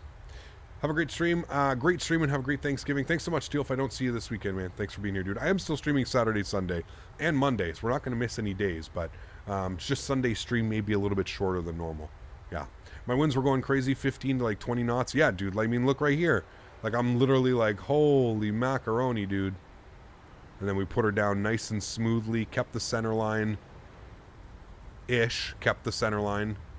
But yeah, man, was spicy, dude. They're definitely making you work now for the landings, which I like. It makes it more fun, you know, 100%. I just feel like it's not, I just feel like it needs much more refining. I feel like the gusts are just a little bit too much right now. They're just, there's, you know, again, if it's saying gusts, if it's saying gusts in the METAR, sure, 100%, I'm all for it. But when it's not showing gusts in the METAR, it shouldn't be gusting that much, you know? Shouldn't be blowing us around like that. Well, chat, that's going to go and wrap up today's live stream. Huge no floaties again goes out to Next Level Racing for sending me their brand new Boeing cockpit. Absolutely wonderful. Really been enjoying it. That wasn't even a bad landing. We were just past the 1,500 footers. That's not bad at all, chat. Considering those winds and considering the way we battled coming in through that, I'll take that landing any day. Any day, my friends. All right, guys, thanks for coming to hang out. Appreciate y'all. Again, huge shout out to Next Level Racing. Thank you guys so much for sponsoring me, sending me this beautiful new Boeing cockpit. Again, if you want more information on it, you can put !Boeing chair in chat, or you can check the Instagram link above that is pinned up in chat. I'll be using this for the rest of the weekend. Actually, probably for the rest of the week, we'll be using this setup, so I'm looking forward to using it more, giving you guys a more in-depth review. I've been sitting in it for almost 5 hours now, and my back is okay. It's not bad. It's okay. So it's a lot more comfortable than I thought it would be.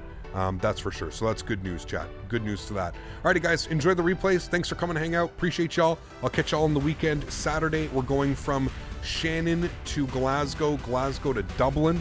Some awesome little flights. And then on Monday, we're going to do Dubai to Doha and back to Dubai. And that's going to set up for Monday. Looking forward to it. Thanks, guys. Have a great rest of the week. Enjoy your Friday, and I'll catch y'all on Saturday. Happy landings, guys. Peace.